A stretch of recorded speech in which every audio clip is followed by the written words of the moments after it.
Good morning, everyone. Nice to see a packed room, at least in some parts of the room. Um, and I welcome everyone to the first public hearing of the Finance, Revenue, and Bonding Committee. We have a number of bills in front of us, and a little over 100 people signed up to share their testimony. So I look forward to that. I want to, as just a procedural matter, everyone's familiar with this from other hearings, but just to remind everyone that we will limit each person on this to 3 minutes of testimony, followed by questions from committee members.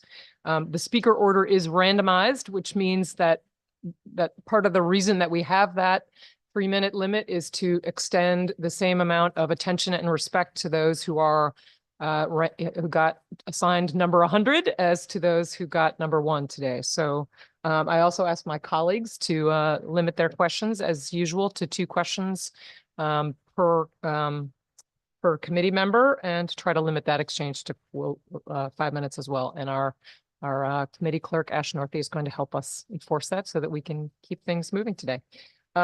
Any other introductory comments from my colleagues? Okay, with that, we will welcome Secretary of State, Secretary Tell.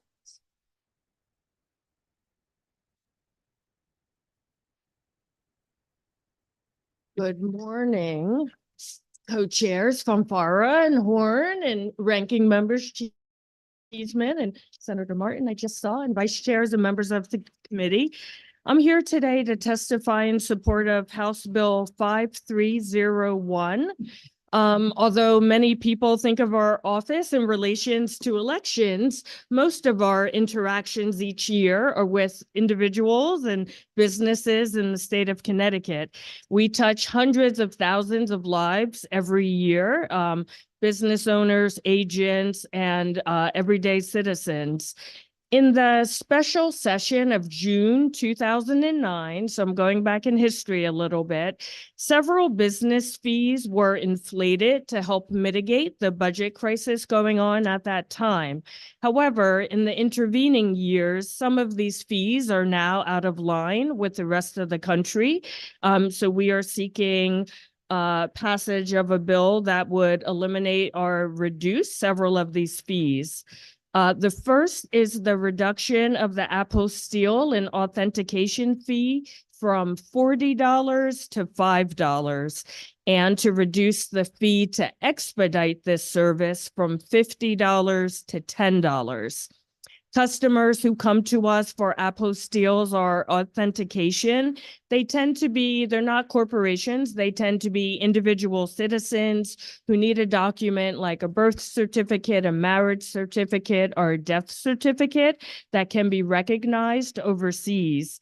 Many of our customers in this area are citizens from other countries. Many of the authentications are for death certificates that are necessary to transfer human remains from Connecticut to a foreign country to be buried. The fee for these services are currently very much out of line with what's happening in the United States. The national average for this is $10 versus our $40, and our neighbors in Rhode Island charge only $5, and our neighbors in Massachusetts charge $6. Which is, we'd like to bring Connecticut more in line with the rest of the country. The second fee I'd like to talk about is we propose the elimination of the reissue fee for notaries who have to change their name. Under current law, when a notary changes their name, they're required to pay a $15 fee. This originally used to be a $5 fee, but in that same special session in 2009, it tripled to $15.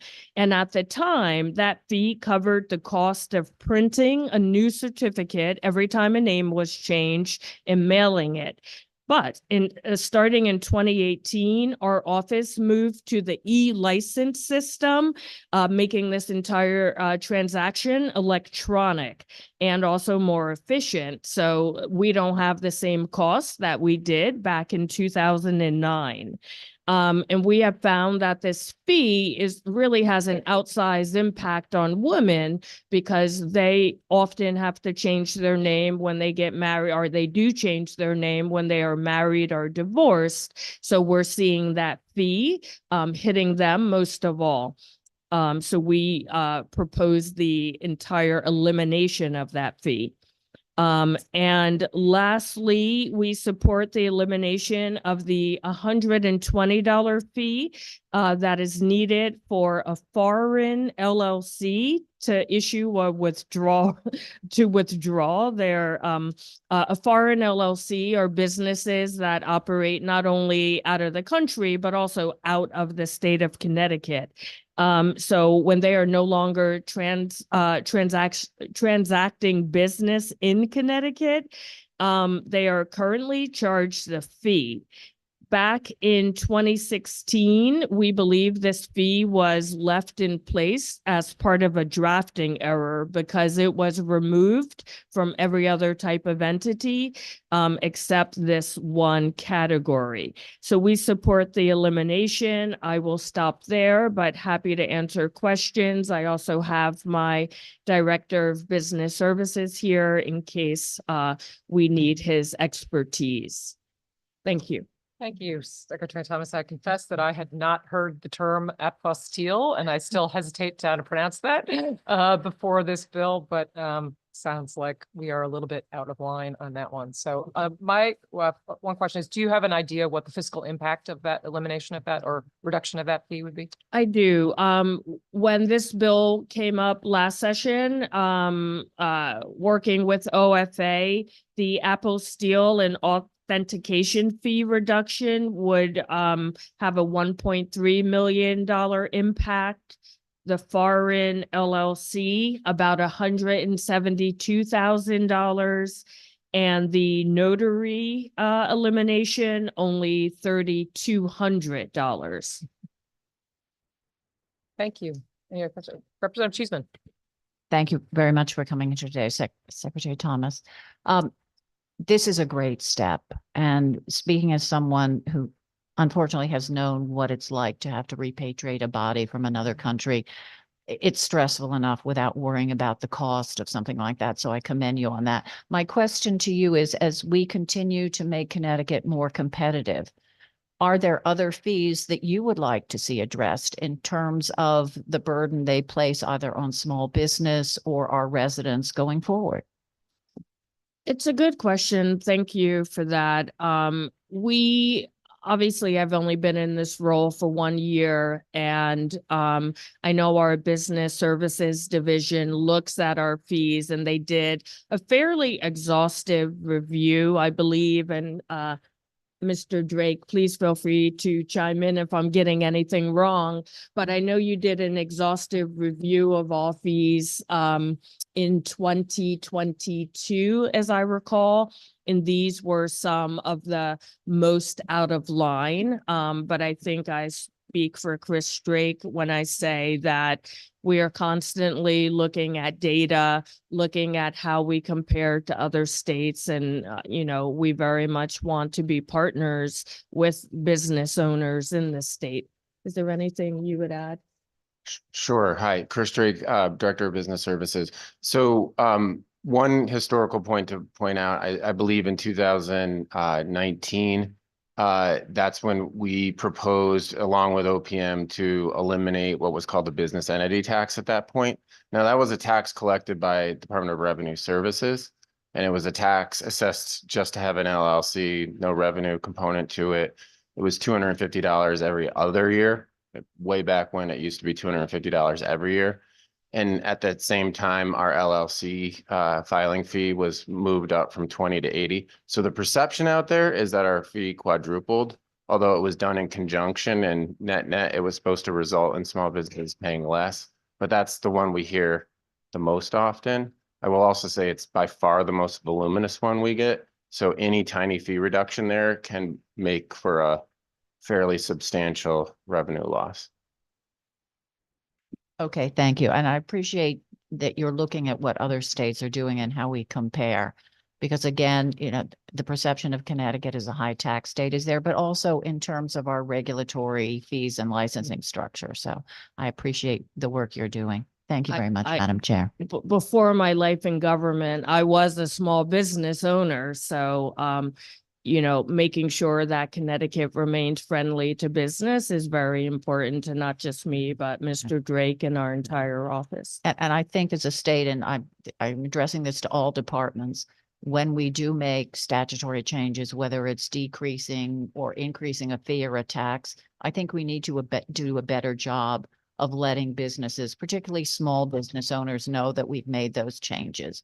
Because if you're not part of CBIA or belong to a chamber, you may be completely unaware that all of a sudden there's a new requirement placed on you. So going forward, I'd love to work with not only your office, but our other government departments. So we do a better job of communicating those changes we make to businesses and individuals that are going to have a significant impact on their lives. Thank you very much. Thank you, Madam Chair. Thank you. Thank you, Representative Cheeseman. And with that, again, thank you for bringing this bill to us. I agree with the ranking member here that taking a look at these kinds of fees that people maybe are not even aware of, but can really bring in, an impact at a difficult moment in people's lives is really important. So thanks for being here with us this morning, and thank you for raising this important bill. Have a good one. thank you. And to you. Next up, we have the President of the Senate, Senator Martin Looney.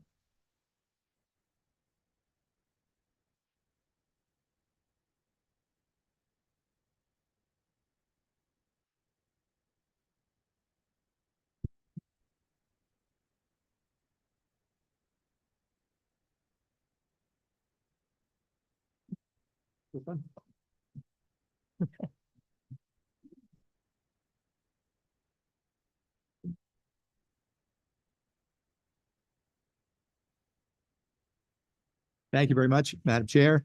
Good morning, Senator Fanfara, Representative Horn, Senator Martin, Representative Cheeseman, members of the Finance, Revenue, and Bonding Committee. I'm Martin Looney, State Senator from the 11th District, representing parts of New Haven and Hamden. I'm here to testify today on two bills that I'm very pleased that the committee has raised for a public hearing today, and that is Senate Bill 35, an act establishing a capital gains surcharge, and Senate Bill 36, an act establishing a refundable child tax credit. A recent study by the Institute on Taxation and Economic Policy, ITEP, identified Connecticut still as the 21st most regressive state in the country when it comes to taxation. We've actually lost some ground in that area, although the change we made last year, I think, in lowering our income tax rate at the lowest rates of taxable income in those two tiers was a significant improvement. But the fact is that lower income people tend to pay a much more significant part of their income in Connecticut in state and local taxes, and primarily in local property taxes than most other states. For instance, New York and New Jersey have much more progressive income taxes than we do. We have great concentrations of wealth. There are 478 taxpayers at the very, very top of our income scale who account for 20% of the income in this state, pay just 0.02% of their income in property tax. And that means those 478 taxpayers who had a median income of almost 24 million paid much, much more, many times more a portion of their income than the 883,000 taxpayers at the lower end who also account for 20% of our revenue. So there are various forms of inequity here that we need to find ways to address. So Senate Bill 35 establishes a capital gains surcharge of 1% on filers who are at the top marginal rate of 6.99%. They would pay a 1% capital gains surcharge. And those who are in the second tier with a marginal rate of 6.9 would be subject to a 0.75% capital gains surcharge. The Office of Fiscal Analysis estimates that this would generate about $170 million in additional revenue, just that 1% increase. And I'm proposing that 75% of that total revenue would be deposited in the general fund, while 25% could be directed to the Special Transportation Fund, because, of course, we all need to be concerned that as we move toward a greater number of hybrid and electric vehicles, that the gas tax will not be as robust a source of revenue as it has been, and we're going to need to find ways to supplement that. So this progressive tax will help ease the burden for our roads, bridges, and mass transit as well on the lower income residents of our state. And Senate Bill 36, an act establishing a refundable child tax credit, would phase in a refundable child tax credit for residents of Connecticut starting in the current year. Would begin at a very modest rate of $50 per child for 2024 income, but ratcheting it up and increasing it over 4 years to reach $600 per child for up to 3 children. And this proposal would go a long way in providing tax relief for working families in Connecticut as a companion to our state earned income tax credit. And that taxpayers could receive a refund that exceeds their.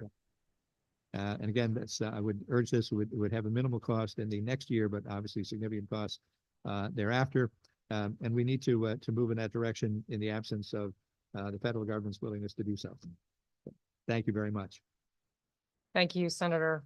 I just want to take the opportunity to thank you for your advocacy on this, in particular, an opportunity to continue to shine the light on the fact that Connecticut's tax system is not progressive.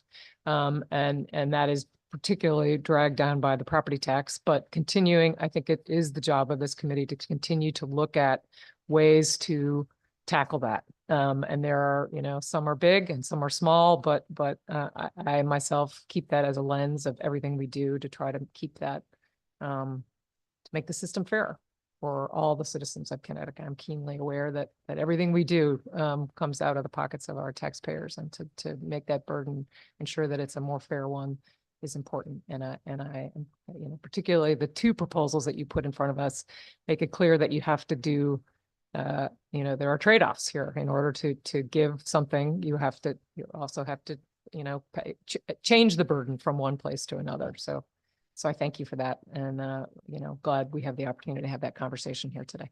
Thank you, Madam Chair. Representative Cheeseman. Thank you very much, Madam Chair. Thank you. It's always good to see you, Senator Looney, and it's always good to continue this conversation, because I know we may differ on the route that we take. I think we're in agreement that we want to do everything we can to help Connecticut families thrive. Your capital gains tax surcharge, one presumes this would be made in the quarterly filings, the estimates and finals. And this may be, a question that we can get an answer. Why would that not be subject to the volatility cap? Any revenue in excess of, I believe it's 3 billion, is then deposited to either support the rainy day fund or to pay down pension debt. We're increasing that to 18%. So I'm just curious. I would envision this as a separate tax rather than part of the income tax, a separate tax on capital gains only for those people who are in those 2 high income brackets. And I would hope that I think we'll have another discussion later this session on the volatility cap and then the thresholds that it should be where it should be set. But I think it points out that in Connecticut, our maximum rate of 6.99% is actually significantly lower than the maximum rate in a number of our neighboring states. New York, New Jersey, Massachusetts has a higher rate in certain categories of income. And it really is, I think, a problem in that while we have progressivity now at the lower end, when we reduced our 2 lowest tiers to 2% from 3 and to 4.5% from 5, I think we all have to recognize that the income tax is our major revenue generator, and the needs of the state are growing all of the time. And I think we need to be able to raise more revenue at the higher end in a very modest way, even with that 1%. And again, it's only 1% on that particular category of income, not on all of the income of those individuals. It would provide, I think, the most equitable way to meet the needs of the state. We're being called upon to address the needs for birth to 5 and for higher education and for Medicaid reimbursement for specialists and for social service spending. And there's no way to do that, I don't think, without finding ways at the upper end of our income tax to generate more revenue that way. Okay, again, I not quite sure how technically that would work, given our, the current constraints we have. And I agree, we need to do more to make Connecticut more affordable. So one of the things I looked at last year was we've never changed, our deductions. Those were never linked to inflation. I think there are Right. things we could do across the board that would make Connecticut more affordable. But I look forward to continuing this conversation. I will add that we do see our neighboring states continuing to lose population. I think one of the attractions of Connecticut, particularly for those people at the higher end, may be our tax code.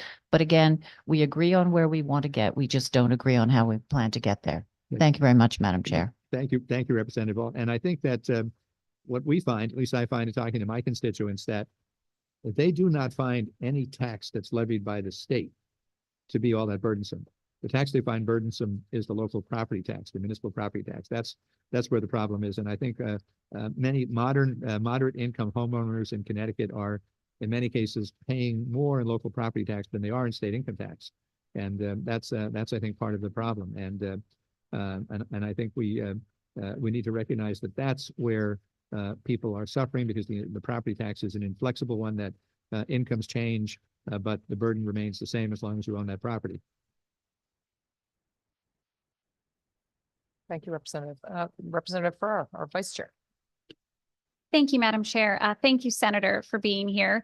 I did just want to follow up particularly on Senate Bill 36 on the permanent refundable child tax credit. I appreciate you illuminating why this is so needed in our state, especially because we are the only state in the country that has an income tax and does not consider a deduction or a credit for children based on that.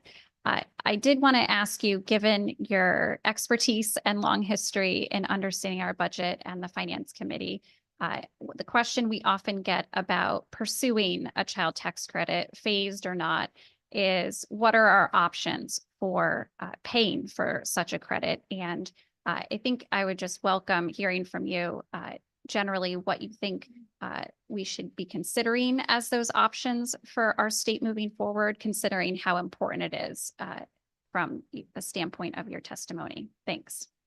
Well, thank you. Thank you for that question, Representative. And clearly, the answer is raising more revenue through the state income tax to offset what we're going to be providing in a child tax credit, which I think is a companion to the earned income tax credit, really does target relief where it's most needed.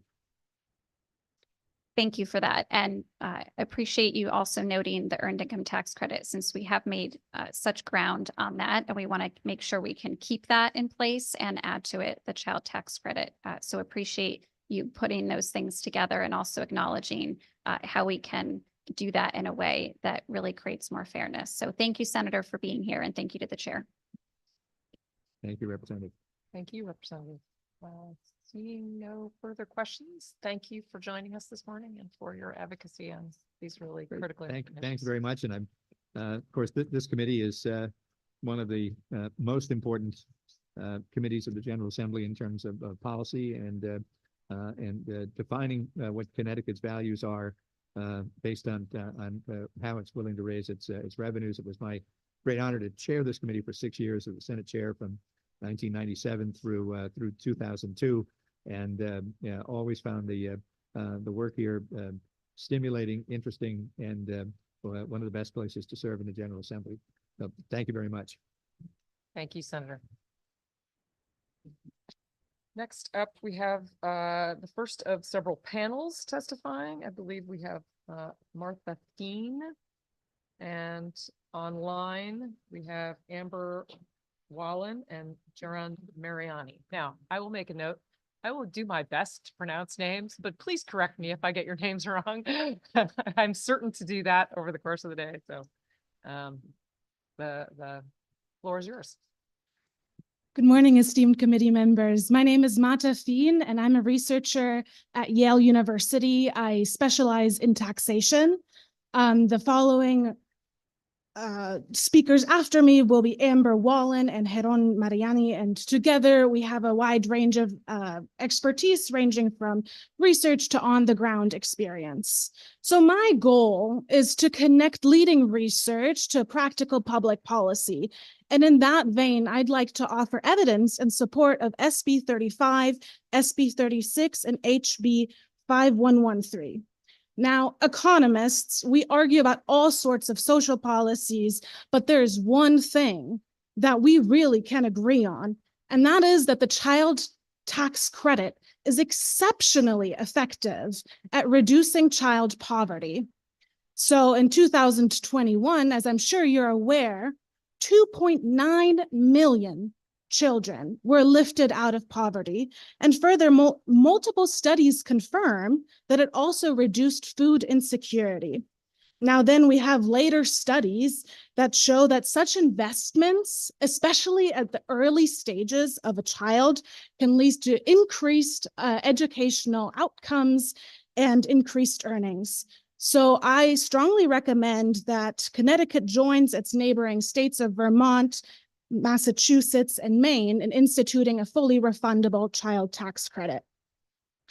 And, you know, if children were a stock, then I would invest in them immediately because they have an extremely high return on investment, which brings me to my next point on capital gains taxation.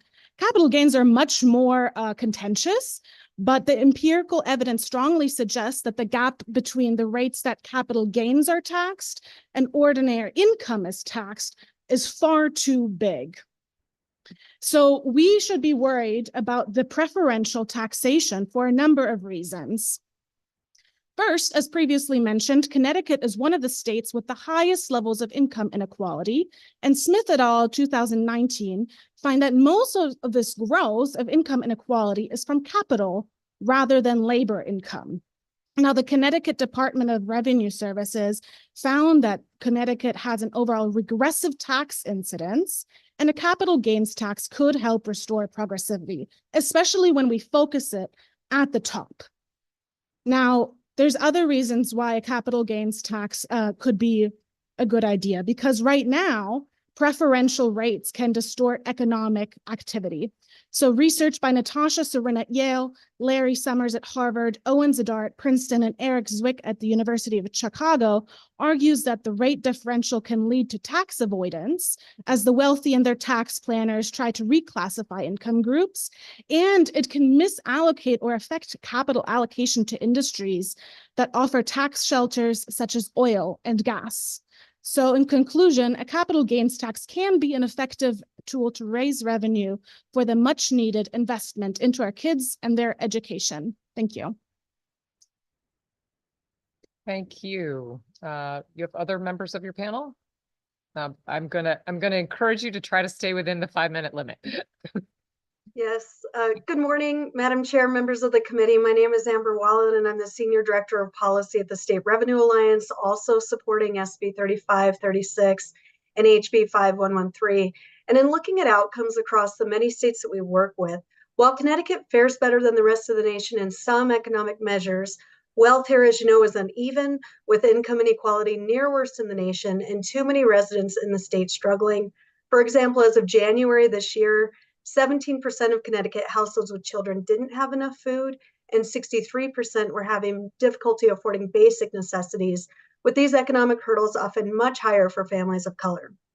And as you know, rather than giving all residents opportunities to prosper, the state's tax code hinders the abilities of many to build wealth and get ahead. Both Connecticut's own tax incidence study and a nationwide study done on all 50 states show that Connecticut's tax code is upside down, with the wealthiest residents paying a much smaller share of their income in state and local taxes than other residents. But the revenue raisers in this slate of bills that increase top tax rates and increase revenue from wealthy capital gains earners offer Connecticut a path towards reducing disparities while raising and stabilizing state revenues. Those earners at the top are much more likely to have benefited from past preferential tax treatment, but they should pay their fair share in state taxes. And these proposals offer ways to finance key evidence-based programs like college affordability and a child tax credit that are linked to multi-generational improvements in health and well-being for kids and families. You have reached your 5-minute limit. Please summarize your testimony. In short, increasing tax revenue from the wealthiest in the state in order to finance key tax and budget priorities will help secure a more just and healthy future where all Connecticut residents can thrive. Thank you. I know you had a third panel member. Could you briefly summarize what you were going to add to the colloquy here? Yeah, thank you, Madam Chair and committee members. Briefly, I was the campaign manager of the Massachusetts Fair Share Amendment ballot initiative, also known as the Millionaire's Tax, and just wanted to share some of the amazing things that it is able to do for the residents of Massachusetts, including $69 million to provide every child free school meals, $150 million for the construction and repair of roads and bridges. It's having real impacts by raising taxes only on the top 1% of residents to benefit the entire state and encouraging Connecticut to look for a similar light. Thank you for having me. Thank you. I will start off with a question. Your testimony in particular, Ms. Thien? Yeah, good job. Thien, okay. I wanted to pull the correct last name in addition to pronouncing it correctly. So there's considerable evidence about what the federal child tax credit has been able to do to pull children out of poverty, but that was of a very different quantum than even the higher end of proposals that we're looking at in Connecticut. That was a $1,600 child tax credit. So I wondered if any of your research indicates sort of the quantum of a tax credit necessary to have a meaningful impact or to have some impact on families in Connecticut. That's an excellent question. I'd really have to look into that more closely. You're right that a lot of research perhaps unduly focuses at the federal level. My impression is that every dollar that a child receives or that the parents of children receives will benefit that child. And there is evidence to support on what the parents actually ended up spending that income on, right? So there's evidence showing that they spent more on their kids, more on the education, also paying down debt. So we have that evidence in place. And I think that would hold at the state level as well as the federal level. Thank you. Representative Cheeseman. Thank you. Thank you for coming today, and thank you to the rest of your panel. So question, and we're talking about things on which economists may agree. And I'm looking at a ranking of states by the Gini index. I see New Hampshire is rated number 1. New Hampshire has no income tax. They do have a tax on dividends and interest, which they are phasing out. And of the states you referenced, Vermont is number 9. It's in the top 10 who have instituted this. Maine is number 23. Massachusetts is number 46. And our neighboring states of New York and New Jersey are 42 and 50. So we're hearing how increased taxation will reduce income equality, but looking at these examples, that doesn't appear to be the case. I will add that Connecticut does come in at number 48. And again, I presume the Gini index takes into account all forms of taxation, not just property tax. So as an economist, I'd like you to weigh in on this research.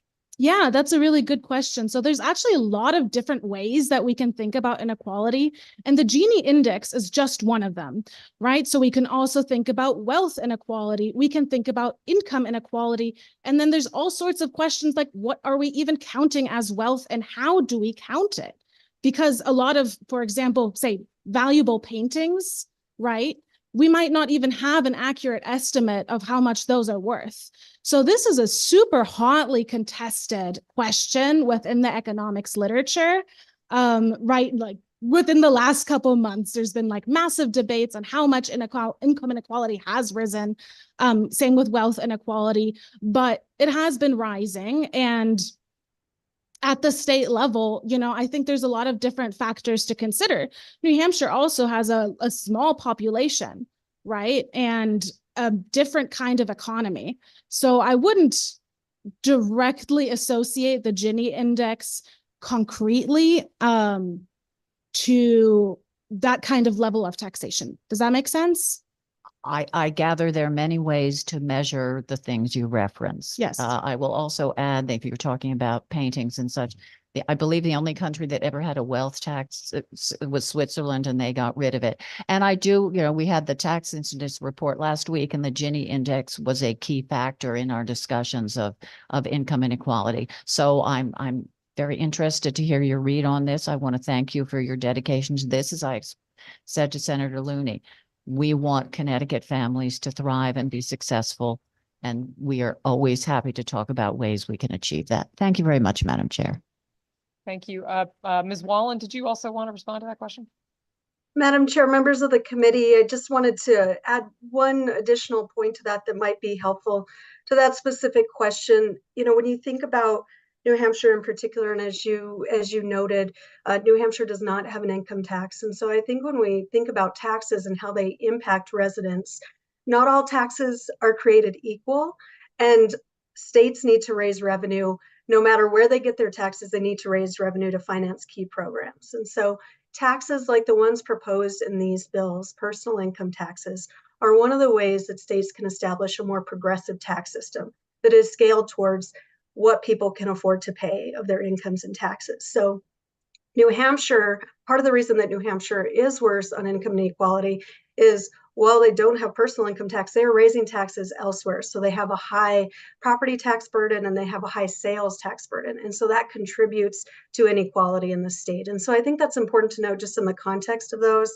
And then referencing something that Ms. Bean said that is key as we think about, as you said, we know that income inequality can be measured in very different ways, but just wanted to reference some research that I think you might hear later in testimony from Connecticut Voices for Children. But they found that the top 1% of tax filers in Connecticut make $3.4 million a year, and that's equal to about 180 times more than the income of the lowest 10% of earners in the state. So I think there's different ways to think about it, and you all are taking all those into account. But as we think about how these bills target support and services and target revenue raising to different folks across the income spectrum, there's reasons why there's good reason and good research to believe that these will help alleviate that challenge for the state. Thank you. Seeing no further questions, I'm sorry. Oh, Representative Elliott, excuse me. Thank you, Chairwoman Horn. Just one question. Are you not afraid that if we tax the ultra wealthy, they will leave our state? I was ready for this question. I think you're asking this question because it's super important. And I've reviewed the evidence, and in particular, I'd like to cite research by Henrik Clevin at Princeton, Mathilde Munoz at UC Berkeley, Camille Ondet at LSE, and Stephanie Stancheva, for whom I worked the 2 years prior to Yale, at Harvard. And they explicitly emphasize that we shouldn't overemphasize migration responses to favor reduction in taxes or redistribution. And they also point out that public goods are super important in terms of deciding where to live. So Connecticut is a fantastic state to live for many reasons, one of them being the education here. Right? So with policies, for example, such as the child tax credit, they become more attractive.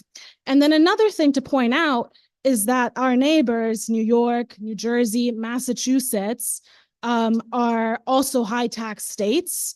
So, I guess you could go to Florida, but then you might get eaten by an alligator. Like, I don't know. Connecticut seems kind of nice. What is the end goal in terms of upper limits for taxation here? If we go up by 1 percentage point, what's to say that legislators don't come back a couple years later and want more, and then a couple years later and want more? For people that are afraid of that slippery slope, what is the end goal here?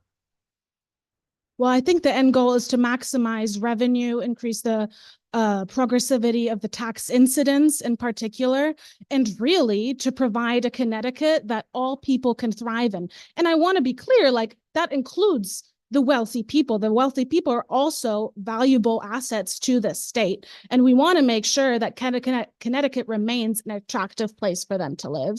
So in terms of, I was warned not to get too technical, but if we think about elasticities of migration, right?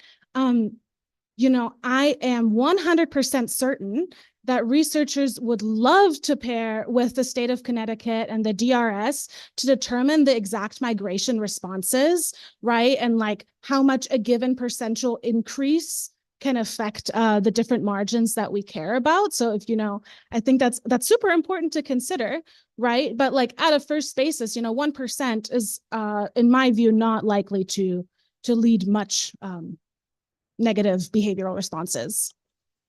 Just as a thought experiment, do you think that there is a percentage where the rich would leave? That is, if we had top tax rate of, let's say, 50% or 60%, do you think that could lead to migration?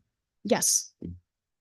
Thank you. That goes for anybody, right? Like if you're getting 100% taxed, it doesn't matter if you're rich or poor, like why would you stay there? So of course there's an upper limit. And I think it's really important to think about these costs and benefits, right? We don't want to be in a place where we pretend that there's no trade-offs. That's what economists spend all of our time doing.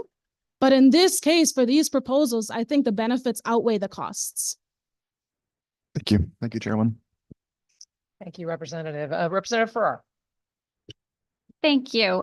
You thoughtfully answered some of my questions already, but I just had one quick follow-up, particularly when you noted earlier just the need around a state child tax credit.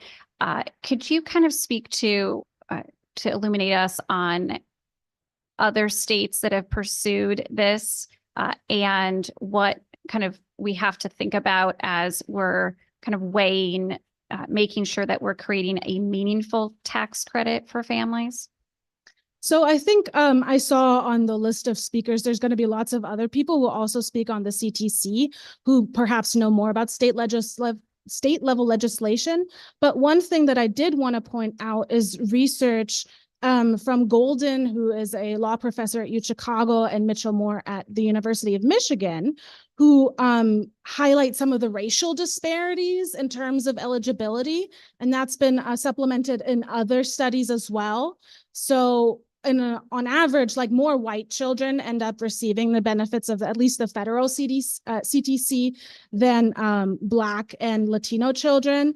They also find a different study that Spanish-speaking people were 17% less likely to receive it. So as you're thinking about, the most effective way to target it in Connecticut, I would think about how do we reach out to these most vulnerable populations so that we're also thinking in terms of, racial progress and racial equality. Thank you for that. And to your point, I think we have to make it easy on our taxpayers. And from my understanding, that's partially why the federal credit was so successful, that it did that in such a way. So thank you. Thanks for being here. And thank you, Madam Chair. Thank you, Representative. Senator Martin. Thank you. Rhetorical question or comment, perhaps. If you are going to bring the economists to the table to figure out the true impact of the migration out of the state of Connecticut or those in higher ed to the table, I would suggest that you bring the true people or the stakeholders regarding whether or not they are going to move out of the state of Connecticut. And that would include the big businesses, CEOs, and those who are the owners and who are the contributing factors in our state economy. Yeah, absolutely. It is not for you to respond. Thank you.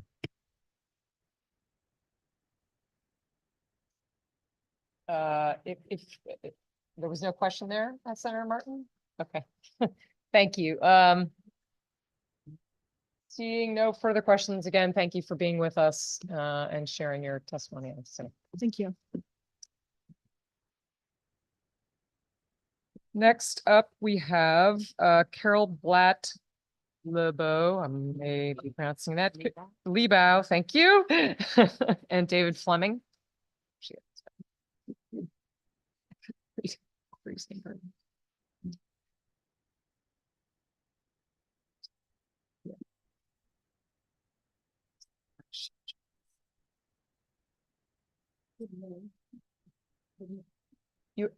There should be a button below your, there you go. Yes. Good morning. My name is Carol Platt Lebow, and I'm the president of Yankee Institute, a nonprofit nonprofit public policy organization in Hartford. I'm here to testify in opposition to SB 35 and HR 5113. Every state looking for new revenue faces calls to tax the rich. The question is whether doing so is practical and whether it's right. The answer to Connecticut's fiscal challenges can't always be found in someone else's pocket. Rather than finding new ways to tax our millionaire households, perhaps it's time to start considering policies that will turn more of our households into millionaires. Our state already imposes one of America's most burdensome tax systems. It collects $30.9 billion in taxes. Yet Connecticut has still managed to accumulate the highest state debt per resident. Perhaps it's time for us to look for ways to exercise more fiscal discipline instead of seeking new ways to tax state residents. The fact that one state resident earns more than another isn't in itself a justification for taxing what he or she has away. According to Forbes, most millionaires are self-made. 80% of them grew up in families at or below middle income levels. Only 2% inherited their wealth. Rather than assets to be exploited, Connecticut's affluent residents should be seen as partners in helping change Connecticut for the better. Our wealthiest residents are extraordinarily generous. According to the Chronicle of Philanthropy's database, Connecticut's highest income residents have given over $292 million to charities in our state in just the last 5 years. In plucking Connecticut's golden geese, let's not make them fly the coop. Connecticut is already the only state with a gift tax, and we have a mansion and luxury tax as well. Connecticut's one of only 16 states with an estate tax. Affluent people are mobile. If they leave, they stop paying taxes. That cuts the money available for all government programs, especially when, according to the 2024 Tax Incidence Report, the top 2% of filers paid 40% of state income tax, and fully 13% of income tax revenue came from just 478 individuals. A capital gain surcharge also makes Connecticut especially unattractive to the wealthy. Raising the tax creates an incentive for investors to retain underperforming investments when better opportunities exist. They distort the market and inhibit the growth of industries that are worthier of investment, and that hurts all of us. Connecticut finds itself increasingly dependent on revenues from the wealthy, but their income can fluctuate drastically year to year. Rather than increasing our dependence on tax revenues from a few hundred highly mobile households, we'd be better served by finding stabler revenue sources and spending more modestly. Thank you. Thank you. I have one just sort of overall question. Do you see the fact that Connecticut's overall tax burden is regressive as a problem? I think it's important to make sure that burdens are a tax burden is distributed as fairly as we can make it. Obviously, we all care about low income residents. We don't want them to be unduly burdened. And to the extent it's possible, we want those who are better able to absorb the burden of taxation to be able to do so. But again, as we were talking about, it's a very delicate balance. And whenever a situation comes up where our instinctive reflex is, let's just tax people because they have the resources to pay taxes, I think we enter a very dangerous sphere. And I think it's always very important to be mindful that the answer isn't always necessarily, let's just tax more and take more.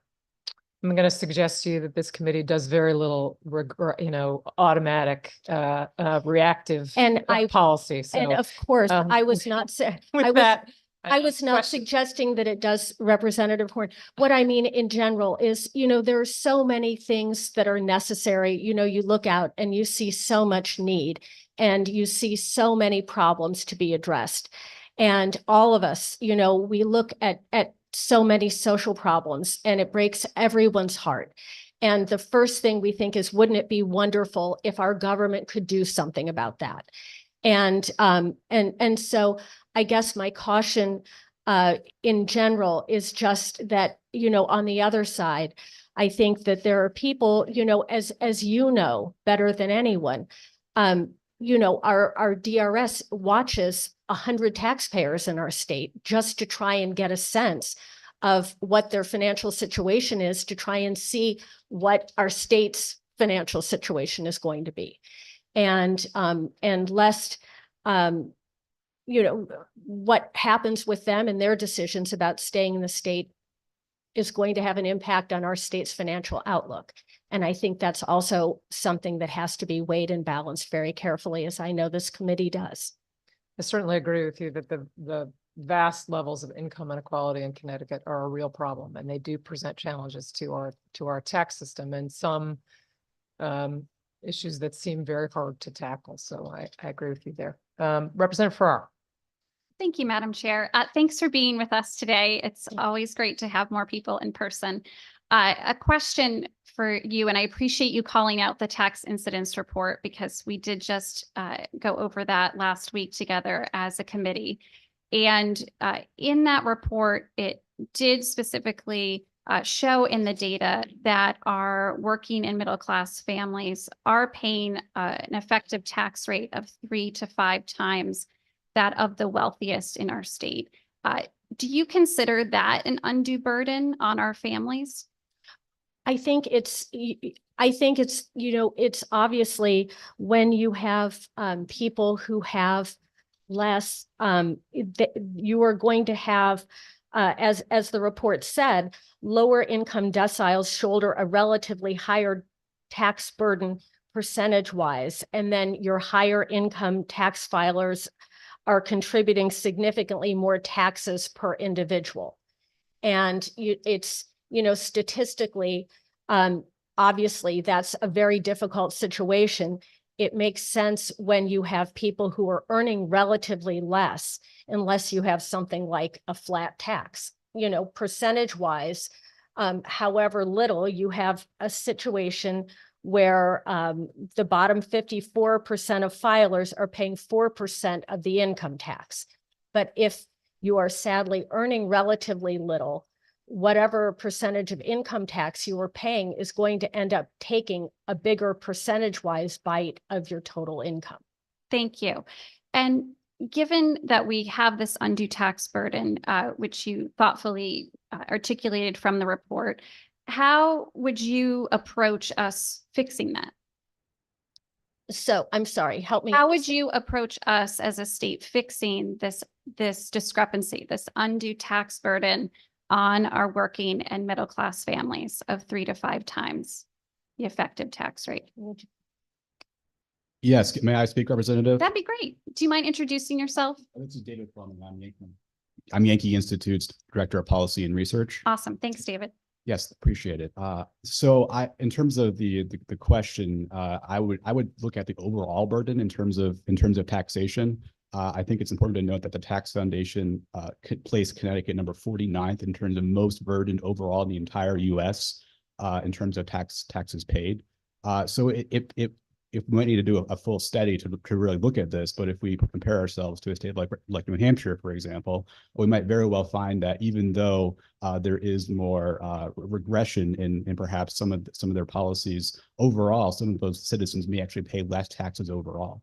So I think if we look at it that way, we can see that there is a need to reduce taxation across the board.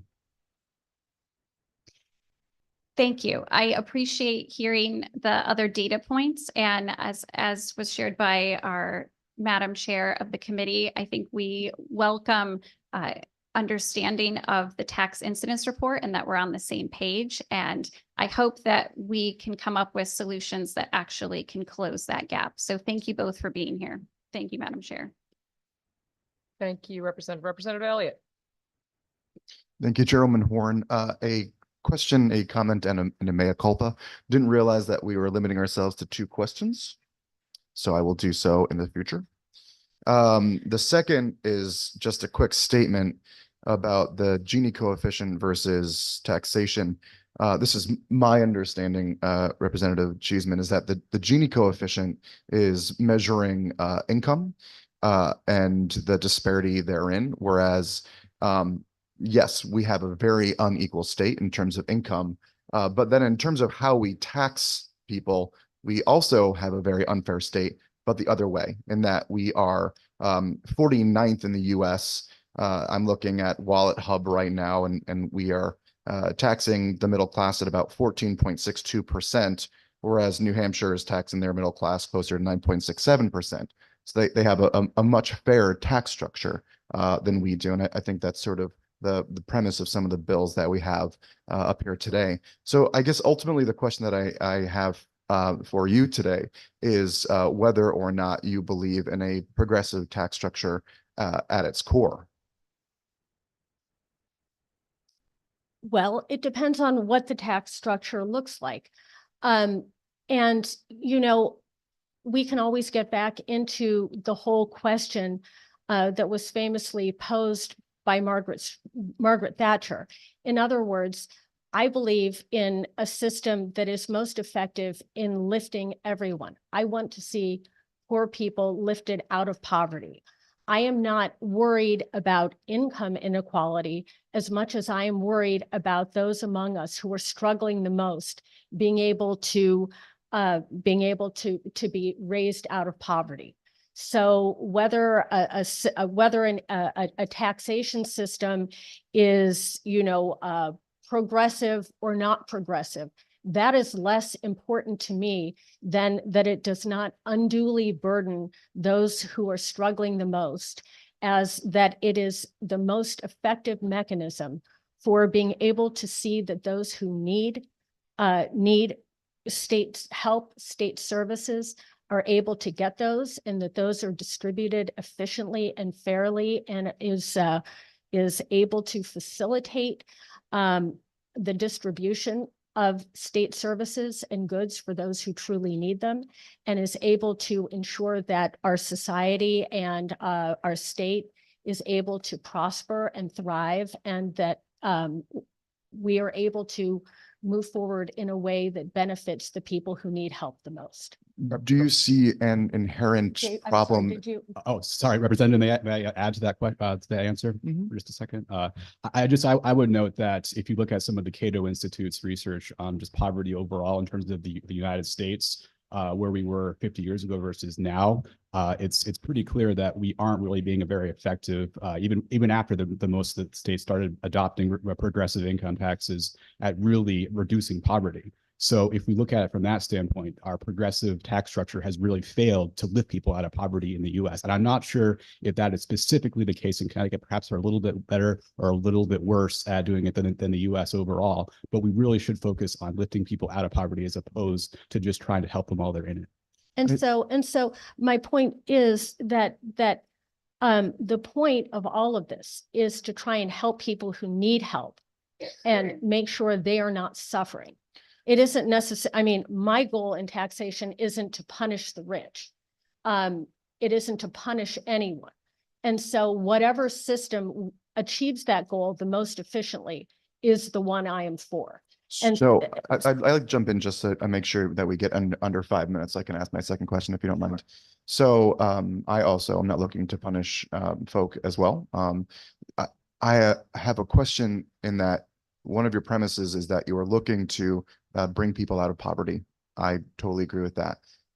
Do you not see how that contradicts with this notion that if you are in poverty, if you're in the middle class, you are paying 3 to 5 times more an effective rate than people that are wealthy, when that money actually goes to your day-to-day expenses, and when you're ultra wealthy, that money is long past the point of going towards your day-to-day expenses, and it is just going to creating this snowball effect in terms of creating more wealth for yourself, thereby cementing yourself in what is effectively a caste system.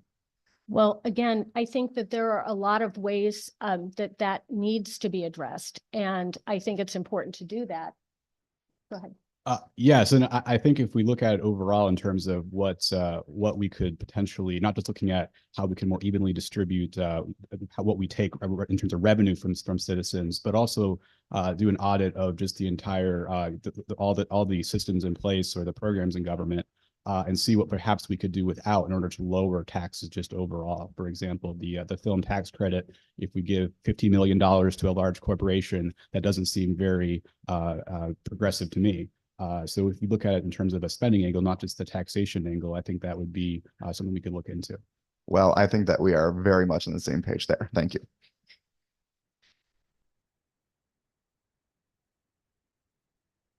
Thank you, Representative Elliott. And- Representative Cheeseman, followed by Representative Palet. Thank you very much. And I want to clip the bit of Representative Elliott saying New Hampshire has a much fairer tax system. I'd love to do a study on that one. Anyway, so in terms of finding the revenue to help everyone succeed, my contention is, what can we do to make Connecticut more successful for our businesses, particularly our small and medium-sized businesses, who will generate the revenue that will allow us to alleviate those tax burdens on our lower income families and residents in the state, particularly that property tax.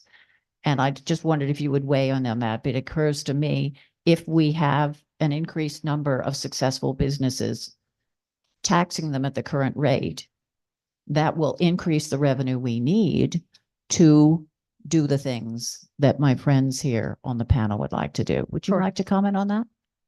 Yes, I'll let David elaborate, but a good start would be eliminating some of the burdensome regulations that make it very difficult in many cases, especially for our small and medium-sized businesses to operate.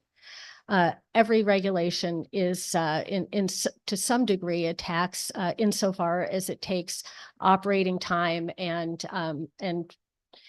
requires effort and person power to be administrated and taken into account.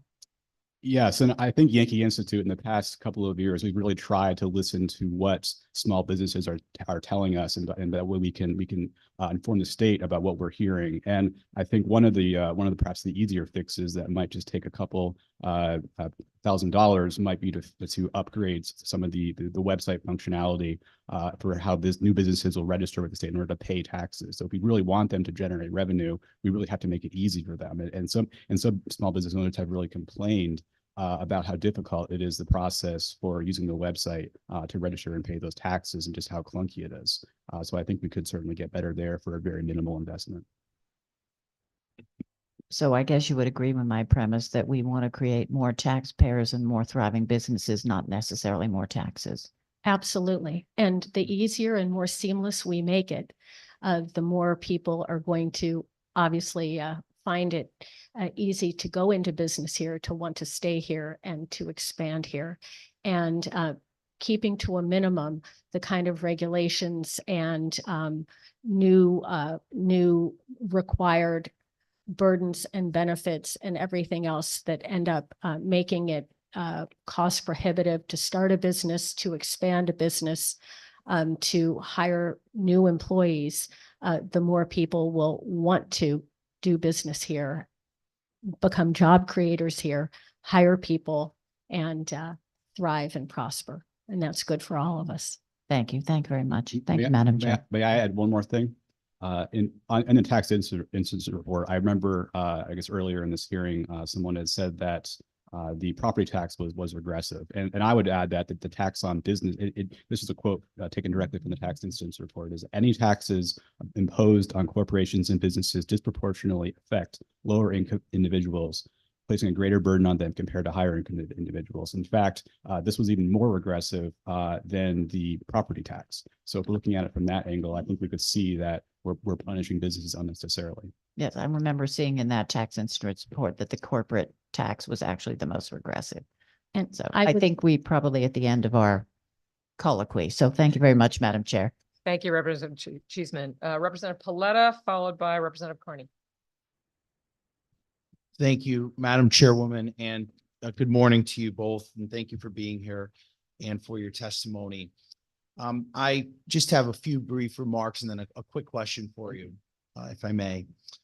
I want to say that I do agree with Governor Lamont's assertion, both I believe in his state of the state, and he's also said it multiple times that he would like to see more taxpayers and not taxes. And I wholeheartedly agree with him on that.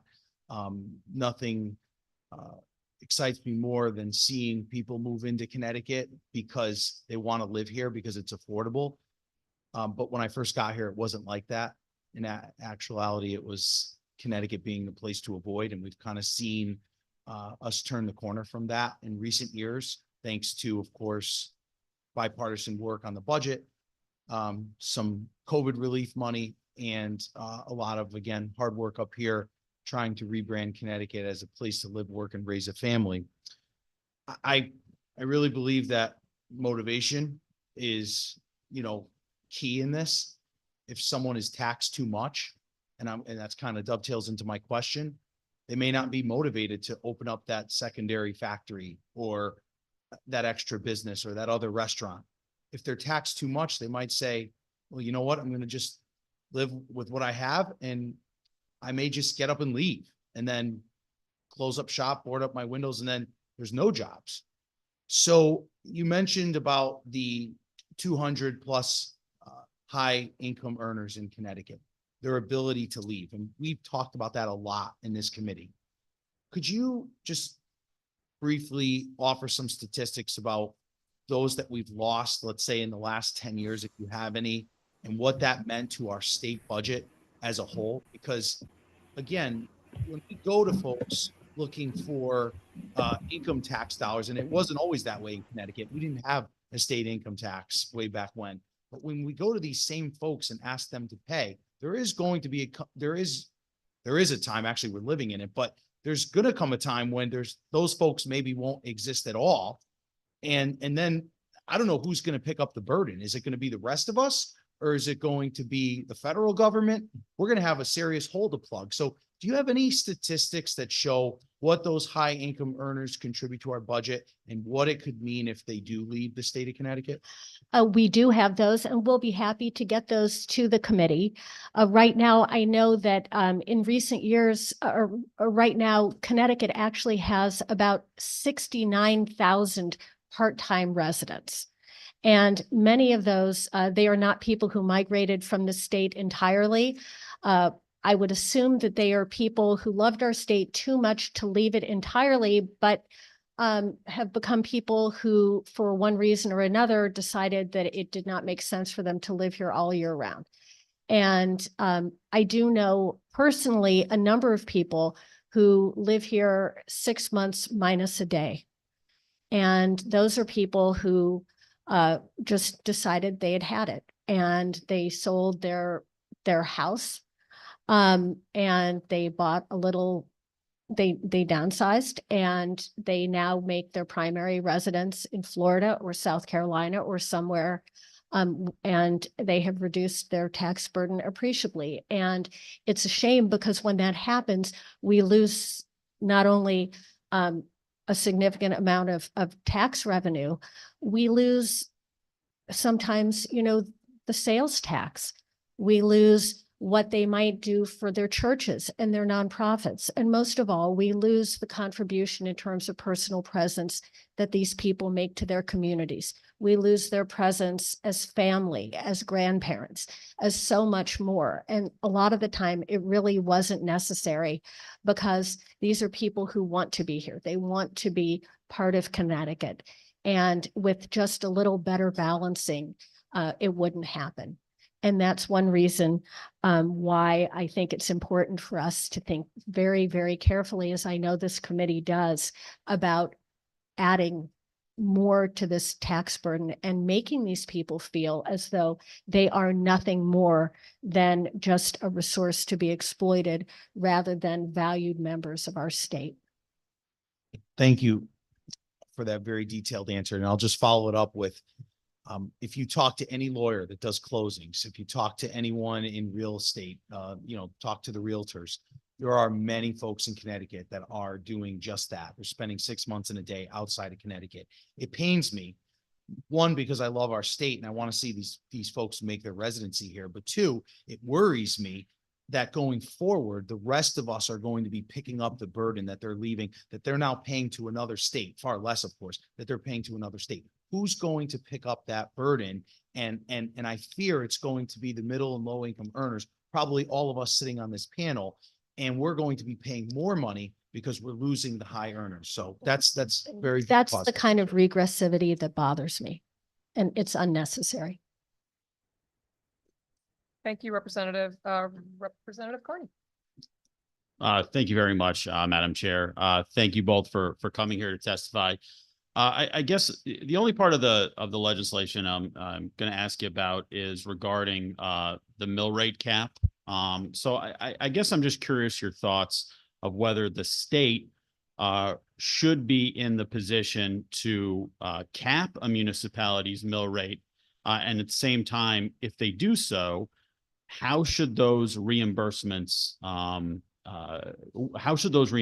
work? Do you think that the municipality should just say, well, this is what we lost, so this is what you should give us? That's an interesting question. It's sort of like a micro mini federalism question, isn't it? And it makes it very difficult because we struggle with the question of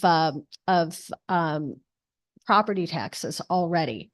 And David, is there something you'd like to contribute to that? Yeah, so I think it's really important to maintain that positive working relationship with municipalities, because as soon as you start to have one more regulation dealing with the state versus those municipalities, it can start to feel like it's a contest, as in you're not working together toward a common goal. So I certainly can see both sides of that argument.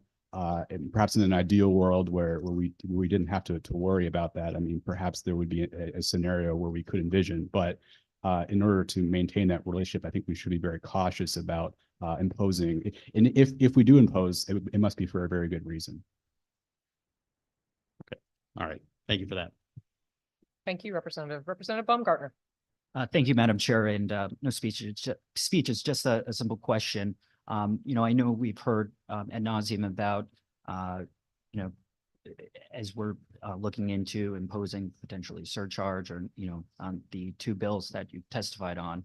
Do you have any thoughts on where we could reduce tax expenditures, for example, within the state of Connecticut?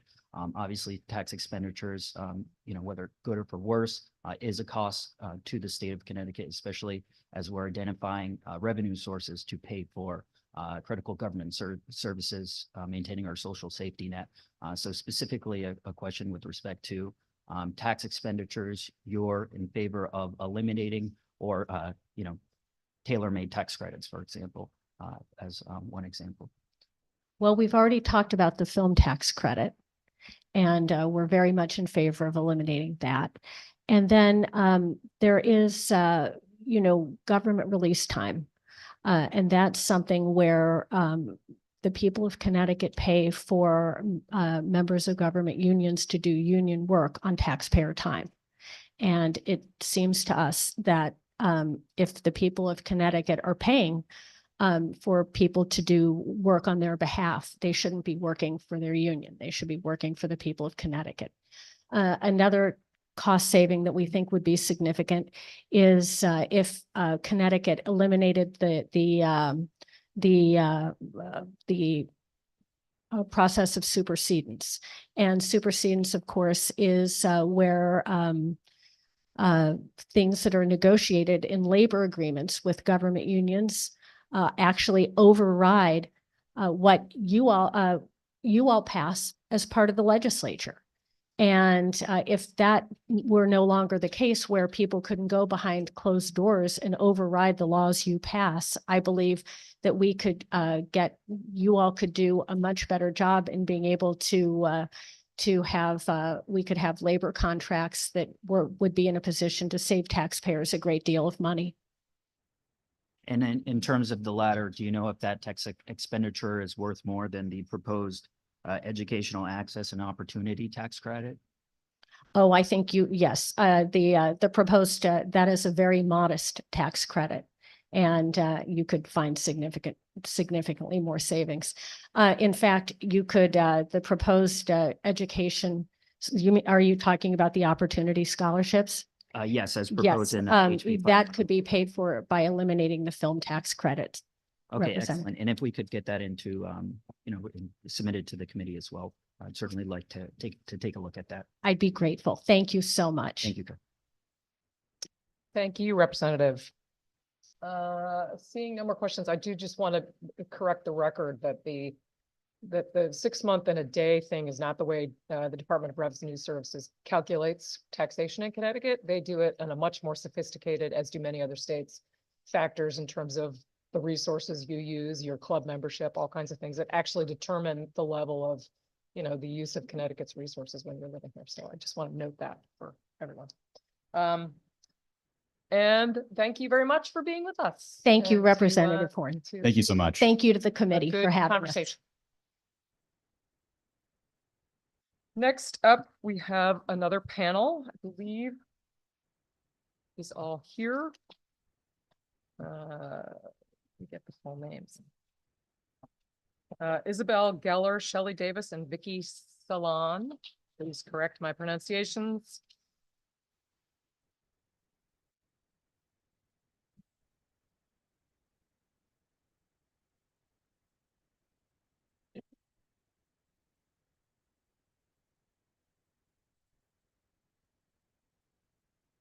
Welcome. The floor is yours. Please press the button underneath your microphone so that the red light comes on. There you go. Thank you. Thank you so much. Good morning, Representative Horn and members of the committee. My name is Victoria Ceylon, and I'm a paraeducator for the Danbury Public School System, the same school system that my son AJ attended for 13 years, and he is here with me today. I am also joined by Shelley Davis, Secretary Treasurer of the AFL-CIO, and Izzy Geller of the New Haven Federation of Teachers, AFT. I'm here today to share my family story because I am deeply concerned about the direction that we are headed as a state. Working families like mine are struggling under the burden of our tax bill, yet the ultra wealthy and corporations aren't paying their fair share, and the services we all need are paying the price. AJ has cerebral palsy, and I was told that he would never walk, talk, or amount to anything. But because of his dedicated paraeducators he had from the age of 3 to 18, he was able to graduate from UConn last spring. Go Huskies. But we just found out last week that he was accepted to West Virginia University's Doctor of Audiology program. He would never have been able to come this far without the help of his paraeducators in the Danbury Public Schools and without a world-class education from UConn.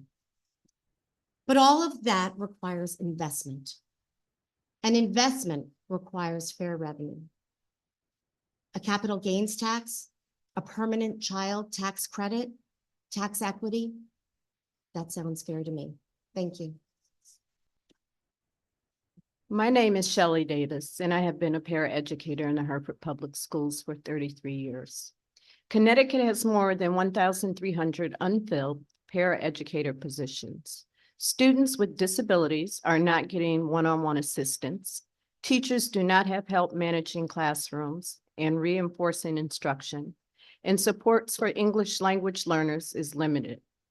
Individualized education plans, IEPs, are not being met. Students who suffer learning loss and social emotional regression during the pandemic now risk falling further behind.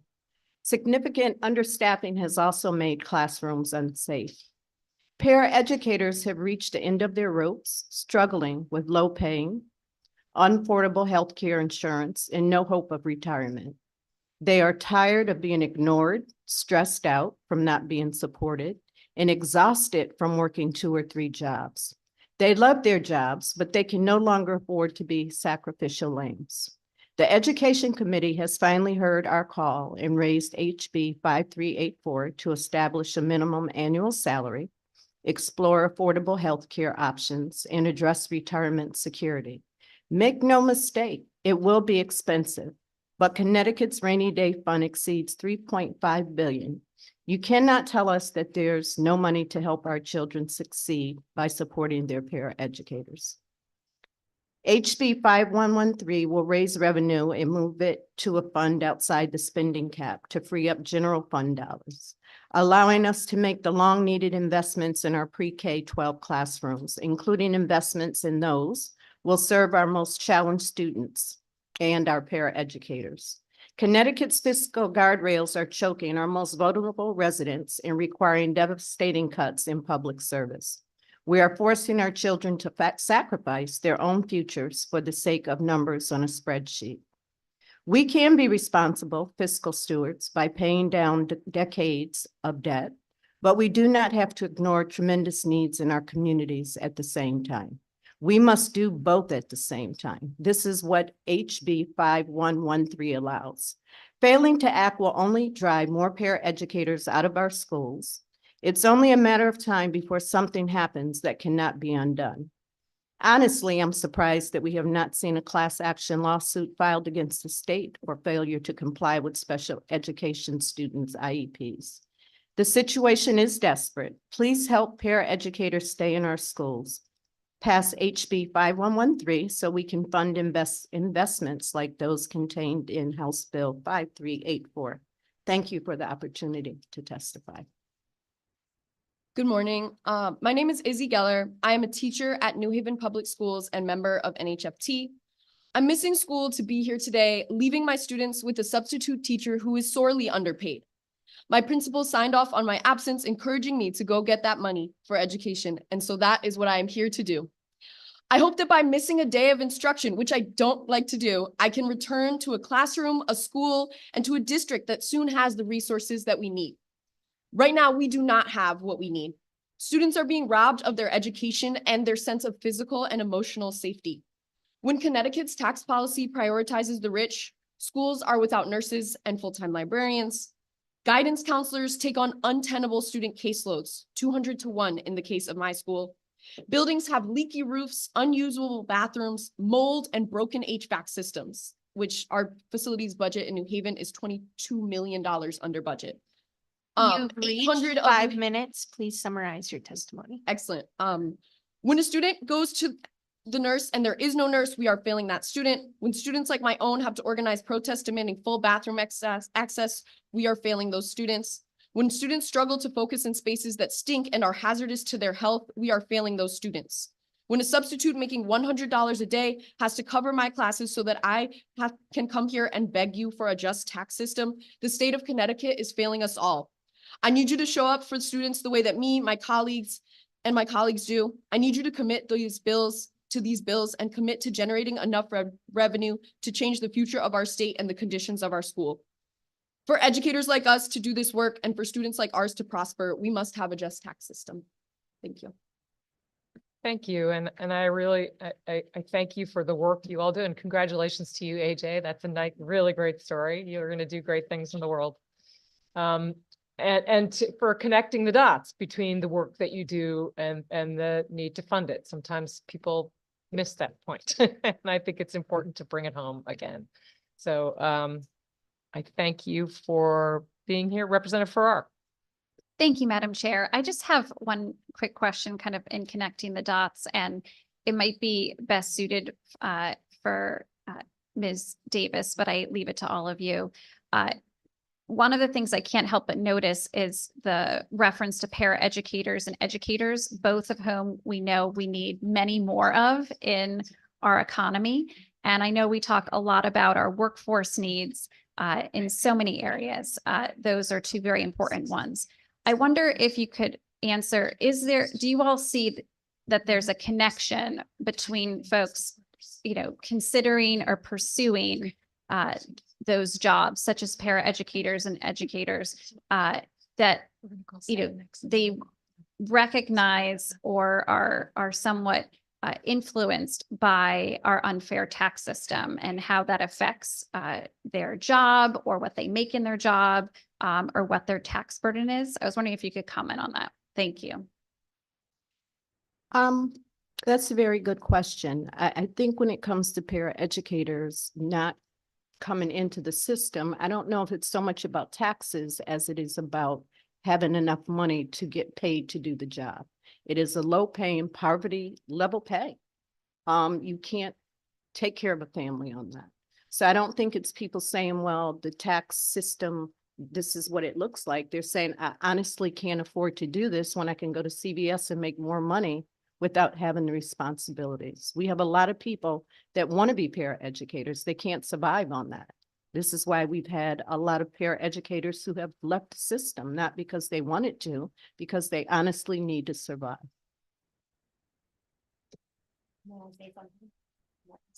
Yes, please. Could you please switch your microphone on? Yeah. Thank you. There we go. I'm sorry. Over the years, our taxes continue to go up and our health insurance premiums continue to go up, and we get pennies per year as a raise. So in turn, every year we are making less and less. But if you talk to any paraeducator, the reason why we do it is because we make a difference in the daily lives of the kids who truly need us, like my son, AJ. We make a difference and we continue to stay in this job because we love what we do. But there are so many of us, because we make less and less every year because of the taxes, there are many of us who have to have second and third jobs just to put a roof over our heads and just to put food on the table for our children. Thank you. Thanks for charting that reality for us. I appreciate it and appreciate you all spending time here with us today. Thank you, Madam Chair. Thank you, Representative. Seeing no further questions, again, I thank you for your work. Oh, I'm sorry. Excuse me, Representative Carney. Thank you very much, Madam Chair. Thank you all for coming here, and thank you for everything you do. Congratulations, AJ. Audiology is a great profession. So I guess my one question is, so in the legislation, it would say that some of this tax revenue, and I asked previous speaker about this, would reimburse municipalities for losses related to a capped mill rate. And I guess my question is, in the past, in some school districts, I mean, New Haven, and this was several years ago, but they had a superintendent controversy.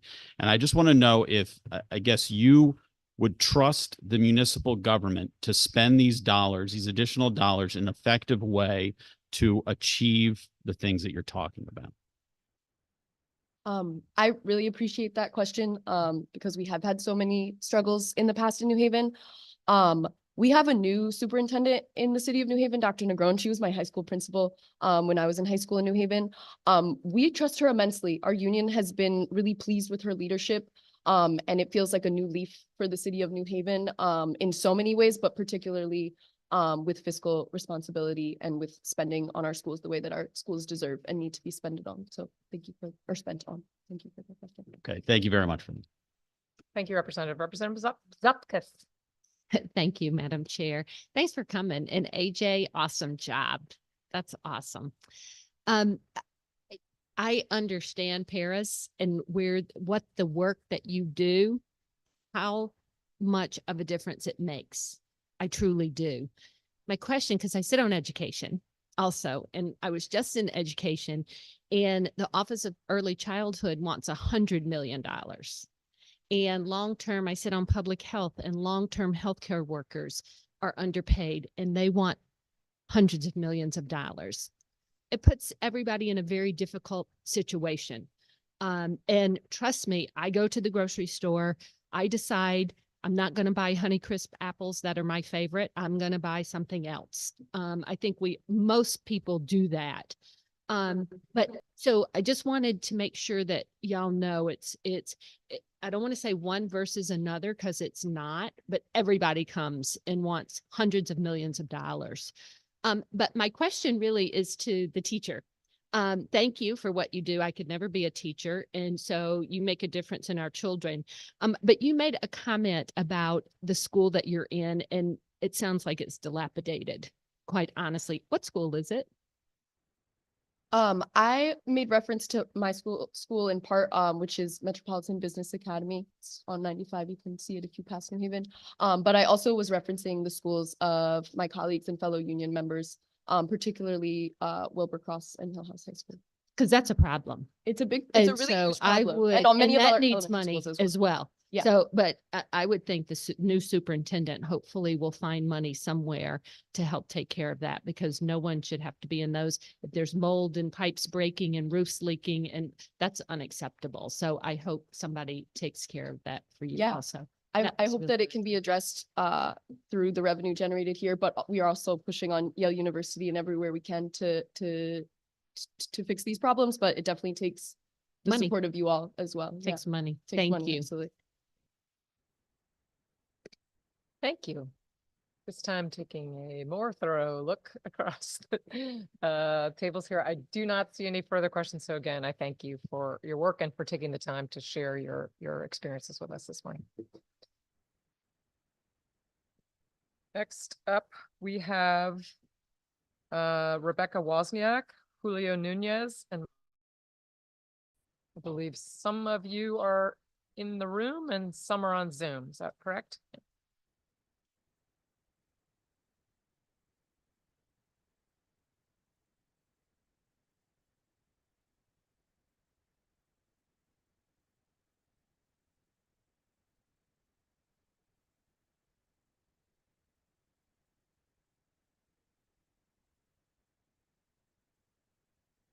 Floor is yours whenever you're ready. Alrighty. All right. So I just want to introduce everyone on the panel really quickly. So also on this panel with me are Michael Hinton, professor at Asnuntuck Community College, and Julio Nunez, a community college student. So my name is Rebecca Wozniak. I'm a student at WCSU. I'm testifying in support of SB 35, SB 36, and HB 5113. Before I start, just let me know when I'm at like a half a minute. I want to have time for everyone to talk. I'm from Meriden. As many have testified, there exists two Connecticut's, one that belongs to the rich and powerful in Greenwich or New Canaan, and one that belongs to the diverse working class people who lives in cities like Hartford, New Britain, and Waterbury. Those of us that belong to the latter are acutely aware of this fact. I know that when I tell someone I'm from Meriden, I'm telling them which Connecticut I belong to. Platt High School, the school I attended, was situated in a district that is among the worst funded. I can still remember the excitement when one of our students got into Yale. It meant something to us. It had been years since it had last happened. It wasn't for lack of talent. It was for lack of privilege, of connections, of wealth. Entering WCSU, I wasn't naive to the differences between us and institutions like Yale. However, I thought that my belief that higher education was a great equalizer and thus worth investing in was something my state believed in too. But the Connecticut Ned Lamont and the privileged few belong to does not. 4 years at WCSU have shown me what little regard the other Connecticut has for public higher ed. Leaking roofs, fewer courses and faculty, tuition hikes, fewer student services, larger class sizes, the value of liberal arts programs being called into question, a practically unstaffed library. I could go on. So how can our universities and colleges be struggling in such a wealthy state? The answer is that we have long chosen to ignore the profound inequities, to ignore one Connecticut in favor of the other. You have the opportunity to bring these two Connecticut's closer together. You simply have to have the courage to do it. The biggest jumps we have made in history have never been comfortable and often step on a few toes, but they have always been worth it. So I'm going to hand it over to Michael Hinton. Thank you, committee members. My name is Michael Hinton. I'm a faculty member at Tunxis Community College, and I'm also a resident of Preston, Connecticut. I'm here to advocate for SB 35, SB 36, and HB 5113. I'm also an example of how our public higher education system works if it's fully funded. I grew up in poverty, surrounded by violence and addiction. When I was a teenager, I was made a ward of the state of Connecticut and taken into the foster care system. Public higher education offered me a way out. I'm now a homeowner, a husband, a father, a college professor, a taxpayer. None of this would have been possible had I not had the access to affordable higher education that was afforded to me at Three Rivers Community College. But the opportunities afforded to me a generation ago no longer exist for my students. Current budget cuts and tuition hikes jeopardize opportunities for students at our colleges and universities, undermining their access to essential services and courses. Please refer to my written testimony for more details about the crisis in public higher education here in Connecticut. I ask you to prioritize a just tax system to ensure equitable opportunities for all. Thank you. Thank you. Anyone else on the panel going to speak or? Yes. No? Okay. Representative Zupkis. Thank you. Thank you for coming today. And what a role model you are for your children of where you've come from and what you did. So congratulations. That's awesome. Just a quick question. And you were mentioning, the rich and all. What do you consider rich? I mean, I think your definition probably differs based on what socioeconomic class you come from. I think, there's some of us in the middle class who think, having certain things like, I don't know, a swimming pool makes you rich. But I think being rich in this state looks like you don't have to worry about how much it's going to cost when you go to the doctor. I think it means having health insurance. It means having housing. It means not worrying about the bare necessities. It means not living paycheck to paycheck. It means living a very comfortable life in which a surcharge on your capital gains is not going to make you homeless. Well, thank you for that, because as you said, rich means it's what whoever thinks that is, right? Like you said, somebody has a swimming pool. I don't have one. Maybe somebody that does is rich, but I think that's the hard part, is to determine that. But I do appreciate you coming. And I have said, even last year, we talked about funding higher education. And I know UConn, who is our flagship, gets a lot of money. But maybe we should look about allocations, because you should not be in buildings, and our students that come to your colleges should not be in buildings that are dilapidated. And I remember one person said snakes coming through the pipes, I would be gone in a second. But they should not be, we should not have those types of places where our students come to learn. So there is a lot in this and again, the money piece is the big issue, and where does it come from? So thank you for that. Representative, could I also speak to that question? Sure. Thank you. I think we had a great point made here that I really just want to underline, that yes, what is wealthy, what is rich does look different to many, many different people. But I want to underline, obviously we're a diverse community here in Connecticut, but I want to underline what was said here, that and it's not a novelty, that having a lack of access to health insurance, not be living paycheck to paycheck. This is we've all gone through a pandemic. This is pandemic within the state of Connecticut. So to focus on whether or not somebody has a pool, I think that is a novelty that is a far cry away from what most of our residents, and especially our students, are talking about. It's a lack of access to opportunity and equity. That is, I think, a more accurate measure of what is wealthy and what is not. We can bicker over those terms and the items and the tax bracket, but we're not talking about whether or not somebody can afford a pool. We're talking about whether or not somebody can afford food. Thank you. And a pool was just used, and so that's why I guess we use that. And you're right. I mean, I think everybody should have the opportunity if they choose to do it and have it. So there's a lot in here and to unpack. And again, the paras were just here, and early childhood. I mean, I continue to say that, but it is decisions that have to be made. So thank you for coming and sharing.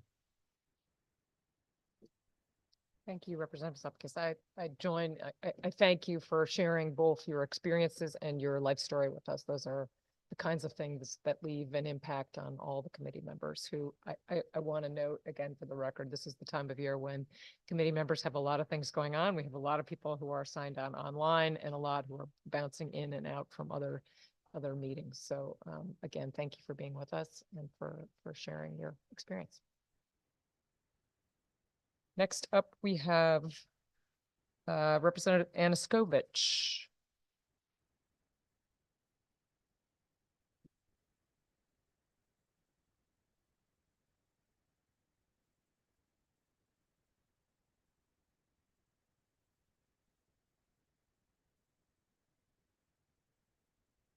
Good afternoon or good morning. I don't even know where we're at now. Good late morning. I was just pausing at what exactly I was going to say as well. We're at the cusp. Good late morning.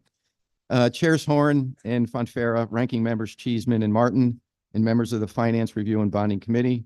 We appreciate the committee hearing House Bill 5041, an act exempting certain articles of children's clothing from the sales and use taxes. and HB 5303, an act establishing a child income tax deduction. House Bill 5041 exempts children's clothing costing $100 or less from the sales and use tax. Currently, children's clothing is only exempt for 1 week out of the year in late August. This bill seeks to permanently exempt such clothing from sales and use tax. The bill provides much needed relief to families and encourages them to visit local small businesses throughout the state, in turn growing the state's economy. This proposal provides families with a little bit of relief year-round. House Bill 5303 seeks to create a first-ever state child tax deduction. This proposal allows taxpayers to take a $2,000 tax deduction for dependent children 17 years old or younger. This deduction was first championed by House Republicans last year during the budget debate. Compared to a child tax credit, we believe enacting a child tax deduction would be much more beneficial for Connecticut families. Under the bill, there are no restrictions on the number of children that can be claimed for the deduction. Unlike a child tax credit, this deduction will be available to taxpayers who file and pay taxes each year. This policy is more efficient and less costly for the Department of Revenue Services to administer. As legislators, we must be doing everything we can to make Connecticut an affordable place to live and raise a family. The legislature took the right step last year by passing a budget that included the Republicans' proposal to provide the largest income tax reductions in history. We have an opportunity in these bills to provide more help to struggling families. Permanently exempting children's clothing from sales and use tax and allowing a child tax deduction will help families stretch their dollars further. Passing HB 5041 and HB 5303 sends a clear message to working class families that we understand the struggles they face and are willing to offer them economic relief. We urge the committee to support HB 5041 and HB 5303. Thank you. Thank you, Representative. One quick question. Did you suggest that a child tax deduction would be more impactful to families in Connecticut than a child tax credit? Correct. Given the at least for the proposals in front of us, the large difference in terms of the monetary impact on a family, could you flesh that out a little bit? Well, I mean, I think, like it's stated in the bill where, it's the $2,000 would be available to any child 17 and younger. And, there's no limit on to the number of children that it could be applied to. And as a deduction, it would obviously help with the state income tax and the deduction that they would be able to utilize. But a $2,000 deduction, do you know how much that would be worth to an individual family? I don't. I've heard the number. I mean, we can discuss this, but that number that's in front of me is about $90. That's an average, I think. And I'm doing that out of the top of my head, but that's quite a different number than the child tax credit, which would go the proposed credit, one of the proposals we have in front of us, which admittedly, the one in front of us today starts at 50, but goes up to 600. So it's quite a bit different in terms of its monetary impact. I understand the point that you were making about like the structure of it and how it's administered, but I just wanted to clear up the actual monetary impact on family. Thank you. Okay. Any questions for Representative Zupkis? Thank you, Madam Chair. Thank you for coming, Representative. And I think these are two great pieces of legislation. I think we talk about equity and it's just across the board. Everybody gets it. So no matter, my constituents, I guess, would be considered middle class. And they tend to be the ones that don't ever get the break. So because they're above poor, but they're not rich.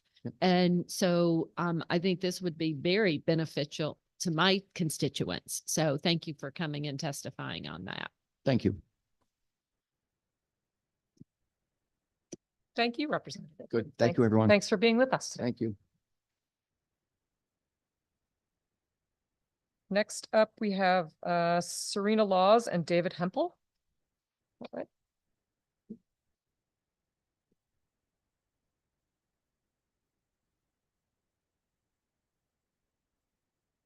There you go. Hi. Welcome. Hi, thank you so much. It's a real pleasure to be here today, and thank you to all the members of the committee for listening so intently to everyone. My name is Serena Laws, and I am a professor of public policy at Trinity College. I see the way Connecticut families are struggling on a daily basis at the Volunteer Income Tax Assistance, or VITA, site that I run with my students on Broad Street in Hartford. Families are desperate for assistance, and I've seen and hoping for a generous tax refund when they come to our site. I've seen families cry tears of joy when they get a needed refund, and I see the disappointment in their faces fall when they get a very small refund, or when, in some cases, they owe. The government transfers that come at tax times are lifelines to working families, and a permanent refundable Connecticut child tax credit would provide consistent support that Connecticut families could count on. A group of Trinity students has been doing a research project interviewing the clients at our VITA site, asking them about their financial challenges and asking them what they think about a proposed new Connecticut state child tax credit. The students have interviewed over 20 Hartford residents so far, and they're busy creating videos telling the stories of those they have interviewed. Stay tuned for those representatives and senators. We will be sending them to you. But I can tell you some of what they have found so far. They have found that 35% of our clients say their income does not cover their basic needs. 64% say they do not have enough money to cover an unexpected expense of $1,000. And every single one of the interviewees students have spoken with so far are in favor of a Connecticut child tax credit of $600 refundable, and said it would help their families and families in their communities. So I'm going to turn it over to one of the students, Thad Hempel, who will tell you some of what he has heard as part of this research project. Hi, I'm Thaddeus Hempel, a student at Trinity College, speaking in favor of a refundable Connecticut child tax credit. I've lived in Connecticut suburbs for about 15 years. I grew up in an upper middle class family, and my brother and I are now both enrolled in established liberal arts colleges. This path is not unique. It is a path you hear about at dinner parties with colleagues, and the one you discuss at home with your children. But I'm here to talk about the path of my new friend, Maria. I met Maria during an interview as part of a research project with Trinity College's Action Lab. And in the little time I talked with her, she changed my perspective on life. Maria is and always has been a Hartford resident. She is 53 years old and raised 2 children. She's participated in her community, paid her taxes, and worked hard. But Maria's path has been set since the day she was born. See, Maria didn't grow up in an upper middle class family. Her path did not involve attending college and eating crappy dining hall food. Her path involved work, and more work. And that's exactly what she did. Since she was 13 years old in the tobacco fields of Windsor, Connecticut, she has put her head down and worked. In our interview, Maria told me a story about her childhood. She talked about how when she was a child, she would tape cardboard to the bottom of her shoes just so she didn't have to tell her mom she needed new ones.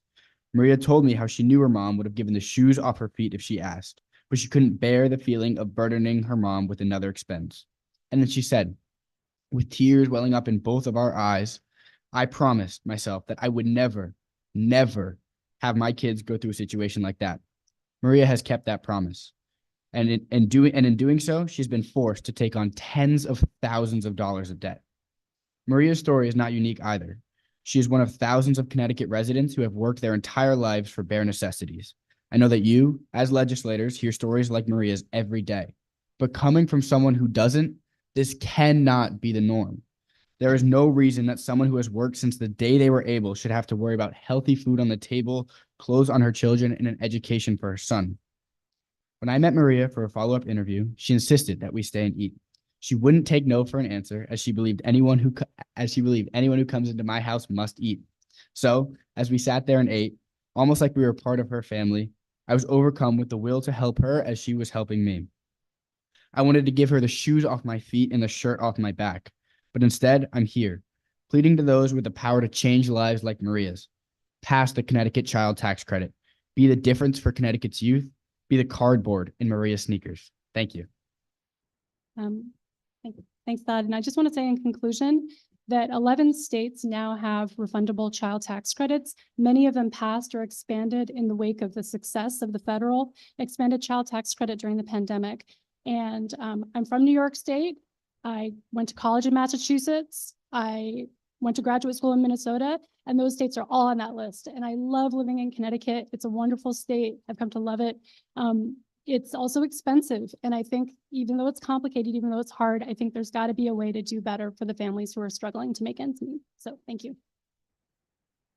Thank you. And I want to emphasize Mr. Hempel, your story, like the importance of engaging with people who walk a different path than you do in life, and to understand what it walks, is like to walk in those cardboard shoes is really important and powerful for all of us. So thank you for bringing that to your testimony today. Any questions? Seeing none, again, thank you for being with us. I believe the next person on the list who is with us is Mayor Florsheim.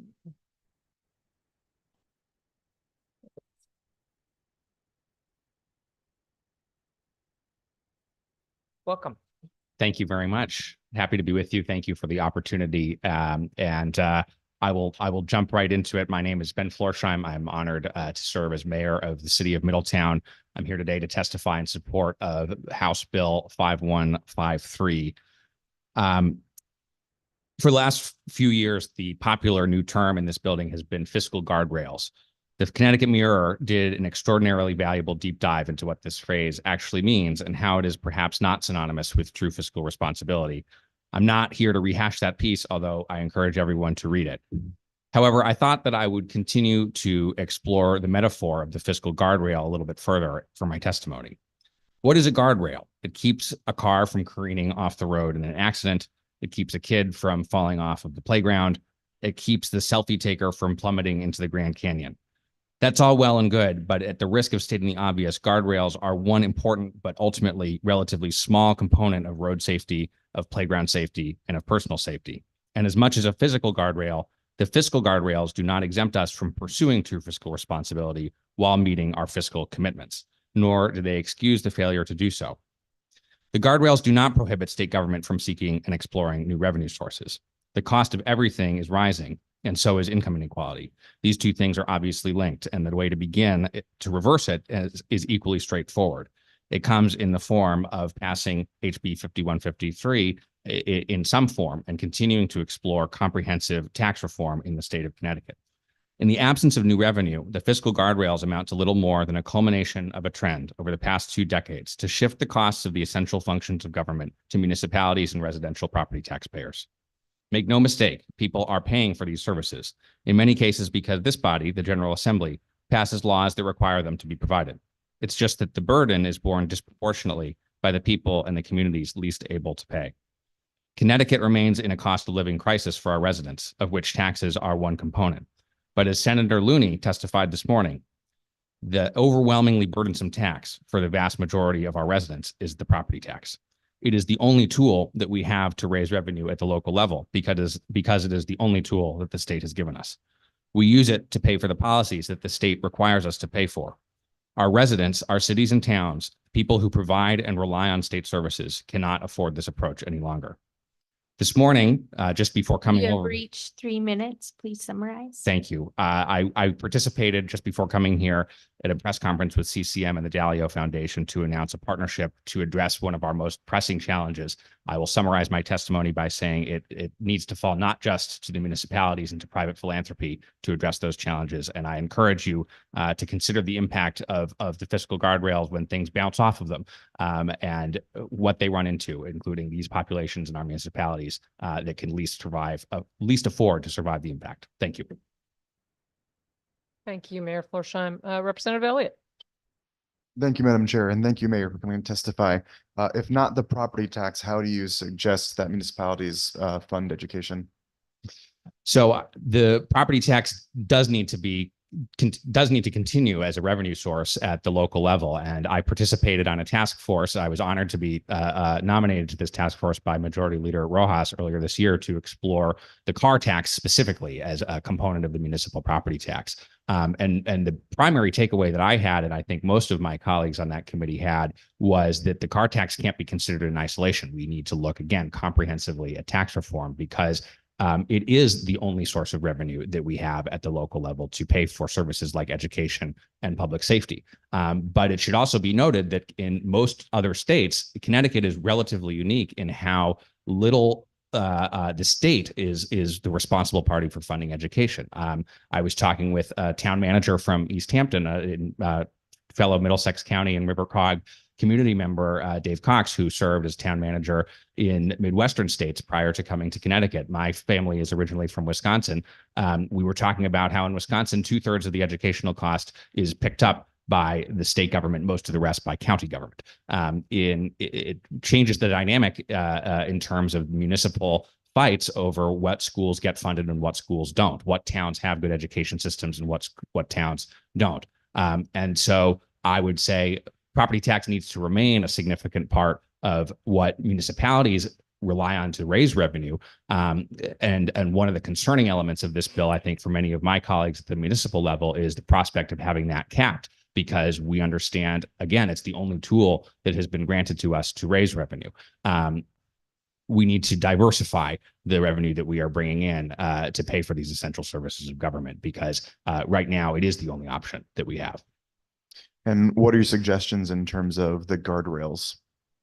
I think the guardrails have been an important component of how we've achieved a more stable fiscal picture over the last few years. And I'm not here to advocate that we remove them. I think that that is a separate conversation. I think that it is a question of what is the cost of operating within them.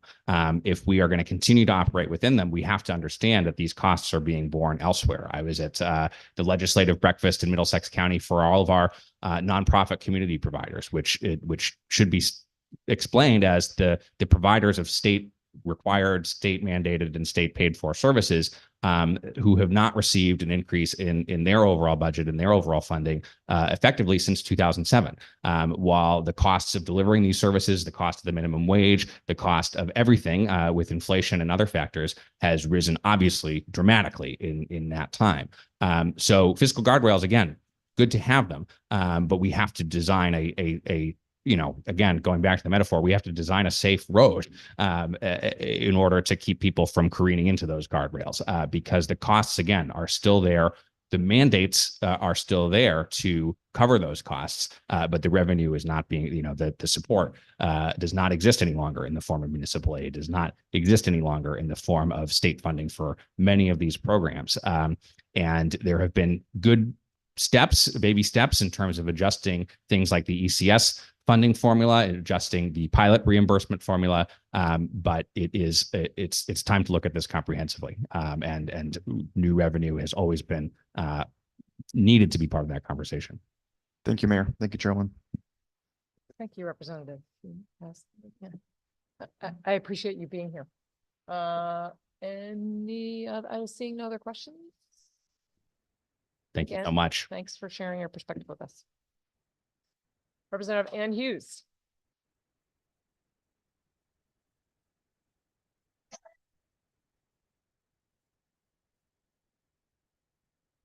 Thank you, Madam Chair, and to the Finance, Revenue, and Bonding Commission Committee. I'm Representative Ann Hughes of the 135th District. I'm here to testify in support of SB 3536 and HB 5113. I've been listening to a lot of the testimony this morning, and there's a couple of things that are really clear. One is we can't count on Congress. So we really need to be very proactive about addressing structural issues that are policy choices. Poverty, child poverty in Connecticut right now is a policy choice that we need to address straight on, and we know how to do it. We did it with the child rebate during the pandemic, and it freaking worked. It worked. And we need to decide that we are not going to normalize family distress and child poverty and child hunger here in Connecticut, one of the wealthiest states in the country, because we can address this right now with our unfair tax system. And that's why HB 513 is so important, because we saw through the tax incident study that a bunch of our wealthiest earners are not paying even what they owe, because we can tell that through the federal tax incident study.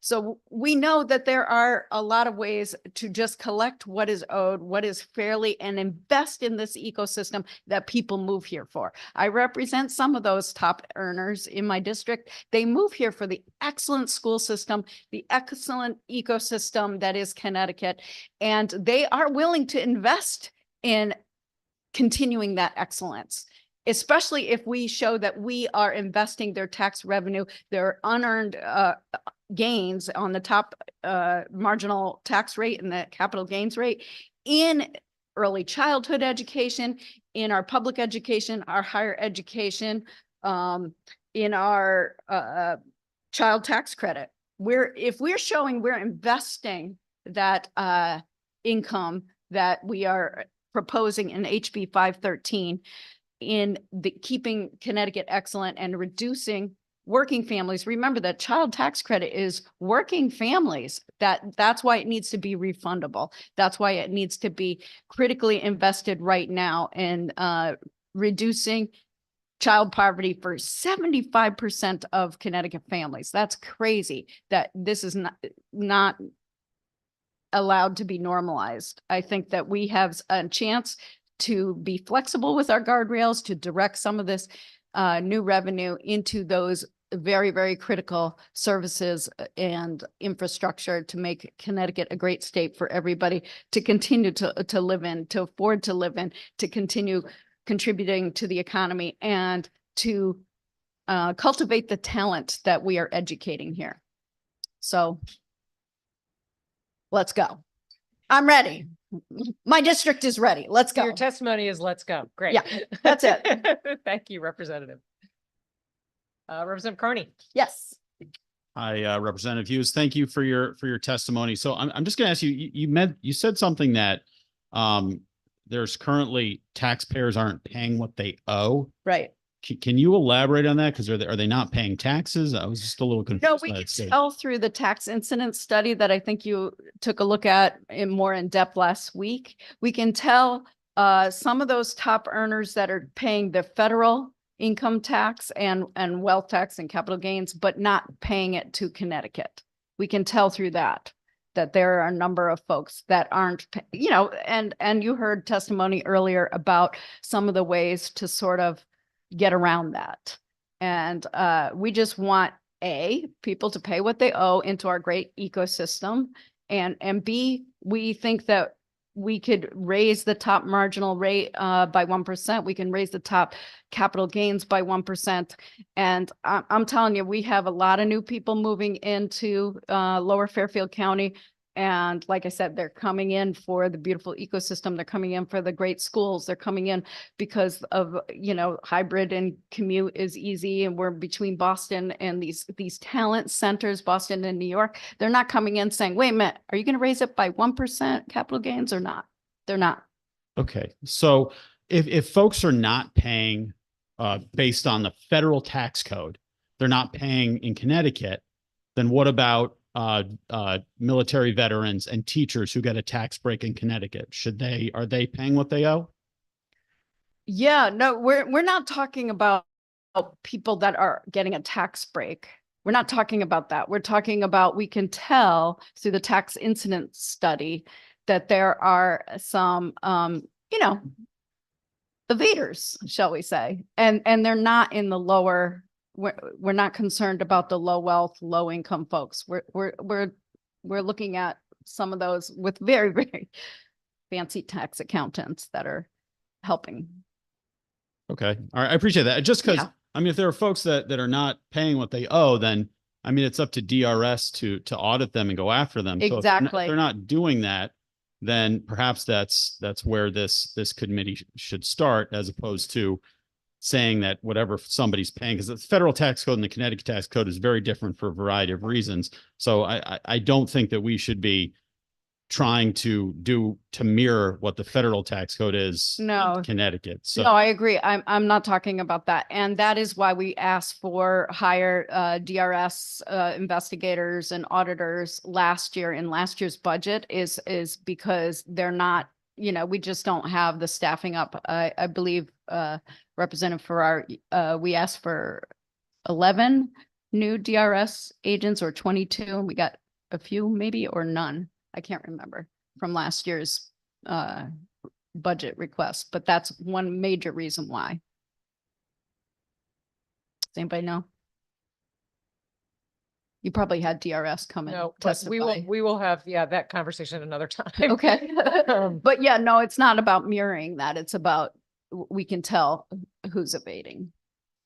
Or we can tell how many. We can't tell who. We can tell how many. All right, thank you. Thank you, Representative Carney, for nipping yourself after 2 questions.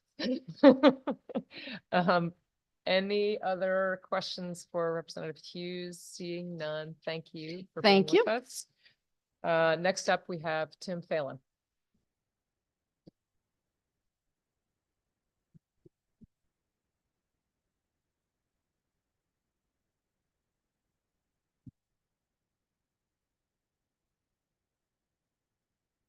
I'm Representative Horn, and my friend Senator Fonfara is listening remotely. Good morning, Senator Fonfara, and Representative Cheeseman and Senator Martin, if he's listening remotely, and other members of the Finance Committee. My name is Tim Phelan. I'm the president of the Connecticut Retail Network.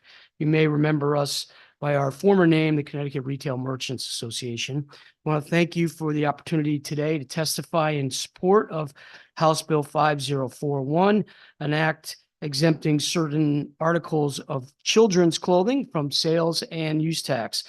Connecticut's retail industry supports this legislation and its stated purpose to exempt articles of children's clothing costing $100 from sales and use tax. I've submitted my written testimony, so I won't go through that. I just wanted to highlight a couple of points. And in lieu of the long list of folks you have ready to testify today, I don't want to hold the committee up, but I just wanted to say that our opinion, this legislation is not complicated. It is pretty straightforward. It gives families a break. It will help families balance their household budgets, making fundamental items, children's clothing, more affordable.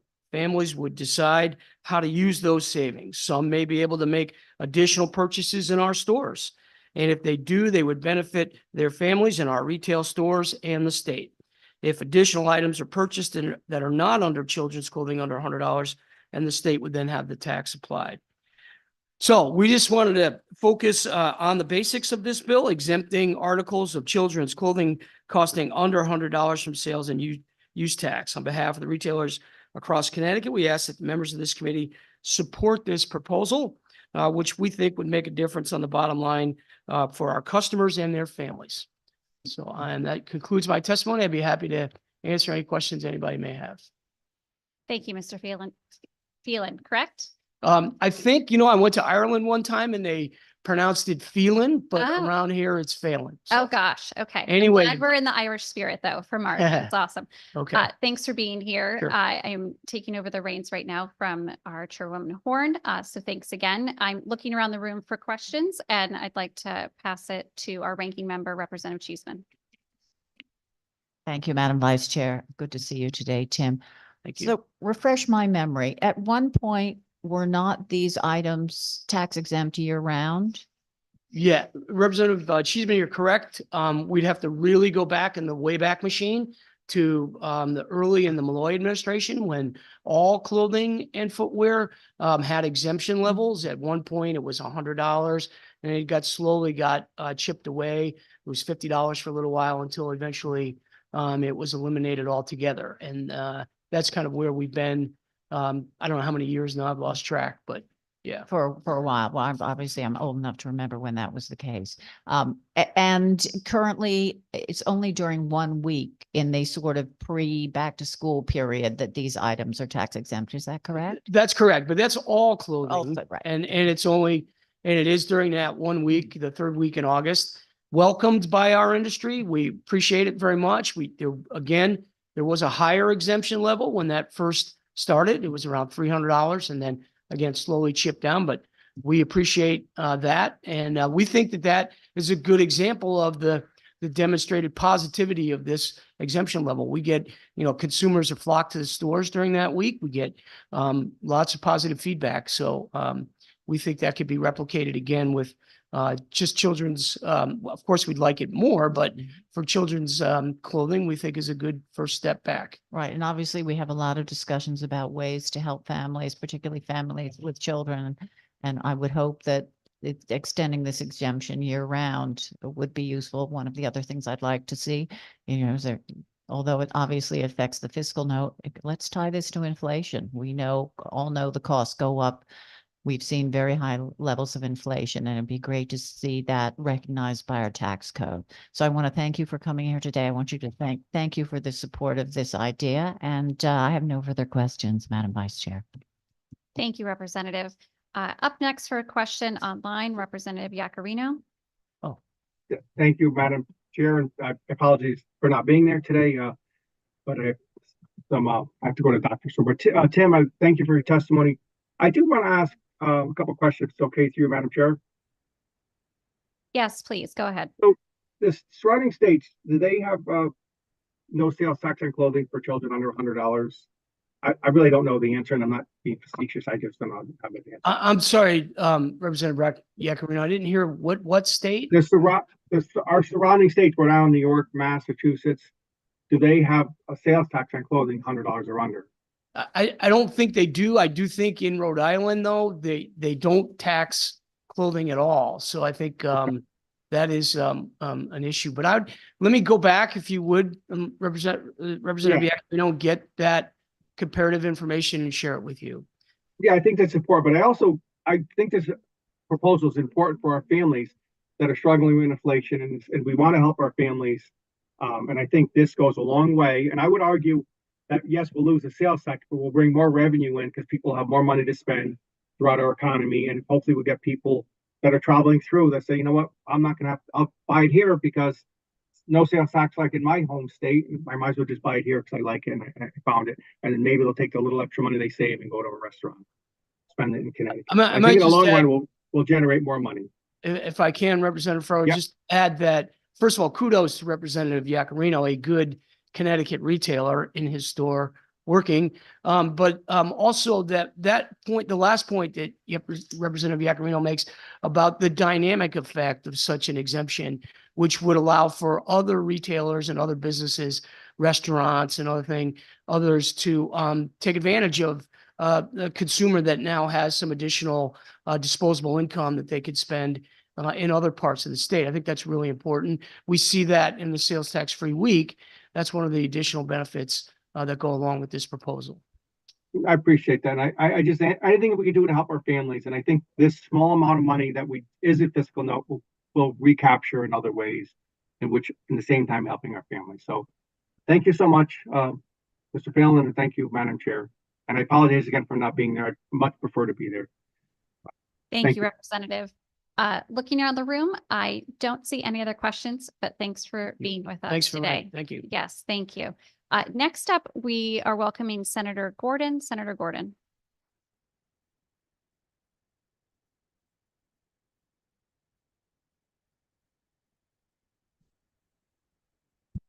Good afternoon.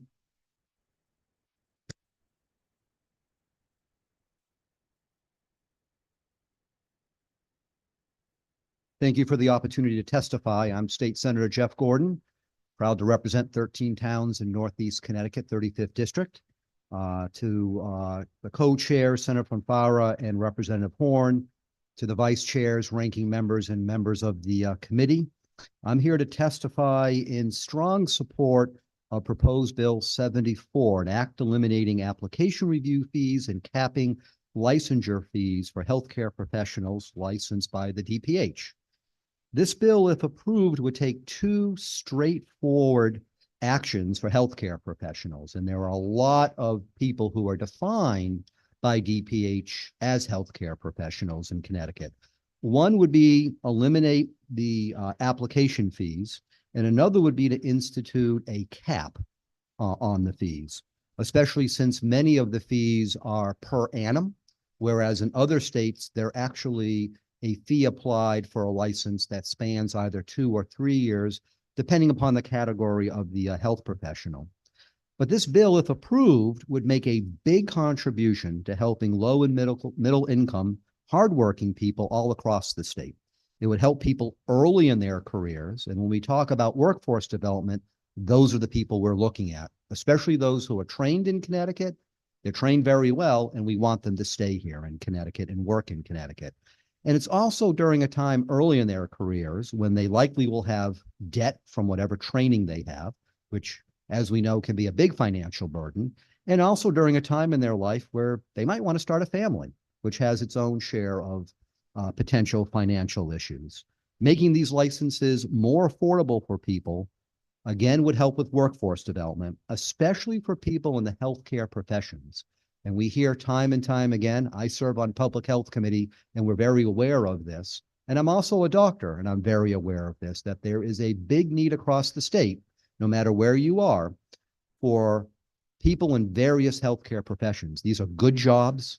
These are jobs that when you get them, you're likely to stay and be part of our economy here in Connecticut and contribute to overall the patient care needs that we have throughout Connecticut. And this also will provide economic opportunities for people who may not fully have those opportunities.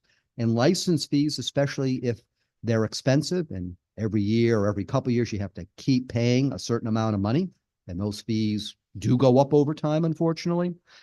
That poses a financial burden to folks who really, we should be decreasing the barriers and opening up opportunities for healthcare professionals to stay in this state, but especially who want to come to this state and work.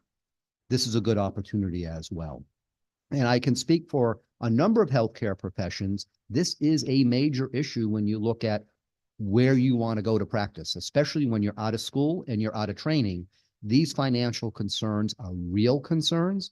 And it's why we see a number of healthcare professionals decide they want to go someplace else and not stay in our great state of Connecticut. We should, again, be doing things to recruit them and retain them. In summation, this bill also helps deal in part with the high cost of living in Connecticut. That's a multifactorial issue. The high taxes, high energy costs, many other things that contribute to high costs for hardworking people and families. But this is one step we can take. It's an easy step, but it will be an impactful step that we can take to help all sorts of healthcare professionals, especially those who we want to get into underserved areas, rural parts of the state, community hospitals, the community centers, healthcare centers that are out there, not hospitals, but freestanding ones. They very much need these healthcare professionals, and we should be doing what we can to help. And this is a step in the right direction. So I believe that streamlining the fees, capping the license fees for healthcare professionals is, number one, long overdue, and number two, something easy we can do that will have an impact in the short term and in the long term. So I urge the committee to support it, and I look forward to it getting out of committee and hopefully getting passed by both chambers. Thank you for the opportunity to testify today. Thank you, Senator. Thanks for laying out your testimony to us. I do have a quick question for you before I look for other questions from colleagues. Are you aware of the Department of Public Health's perspective on this? That would be wonderfully helpful, I think, for our committee to understand. I have not spoken directly with the Department of Public Health. I don't know if they've submitted testimony. If they haven't submitted testimony in opposition, I would assume it's not a concern of theirs. We're not asking from a Department of Public Health point of view to get rid of a license. I understand there's a need for licensing, especially more and more where we're going with compacts in many different healthcare professions. We're dealing with that today in a public hearing in public health with regards to a nursing compact. It's really more the cost of it. And I can tell you when I have to renew my license, and I just recently did in Connecticut, I do all the work. I do all the data entry online, and then I submit my credit card, and there really is no review because pretty quickly after my credit card is processed and it says application received, I then get an email saying, hey, here's your new medical license printed. So they do have the opportunity to review and audit. This bill doesn't change that whatsoever. It's more, what is the charge for it? And if we can make it easier financially for people, especially in some of the healthcare professions that we really need in Connecticut, the oversight's still there and all the rules and regulations for how you qualify for a license initially and how you qualify for a license renewal. This bill doesn't change any of that. Thank you for clarifying that. Any questions? from the room. Yes, Senator Fazio. Thank you, Madam Vice Chair. Thank you, Senator, Dr. Senator, for your testimony today. And thank you for co-introducing the bill. It's a bipartisan bill. There's several co-introducers on both sides of the aisle and from both chambers.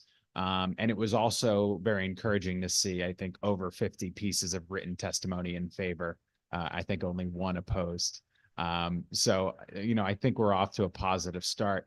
I mean, as someone who's been in the medical profession for many years in this state, and who represents a more rural Senate district than most, can you comment on, the problems with recruiting talent in the healthcare space in Connecticut? Problems faced in terms of access, especially for lower income patients, Medicaid patients, and also how you think that this bill would contribute positively or otherwise to alleviating shortages of access and improving recruitment of healthcare talent to the state and preserving the healthcare talent we have in the state here. Well, thank you very much for the questions, and I'm very happy to be partnering with you and your leadership on this topic here before the committee. So thank you for doing that. We've had a problem for many, many years in Connecticut with regards to recruiting and retaining healthcare professionals, just not doctors.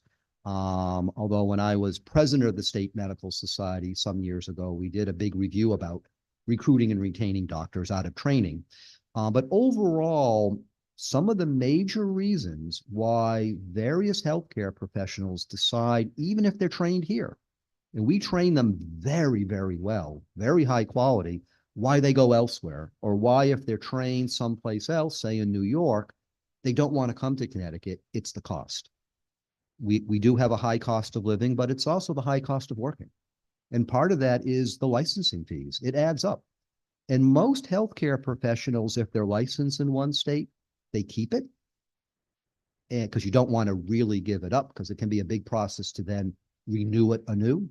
And then they get a license here. So it adds up the cost. I know I'm licensed in 2 states, and the cost that I have to do to be licensed in 2 states, that does add up. So to us, when we're trying to recruit and retain for underserved populations, for rural towns, I represent 13 towns, and most of those are quite small. I have a town of 781 people, so that's, I think, the smallest in Connecticut. I know for a fact that when we talk about community hospitals, they struggle to hire healthcare professionals. There's many, many of them. And those who want to be in private practice, they don't want to go to those areas because they're trying to pay off debt, or they're trying to initially get their practice up and running, which is expensive to do in this state. So the more we can do to help people, bring them in and keep them here, there are people who are willing to serve in those areas. But if we make it too prohibitive for them, they're going to go elsewhere, or they'll go into the urban or suburban parts of the state. And unfortunately, then the rural communities then get overlooked in that regard. It's an overall part of what we can do for recruitment. I've submitted some bills, some letters for other aspects of recruitment to try to help people out of training. But that's one of the #1 things that we hear and see in surveys. It's the cost. And it's a great point you made in your testimony, that this is oftentimes when people at the earlier points of their career, when they have less money in the bank, when they have debt and they're more strained in the short term for cash. And about recruitment, I think your testimony is corroborated by the fact that you see many healthcare providers, the Hospital Association testifying in favor of this bill, Stanford Health near my district testifying in favor of this bill. So hopefully we can move it forward. Your testimony as both a legislator, but also a physician, is certainly very helpful in shedding light on this committee. My assumption is that, we'll see probably a fiscal note of $10 million. So, I think it's money well spent and fair to people who are licensed and qualified to work here and provide care here, that they have that sort of minor break in the cost of living, cost of working here. So again, I appreciate your testimony and insight, and hope it contributes to the bill moving forward. And thank you very much. And one quick point, when you mentioned about a fiscal note, not that $10 million isn't a lot of money, it certainly is, but you're looking at what you're doing long term. So that's an investment we're making. That investment will pay off by having these people work here in the state, contribute to our economy, which they then would do through whatever taxes they pay, but also through their spending. So if we want to be sustaining our healthcare system, our patient care, but also our economy, we want people in all of these jobs. And there's many, many types of healthcare professionals here in Connecticut to stay here. And that will then be a good return on investment on many metrics, just not economically for the state, but the health of our citizens who then get the care, especially if they're in rural, small communities or underserved populations that we know we need more healthcare professionals, and especially community hospitals that we need the healthcare professionals for them. Thank you, Senator, and thank you, Madam Vice Chair. Thank you. Moving over to an online question from Representative Meskers, followed by Representative Carney. Thank you, Senator. It's less a question, but an observation. I think it's imperative that we reduce the fees. I think you mentioned as a sideline or as a subsequent follow-up, you know, we have signed in numerous compacts on various parts of the healthcare profession. We're still, I think there's two. There's one with social workers coming through the Department of Health. I believe the governor is sponsoring one on nursing. I think it's important that we emphasize this in this public hearing, is that license compacts are in the works and for many professions have already been enacted. So the ability to transition your license into Connecticut is super important. Coming from a border community, it's imperative in terms of shortages for the healthcare profession, and it's imperative in terms of job opportunities that we let people know that Connecticut's open for that business. The licensing fees, if we can get them reduced, I think is another strong signal. And this is going to ultimately lead to more taxpayers. So the fiscal note of 10 million should be looked in view of exactly what you had mentioned, both long and short-term investments, because income tax, sales tax is an immediate capture from the state for people who decide to move their practices to the state. And I think that's important. And as sitting on the chair of commerce, I just want to lend my support to this proposal as well. So I want to thank you for your testimony. Thank you very much, and I do appreciate the support. I do have a number of towns that border Massachusetts. I live a couple of miles from the border myself, and people do readily hop over. And more we see healthcare professionals really being portable in a sense. They will freely go to another state if they feel that it's more inclined for them, especially those in the younger generations. But if we can keep them here in this state and they make roots here in this state, then that's better overall for many, many metrics. So I do agree. Thank you. Yeah, thank you very much. Thank you, Madam Chairwoman. And Representative Carney. Thank you very much, Madam Vice Chair. Hi, Dr. Senator Gordon. It's nice to see you, fellow Brandeis judge. But I appreciate your testimony. I guess just a couple of quick questions. Can you give me some examples of the cost of the fees? And I know it'll vary based on profession, but. Well, thank you. And it's been many years since I was at the Brandeis campus, but I am partial to the judges. So when I was an undergrad, I didn't dress up as a judge, but I did go to the sports games.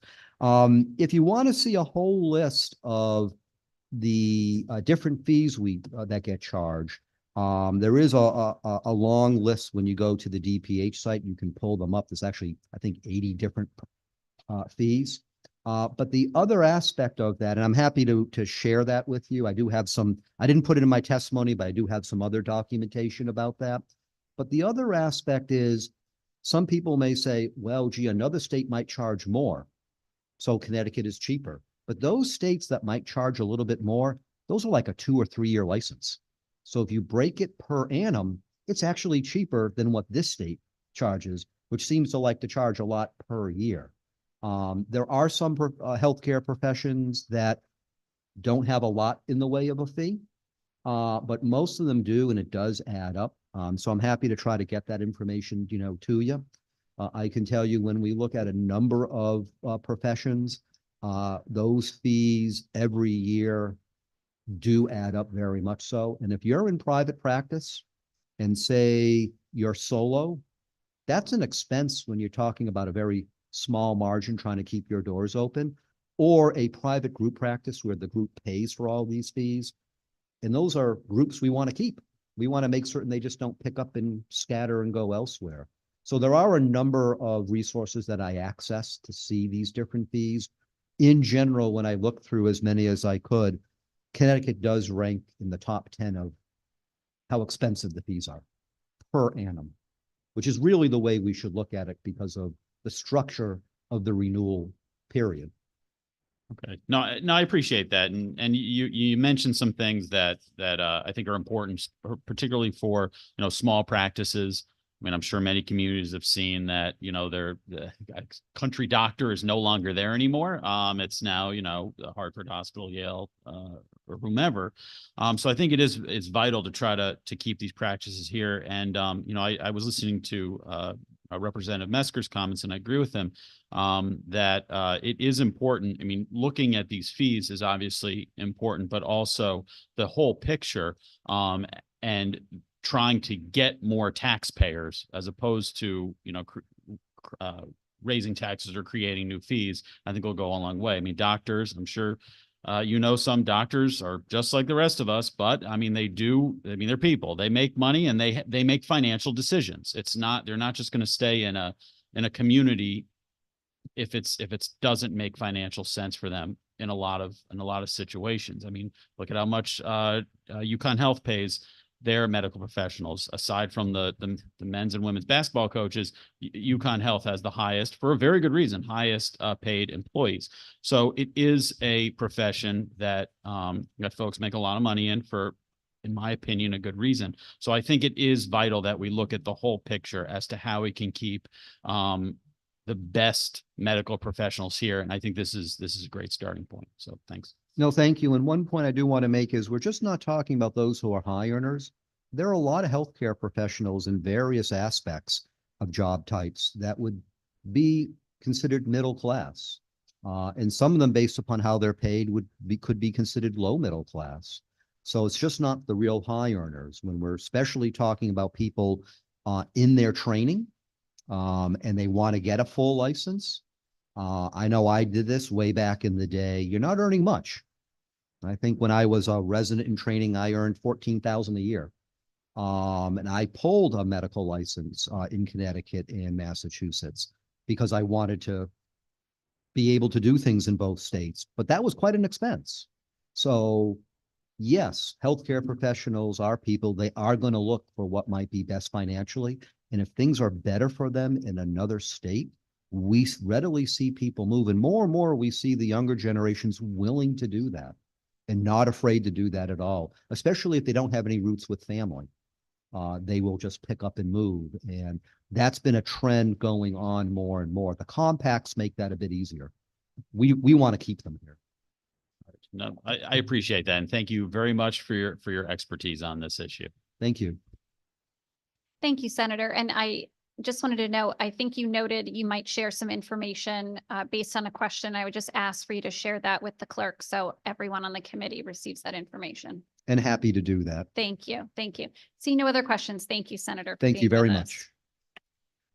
Next up online, we have Max Matisyahu. Welcome, Max. Hello. Can you see me? Can you hear me? We can hear you, Max. Please go ahead. Hi, good afternoon. My name is Matisyahu Max. I'm a resident of Waterbury, Connecticut. I'm here virtually, that is, testifying today in support of HB 5101, an act establishing a tax credit for educational access and opportunity scholarship donations. I would like to highlight a few critical points that I believe are essential to consider. Number one, it is vital that we are able to educate our children to a high standard in order to ensure a safe and prosperous future for them. Therefore, education is the most important issue facing families in our state and our country, that is. Data shows that the U.S. is lagging behind many Asian and developing countries. Currently, the U.S. ranks 11th in science. Math scores have not improved, but have remained steady since 2003. That's over 20 years at this point. People more educated than I will propose solutions and ideas that may or may not work. It is my belief that some fundamentals of free market economics can be helpful in solving this issue. Number one, competition brings excellence. Number two, diversity of choice makes consumers, better consumers. With these two principles and HB 5101, I think we can swing the pendulum back to excellence of our state's educational standards, both public and private. This bill, to be clear, is not to decrease funding for our public school system. This bill would allow a single mom or small business owner like myself to be able to supplement her child's public school education, or perhaps choose a competitive private school that is better suited for her specific child's needs. You will hear from those that oppose tax credit scholarships that public money should only be for public schools. However, they would never make that claim when it comes to students using publicly funded Pell Grants at private universities. They would also never make that claim when it comes to low-income families using publicly funded Care for Kids at a private daycare. In both cases, we trust the recipient, the parent, to utilize the grant at the best setting for the particular student. Some may argue that the state cannot afford to offer tax credits. To that, I would say the state gave out nearly $1 billion in credits to Hollywood film studios that studies showed had no economic benefit to the state. Investing a few dollars so parents can put a struggling child in a better situation is the wisest financial move Connecticut can make. A few $1,000s to help turn that child into a productive citizen is well worth it. Thank you for listening. Thank you, Max. Thank you, if I may, Yeah, Madam Chair. please, Thank you, Madam please, Ray. Vice Chair. Thank you. Thank you for coming here today to testify, Max. Do you have personal experience or anecdotes about how this particular program might help children? I believe across the country, it's being shown that educational grants have made parents, given them the ability to choose a school better suited for their children. I think it's self-evident that competition, opportunity, choices are all fundamentally improve all systems. Right. And do you believe that parents, regardless of income, are best placed to decide what's the best way to educate their children? As a father of 4 boys, I would tell you that, yes, absolutely. All right. Thank you. Thank you for coming here today, Max. Thank you, Thanks Madam for Vice having me. Chair. Have a great day. Thank you, Ranking Member Cheeseman. Seeing no other questions, thank you, Max, for joining us. Next, we have Michael Goldboss. Michael?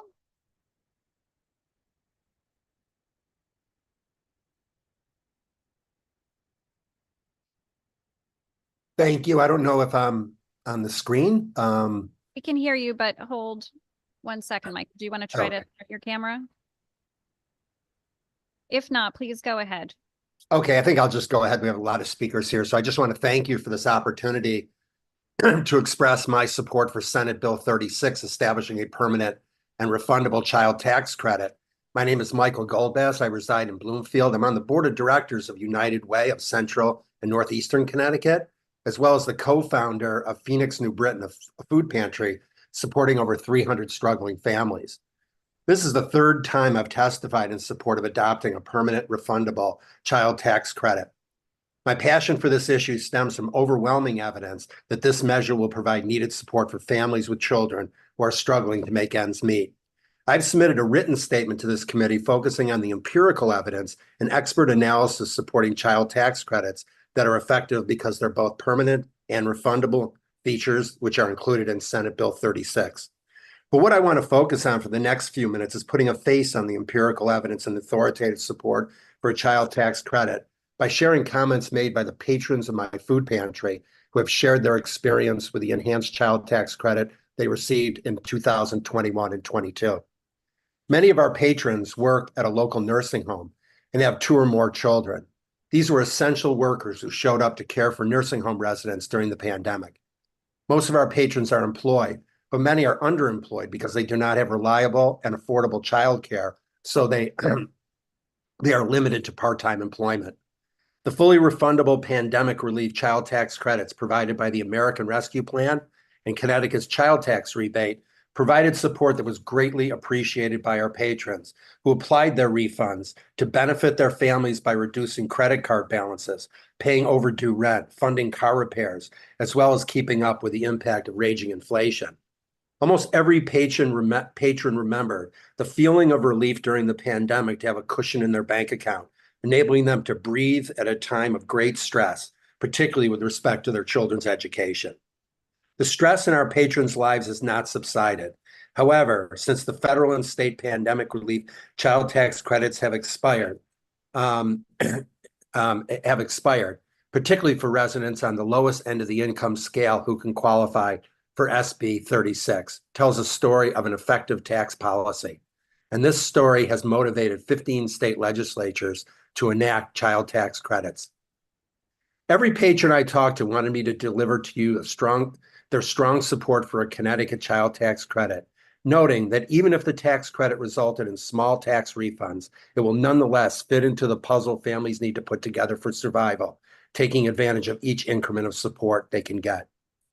In conclusion, Senate Bill 36 will make a difference in the lives of hardworking residents who need your help, and I appreciate the opportunity to present today. Thank you. Thank you, Michael. Thank you for sharing your story and the story of the individuals you serve every day. We really appreciate it. I don't see any questions, but thank you again for your time. Have a great day. Thank you. Next up, we have Carol Williams. Carol. Yes, good afternoon. Co-chairs Horn and Fonfera and Vice Chair Farrar, ranking members Cheeseman and Martin, and other honorable members of this committee. My name is Carol Williams. I live in Willimantic. I'm here today to testify in favor of Senate Bill 36, establishing a refundable child tax credit. The Community Foundation, of which I am a trustee, serves 42 towns in Eastern Connecticut, including 2 of the 4 least resource towns in our state, including my own, Wyndham Willimantic. The Community Foundation of Eastern Connecticut's been working recently with 50 other organizations in a collaborative effort to figure out ways to address child poverty in Connecticut. Ending child poverty, as we've heard today, is one of the most significant steps that could be taken to create a more just and equal society. To this end, since 2020, the Community Foundation has provided approximately $4 million in funding to child and youth serving organizations in Eastern Connecticut.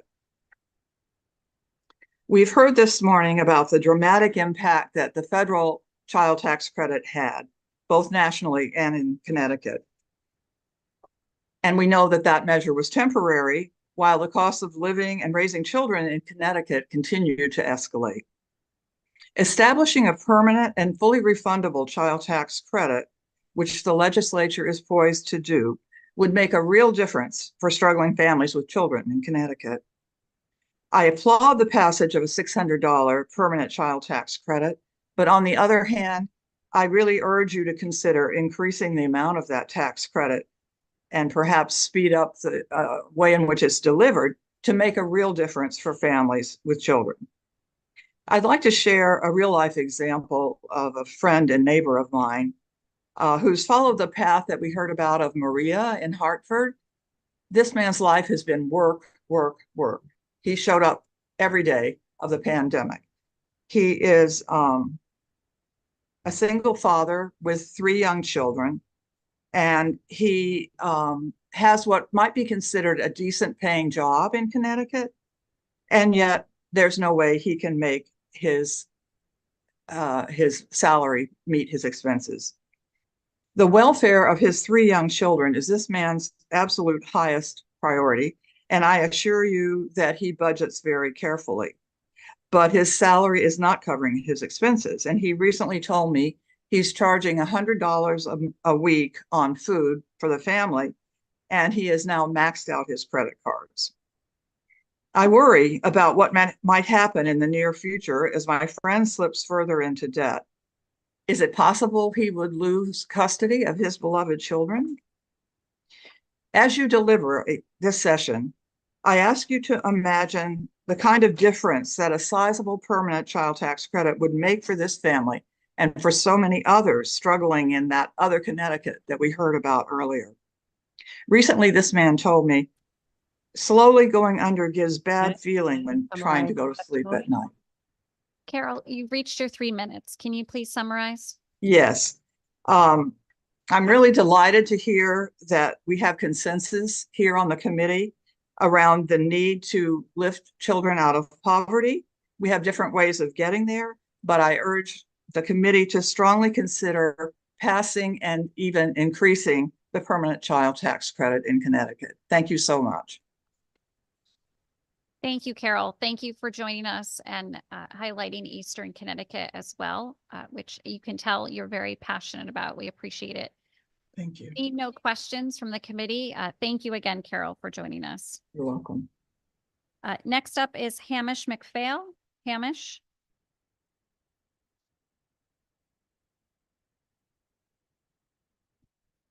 Thank you, Hamish. Good afternoon, members of the Finance, Revenue and Bonding Committee. My name is Hamish McPhail. I'm the Deputy Director of CONCAN, a statewide education advocacy organization committed to building equitable and accessible educational opportunities for all of Connecticut children, regardless of zip code. Today, I'm testifying in support of Senate Bill 36, an act establishing a refundable child tax credit. The research is clear on how much learning happens outside the classroom. Kids learn about the world in the world by trying new activities, honing in on their passions, and engaging with other children.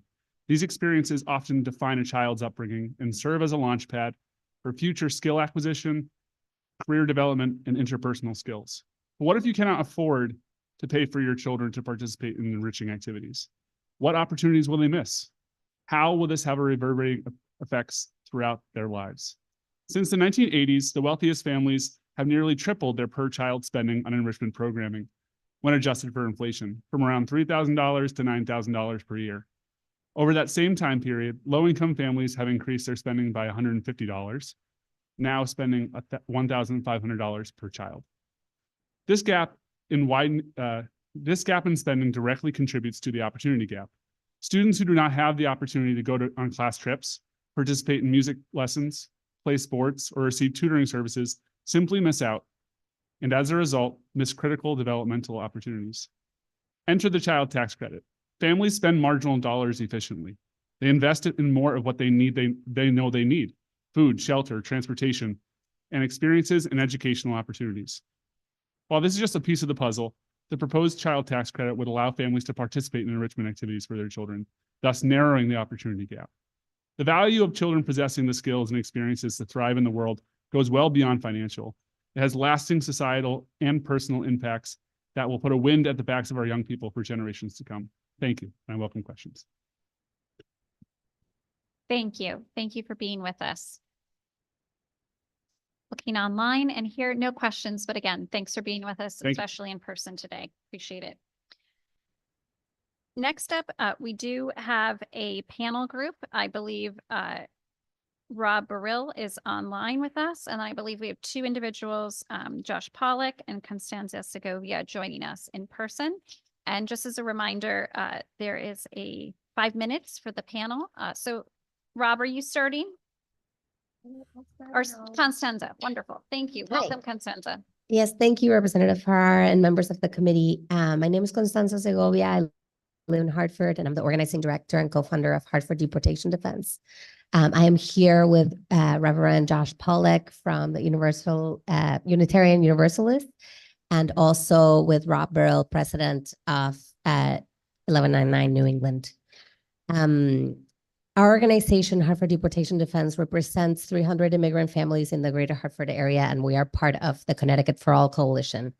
I'm here to testify in support of SB 35, SB 36, and HB 5113, and in opposition of HB 5101.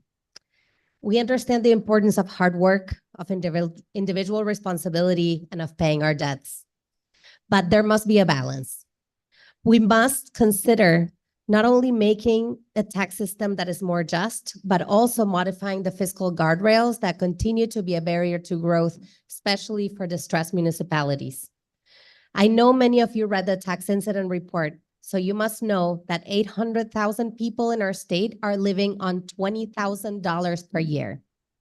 Many of them are right outside your office windows here in the Capitol. They're right in this neighborhood of Frog Hollow, where the unemployment rate is 16%.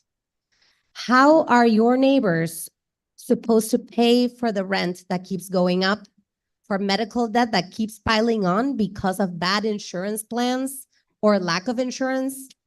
How can we expect families to who have struggled for years to help their students succeed in underfunded public schools and then turn around and pay soaring tuitions at our public universities? To come out of survival mode, what we need is transformative investments into our public services and institutions. Other than supporting the bills you see before you, like the capital gains tax that would be invested directly into the public higher education system and childcare system, the legislature must adopt policies like a new digital ad tax for companies making 10+ billions of dollars in profits per year. The committee has an opportunity. You can advance policies that will really uplift people. You can create the revenue we need to truly transform public institutions and Connecticut residents' everyday lives. The lives of our children, the lives of our elders, of our immigrant neighbors, of our devoted care workers, our teachers, our paraprofessionals, our students, white, Black, and brown. Each of us deserves a state that will work for all of us. Thank you. And I'll pass it to Rob if there's no questions. Thank you to We'll go to Rob first and finish the panel, and then we'll ask questions. Thank you. Go ahead, Rob. I'm sorry to interrupt. Thank you to Senator Fanfara, to Representative Horn, and to all the members of the Finance Committee. I'm going to be very brief. I'm president of the SEIU State Council, in addition to being president of 1199. The State Council represents over 70,000 healthcare providers, educators, janitors, security guards, childcare providers, paraeducators, and state and municipal employees. Folks who really kept us safe, kept us educated, kept us healthy during the course of the pandemic, and for 15 years now have often been on the wrong end of budgetary choices that leave them doing more with less. We heard a lot during the last session, and we even heard it today, that it's difficult when we have to make choices between different constituencies. What I would say is that the multiracial working class of Connecticut is at a point where we are, and the people that we represent are just not able to make those choices anymore. We can no longer be in a place where group home workers and childcare workers are told that their needs are going to be pitted against the needs of our educators and community colleges and universities and students, that they're going to be pitted against the needs of paraprofessionals. All of the groups that I'm talking about are folks who are fighting desperately just to survive, many of them on the edge of poverty and sometimes sinking. And we are looking at right-sizing our revenue collection, in addition to the very important measures that Constanza and many others have talked about, in terms of adjusting the fiscal guardrails to have greater flexibility to meet not just the future needs that our governor and the legislature have met in terms of pension obligations, but the present and urgent needs that too many working class people across the state face. So thank all of you. Thank you. I recognize we're at 5 minutes. Josh, I know you were a part of this panel. I can ask a follow-up question, curious from your perspective in the community, is that the 5 minutes now that I realize there's someone's phone? That's someone's phone. Oh, apologies. Are we at 5 minutes? Oh, we just hit. Apologies. Regardless. I was right. I was listening to that little spontaneous phone. But Josh, could you share from your perspective in the community? I know you've spoken more broadly also on homelessness that you see in your work, but how do you see the current tax system exacerbating some of the community needs in your work? Thank you. So how I see the current tax system, I think you were asking this question earlier, and there was someone who said it's not that poor people or people who are struggling are walking around saying, oh, if the tax system were different, I would have a different life. I don't think a lot of people are paying attention to it that way, but I think it's true that if the tax system were different, if it weren't so upside down, which is what the tax incidence analysis shows, people actually would have extra money in their pockets at the end of each month. one of the things I wanted to go over in my testimony very briefly is that as a pastor, I think today more than 25 years ago when I started, I see inequity. Inequity walks into my office every single day. And so I just wanted to say yesterday, it was a 75-year-old diabetic veteran with a small pension who's being evicted, no fault of his, but he needs to have housing April 1st, elder housing. The night before, it was a conversation with a tenant at a building complex in Manchester that's being bought by Stratus, a private equity fund, and all the tenants, it's like 250 tenants, have no idea what their housing security is at this point. Last week, it was a professor at Eastern coming into my office saying, hey, can we put a table in the lobby on Sunday morning so we can educate our members about the fiscal crisis that the conscu system is facing? And then a few days before that, it was a GoFundMe request for a family in Hartford, an immigrant family, uninsured, that's facing a major health crisis. So this is constant. This is constant. And again, the tax system is upside down. That is a major part of the problem.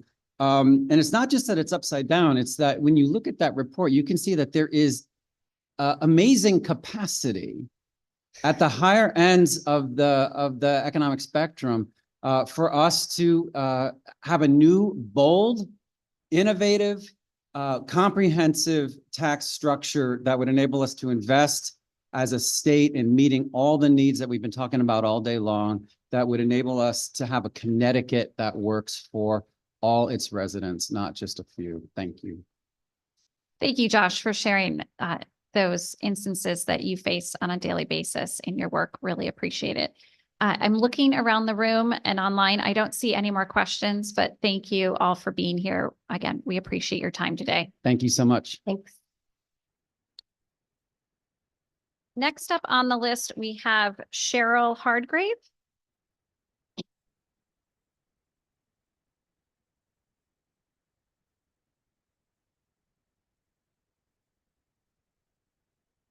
Welcome, Cheryl. Thank you, guys. Good afternoon. Okay.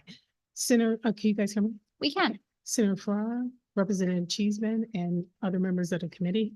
My name is Cheryl Hargrave, and I am an advocacy coordinator and resource specialist for United Way of Connecticut. And I thank you for the opportunity to be able to testify in support of creating a Connecticut child tax credit. And I'm also here to advocate for the Alice families that couldn't be here today, and as an Alice alumni myself.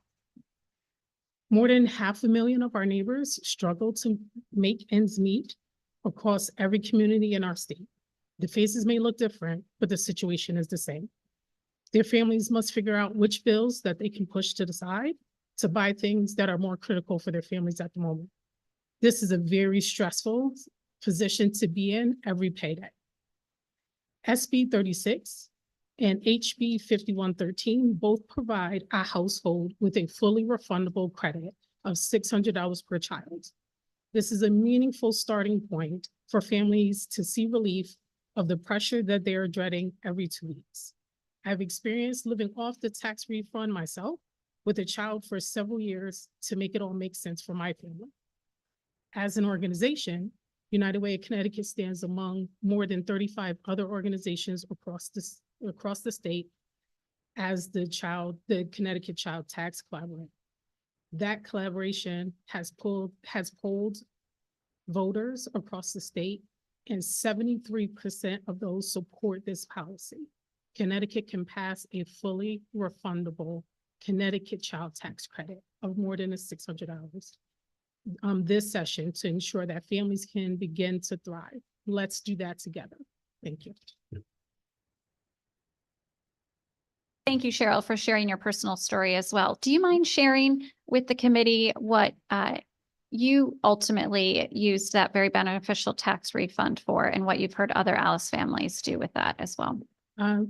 My son is a little bit older now, but when I was a Alice family myself, it was mostly childcare, food, and to pay forward on different insurances, car insurance, and to put towards taxes. So I didn't have to worry about those things when like halfway through the year. Thank you. Thank you for that. And for mentioning that high cost of childcare. We're certainly trying to do our part in legislature this year on that as well. Looking around the room and online, I don't see any other questions, but again, thank you, Cheryl, for being with us today. Next, we have David Shinterman.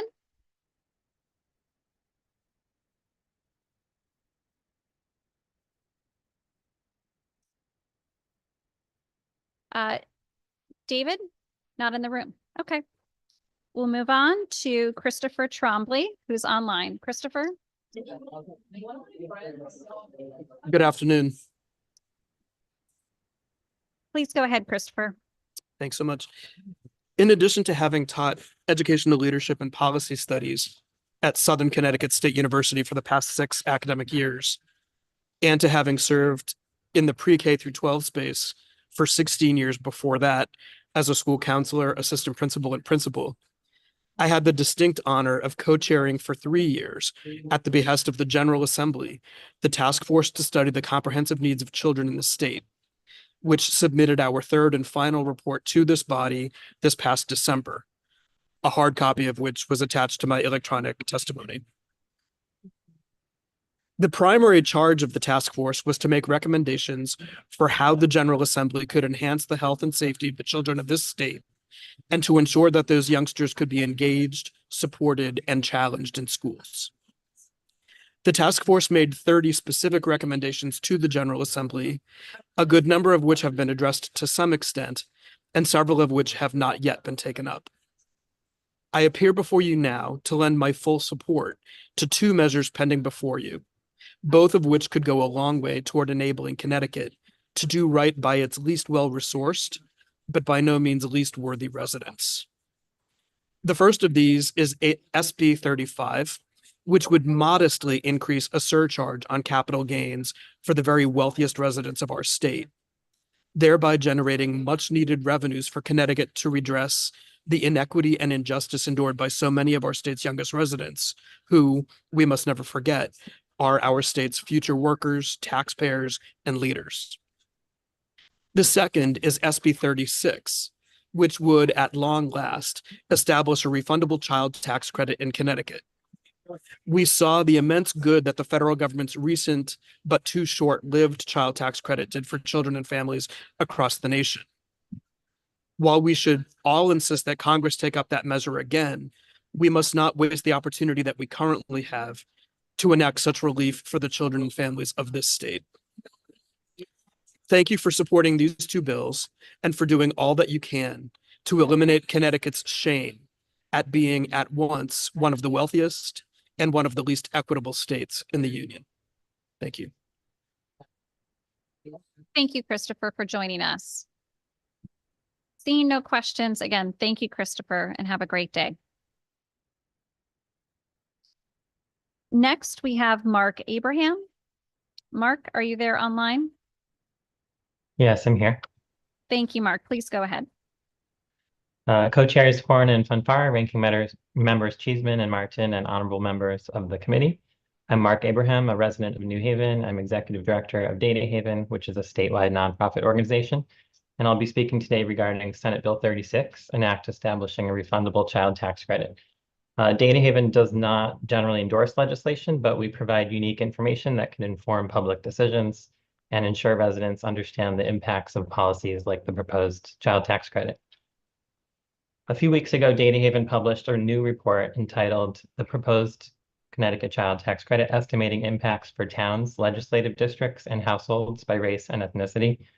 The report, with interactive maps and charts for each community, can be found on our website, ctdatahaven.org/CTCTC 2024. The maps show how refundable tax credits of $600 per child would be distributed across the state. And for example, 12,313 families with children in Waterbury would receive $14 million under the proposed plan each year. Families in smaller towns would also benefit, such as in Prospect, there are 680 families. They would be eligible to receive $800,000 per year. One of the legislative districts where families would receive the most, over $11 million, is State Senate District number 1 in Hartford and Wethersfield. And in District 23, near Old Saybrook, Old Lyme, there are 1,272 families with children who would receive millions of dollars per year as well. In Connecticut, 91% of Latino, 88% of Black, 68% of white, and 65% of Asian families would be eligible. According to research at Columbia, CSSP, when the expanded tax credit ended in 2021, the child poverty rate skyrocketed. I think you heard about this from other folks on the panel today, but suddenly in just 1 month, there were 3.7 million children who fell into poverty, including 1.4 million white children, 1.3 million Latino, and 700,000 Black children. We saw these impacts firsthand in Connecticut, and it was one of the most surprising things that I've seen in my work the past decade. So each year, Dana Haven with Siena College conducts a survey involving live interviews with thousands of randomly selected adults in every town. We collect a whole bunch of data, including some narratives. A lot of people mentioned, their personal impacts of the pandemic relief on their families. And what we found basically was that when the child tax credits began in the second half of 2021, food insecurity remained stable for households without children, around 10%. But for households with children who experienced much more food insecurity, it fell from 17% to 12%. So a dramatic kind of closing of that inequity in household food insecurity, which we saw by race, ethnicity as well.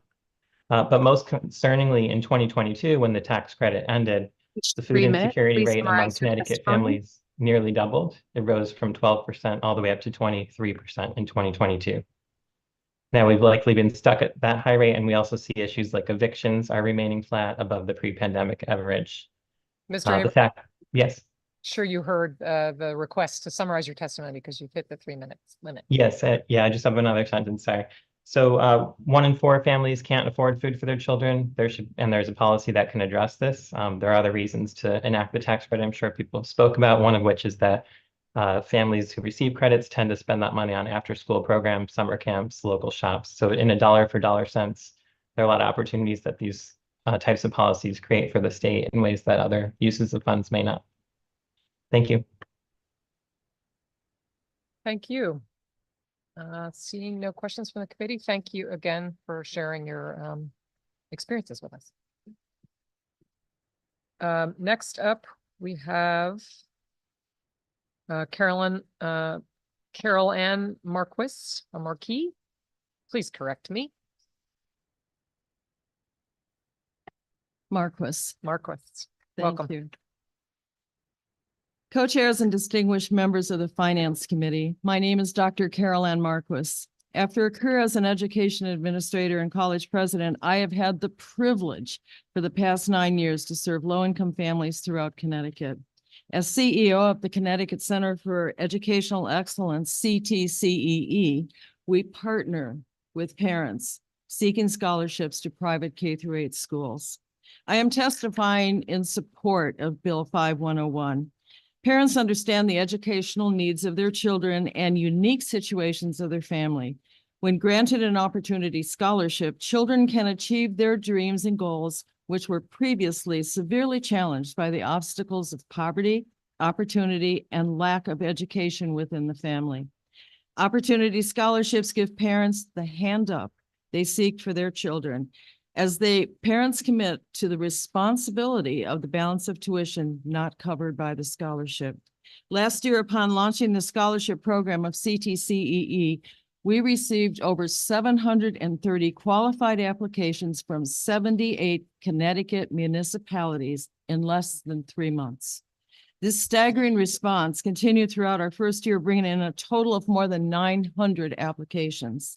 Last year, upon launching the scholarship program of we learn of family challenges that go far beyond economic restraints.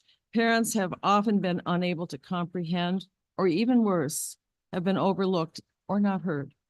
The default rate of payments from scholarship parents is less than 3%.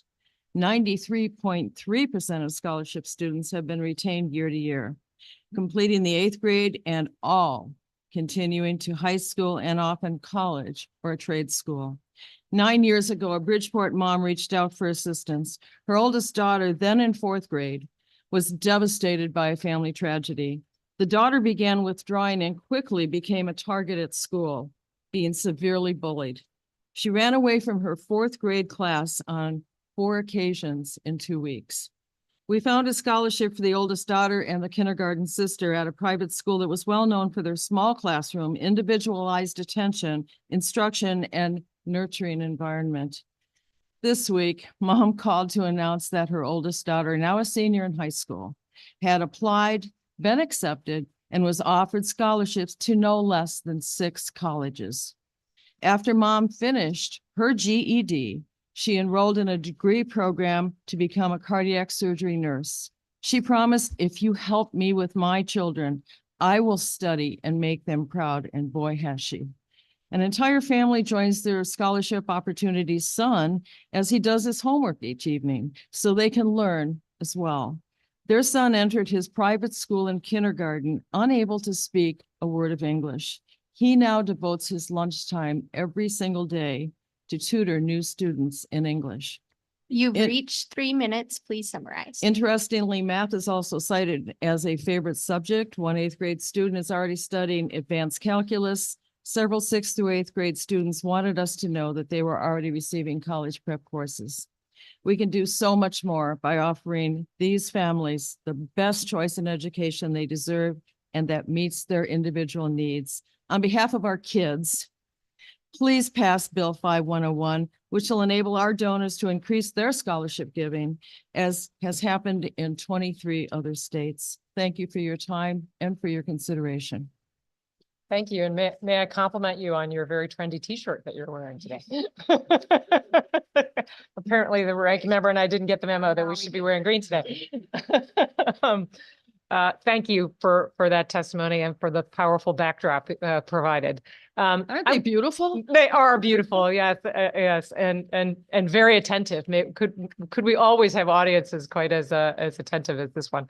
I wondered whether, in terms of numbers, you had a sense of, if we were to pass this, what kind of like how much of this tax benefit is what motivates someone giving to these kinds of scholarships? And do you have a sense from your donors what additional scholarships might be provided if we were to provide this tax benefit? I was speaking to someone from another state this week, and when they passed this bill, and it was actually in South Dakota, they had 639 scholarships that they had given that year. The first year after they passed the tax credit scholarship, they went to almost 1,400 scholarships in 1 year. And we have interest from our donors. I can't tell you how many. At the moment, I can't tell you how many applications I'm going to get this year, because this year from 12:01 a.m. on March 1st to 12:30, we received 100 applications. So we're moving fast, but we really do believe that as the word spreads, so will the enthusiasm to see these children succeed. And believe me, they're capable of it. Thank you.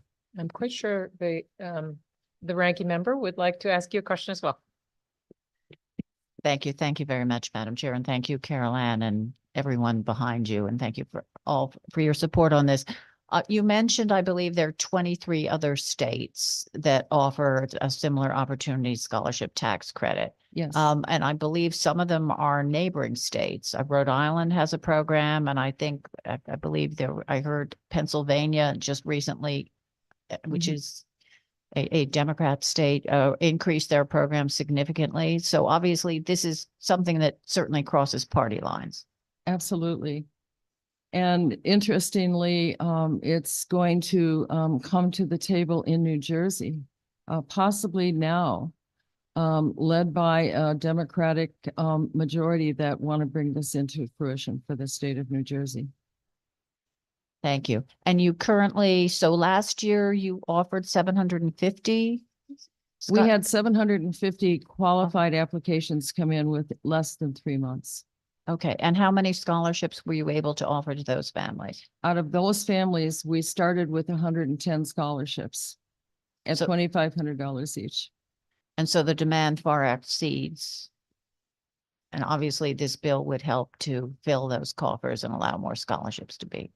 And Representative, we're also very open to, as a dollar comes in the door, we send it out. Right up to, the entire year, we were moving funds around to make sure we got one more child into school. Thank you. And I think I've used my 2 questions. So thank you. Thank you very much, Madam Chair. And thank you all. I look forward to hearing more testimony today. Thank you, Caroline. Thank you, Representative Cheeseman. Senator Martin. Thank you. Hi, Caroline. Thank you Hi. for testifying and thank you for your stage props behind you. Our precious Oh, Cardinal. we do it regularly here, so we're very used to it. So if someone receives a scholarship for 1 year, do they have to reapply second year? Yes, sir, they do. And we do that for fairness, because how we judge their eligibility is by collecting their federal 1040 for that year. We can see how many dependents they've claimed, as well as what their gross adjusted income is. And we post a bar right on our application, and they can see if they qualify or not. And but we need to recertify that every year to make sure that every family that wants a scholarship can get it if we can find the funds. And how does the program fund it? Private donors. Just privately? Okay. Yes. All right. Thank you. Thank you, Madam Chair. Thank you, Senator Martin. Seeing no further questions, I thank you and your crew for being here. I believe we may hear from some of them a little bit later on in the testimony. So. And Senator, if I may, when a child comes into our program, it does not take a penny away from the public school. Thank you for making that note. Next up, we have Stephen Tomczak. Yes, greetings, Senator from FAR, Representative Horn, members of the Finance, Revenue, and Bonding Committee. My name is Stephen Monroe Tomczak, a resident of Wallingford and a faculty member at Southern Connecticut State University Department of Social Work, where I have served for many years as a leader in our faculty union, CSU-AUP. I am testifying before your committee to urge you to support SB 35, an act establishing a capital gains surcharge, and SB 36, an act establishing a refundable child tax credit. It is critical that this legislature consider raising revenue as opposed to making serious cuts in programs that serve the most vulnerable in our society. Cuts reduce state support for critical services such as education, including higher education, healthcare, income support, housing programs, and other services that meet human need. And yet, according to the recent Alice report from the United Way, low-income and middle-class families are already struggling more than ever to make ends meet. In Connecticut, 35% of households struggle to meet basic human needs such as food, healthcare, childcare, transportation, and housing. At the same time, a small proportion of individuals and families in Connecticut are enjoying unprecedented wealth and prosperity. In short, the income and wealth gaps in Connecticut are significant and widening, making the lives of the majority of our residents more precarious than ever.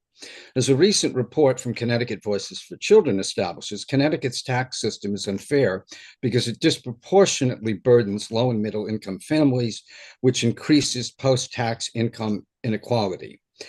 This report further shows that the state has a very high level of pre-tax income inequality, with the top 1% of taxpayers receiving $3.4 million a year, equal to 181.7 times the income of $18,800 for households in the 10th percentile.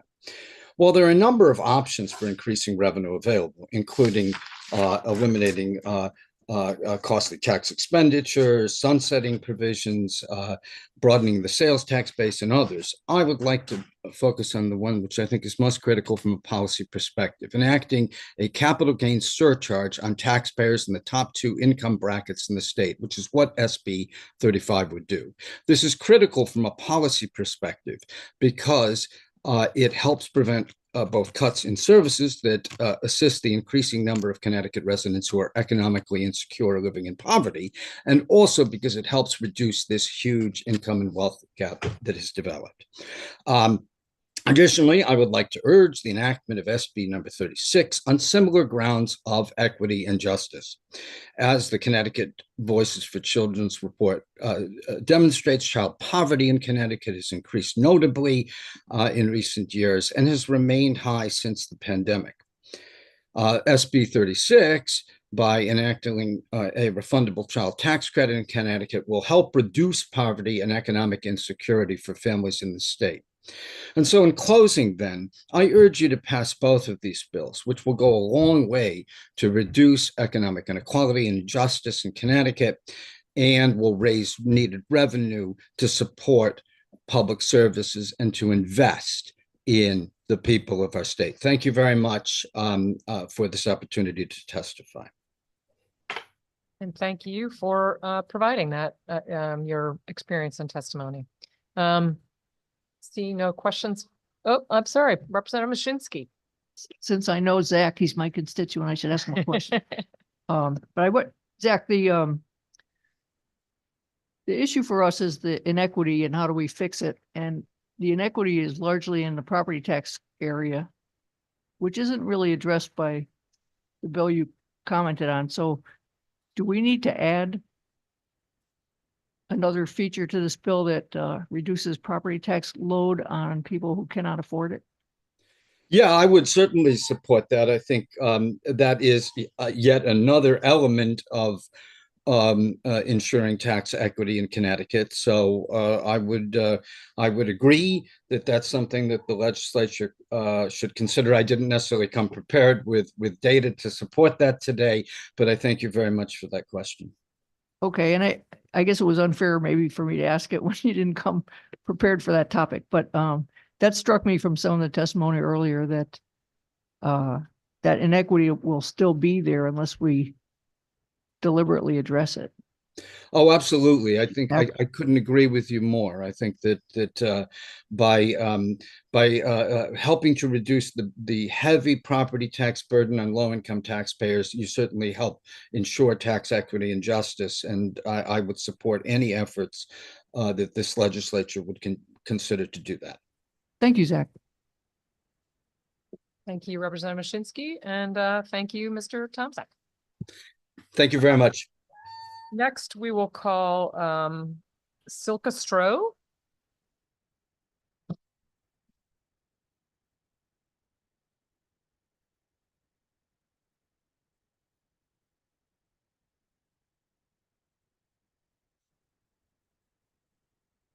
Esteemed members of the Finance Committee, thank you for this opportunity to testify before you. My name is Silka Stroh, and I'm an 8th grader at Yeshiva Katana of Waterbury. I'm standing here today on behalf of all my friends and classmates to urge you to support HB 5101, an act establishing a tax credit for educational access and opportunity scholarships. My parents sacrificed greatly so that I and my siblings can attend Yeshiva Katana of Waterbury. In fact, the parents of all my friends and fellow students sacrificed tremendously to send them to our school. They do so because they understand that nothing is more important to the development and future of us children than our educational setting. They understand that a school a child attends may be the single biggest determination to predicting the outcome of a child's life. My school doesn't just teach us math and science, they teach us how to be our best selves and prepare us for a future that is wide open with possibilities. My teachers are not just instructors, they are role models to look up to and to emulate. My dream is that all students, regardless of their background, could go to a school like mine. If a child is not thriving in their current setting, they deserve an opportunity to find one where they will. And if their parents do not have the ability to place their child in an ideal educational setting, they deserve help. This bill would provide that help. Opportunity scholarships would be a dream maker for students and parents. And the best part is this bill will not cost the state a penny. The scholarships will be privately funded and a net positive to the state. Struggling students cost the state more today and in the future as they become struggling teenagers and then struggling adults with their childhood dreams broken. Thriving students become adults who are an asset to their community and the state. Let's not doom struggling children to a lifetime of broken dreams. Please pass HB 5101 so that other students across the state can continue to dream and so that their parents can see those dreams turn into a reality. Thank you. Thank you. May I ask you, are the other people in the room your classmates at your school? Classmates and other grades too. Other groups too. Okay. Well, I want to first note that as a representative of your school, you are a very fine example, and your articulate and clear presentation speaks well for you, your family, and your school. What grade are you in? 8th grade. 8th grade. I find 8th grade is a great year to have testimony. We have a lot of great testifiers who are in 8th grade. So I'm very glad to have you sitting in that chair. You are a powerful voice and one that legislators will find hard not to listen to. So I really do appreciate your testimony here today, as well as the power of the green t-shirts all arrayed behind you. Representative Cheeseman. Thank you. And I would like to echo Chairwoman Horn's words. Would that we had more testifiers as articulate and succinct as you are, Silka. Our days would be much shorter and possibly more productive. So question, what is it about your school that you think is so special and makes you feel that you can achieve anything in the future? So we have very supportive teachers that are totally there for you the whole time. They'll anything going on, they'll totally help you through it. It's a very close-knit situation. So. And what grades does the school cover? 1st through 8th. Okay, thank you. Thank you, Madam Chair. Thank you, Representative Cheeseman. Senator Martin. Simply well done. Good job. See, he can learn from your succinctness too. We can all learn from you. Not just you, me too. Seeing no further questions, we thank you again for being here and for bringing your perspective and your passion for this issue. We greatly value hearing from you and all involved in this. So thank you. Next up is Mark LeBland here.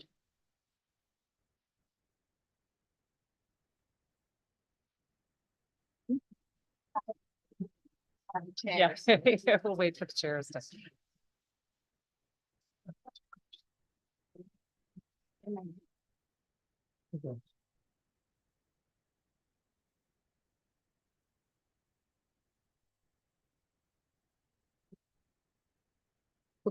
We'll give it a minute for the, yeah. We want to give you our full attention too.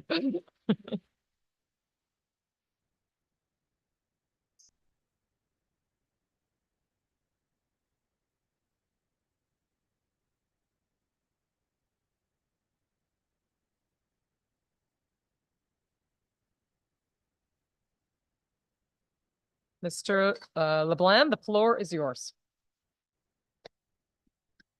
Thank you, Madam Chair. And I'm sharing with Colleen Horancic, who will actually go first.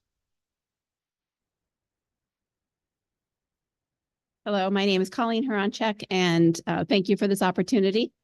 I'm an education policy analyst at the Cato Institute, and I'm here to speak about tax credit scholarships based on my years of research and my personal experiences as a mother of 4 who utilized Pennsylvania's tax credit scholarship program when my kids were young.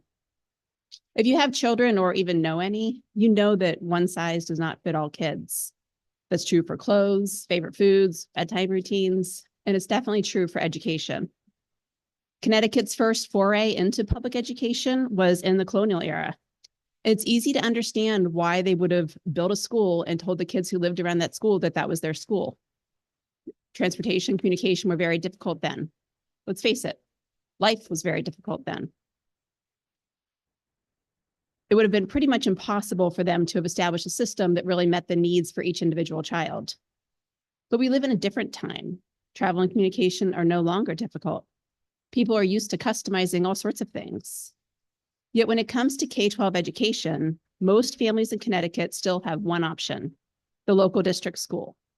That is, unless they can afford to pay twice for education, once in their taxes and once in tuition.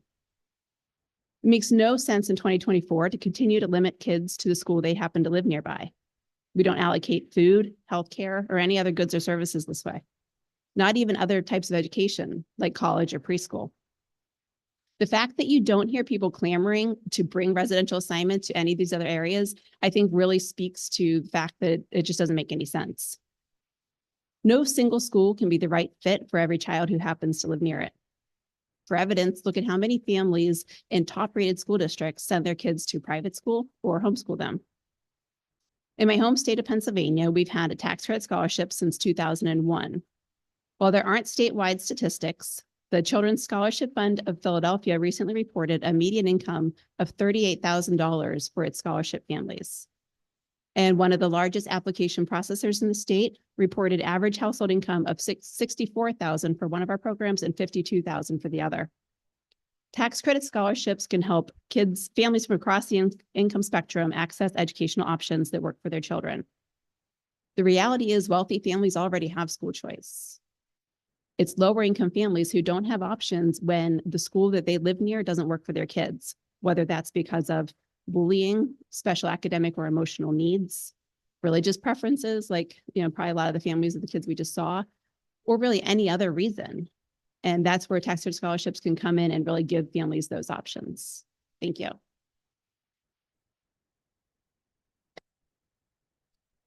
Madam Chair, distinguished committee members, thank you for this opportunity to testify before you today. I'm here in support of House Bill 5101, tax credit scholarships for students. 23 states provide tax credits scholarship funded programs to approximately 375,000 American K through 12 students, with the first program passed in Arizona in 1997.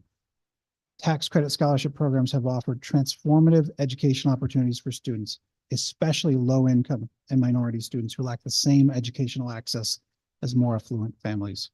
A vast research literature shows overwhelmingly positive academic outcomes for students who participate in tax credit and other similar educational programs. Of the literature on student test scores, 11 studies show positive effects, while 3 show negative. Of the literature on educational attainment for participants, 5 studies show positive effects and 0 show negative. But the benefits of scholarship programs are not limited to participating students. Public schools benefit too in the presence of these programs. Recent research published in the American Economic Journal examines Florida's tax credit scholarship program, tracking 1 million students over 15 years. The research concluded that public school students benefited from the presence of tax credit programs, earning higher standardized test scores, lower absenteeism, and lower suspension rates, particularly among low-income students. And this is consistent with a larger body of research on competitive effects in education. Tax credit scholarship programs offer a unique educational option for students and families, for donors, for educators. Because the funding structure is through deferred state tax revenue rather than direct dollars, tax credit funded programs have the distinction of being wholly funded outside of the education formula. You've reached 5 minutes. Please summarize. Thank you. Because the funding structure is that way, it tends to be lucrative for school districts and for taxpayers. Tax credit scholarship programs strengthen families, they strengthen public schools, they connect businesses with communities and with educators, and they improve the lives of students and teachers. I urge the distinguished members of this assembly to support this proposal. Thank you. Thank you, and thank you for your testimony. I wanted to sort of draw you out a little bit on the last point and try to maybe understand more about Pennsylvania in response to the concern. So because this is a little diffuse, but because this is a proposed tax expenditure, you're correct that it's outside the traditional funding of the education system, but it is a use of state resources. And it is, so quite literally, it is state resources that are flowing to private institutions. So we get as you know, the concern that because we have a fixed set of resources and we're sending those to private institutions, and you addressed this in your last remarks, what do we do about, or how do we look at what that effect that might have on the public schools and on, the kids who don't have parents who are, paying as much attention for whatever reason. And what is the risk that we are impoverishing the public schools that remain, that have to educate all those kids? And I wondered, from your perspective, and also if you know anything about how that's played out in Pennsylvania. Sure, a couple of answers on that. So tax credit scholarships are different than all other types of tax credits, and the main difference is that they actually generate savings for the tax credit because it's offsetting of the expenses that are already existing in the public system. Dr. Martin Lucan has compiled these. He's looked exhaustively at fiscal effects nationwide. And in Pennsylvania in particular, he calculated a range of anywhere from $3 billion to $7 billion in cumulative savings, or $6,000 to $12,000 savings per scholarship student. So you combine this with reduced classroom size, additional revenue to the district. And in terms of the disengaged parents, we actually see that it tends to be the opposite in places like Florida, in places like Arizona. The people claiming these options first are the ones that don't have the best fit. So they tend to be the ones who participate. Thank you. Representative Cheeseman. Thank you. And with Pennsylvania and some of the other programs, we're talking, if the bill is similar to the one last year of $2.5 million a year in tax credits, do you know what other states are offering in terms of that total tax credit bucket availability? Are you talking about the cap or the percentage credit return? I mean, I'm not quite sure, to be honest. I mean, the maximum amount of tax credits available under the bill we passed last year would have been $2.5 million over the course of 2 years, so $5 million total. And I believe we limited the tax credit for corporations to $100,000 a year and to individuals to $40,000 a year. So I'm just wondering what bucket of available credits do other states typically offer? It often goes commensurate with the need.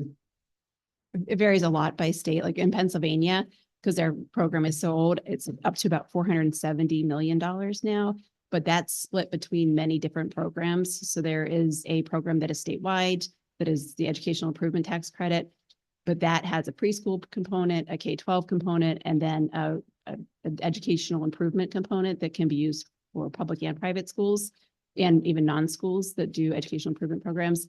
And then there's the Opportunity Scholarship Tax Credit, and that is targeted to kids who are assigned to schools that are in the bottom 15 or 20% in the state based on state tests. So all combined, that's what that is up to. So $470 million right. a year. But the average scholarship amount is only about $2,200 compared to what our public schools spend, which is above $21,000. Sure. So that's where the savings that Mark was talking about is coming in, is just the dollar amount. It's, the school districts are keeping a whole lot of dollars for kids who aren't going there. And I'm interested that segment that's dedicated to the 15 to 20% of students from low performing districts. I mean, they're.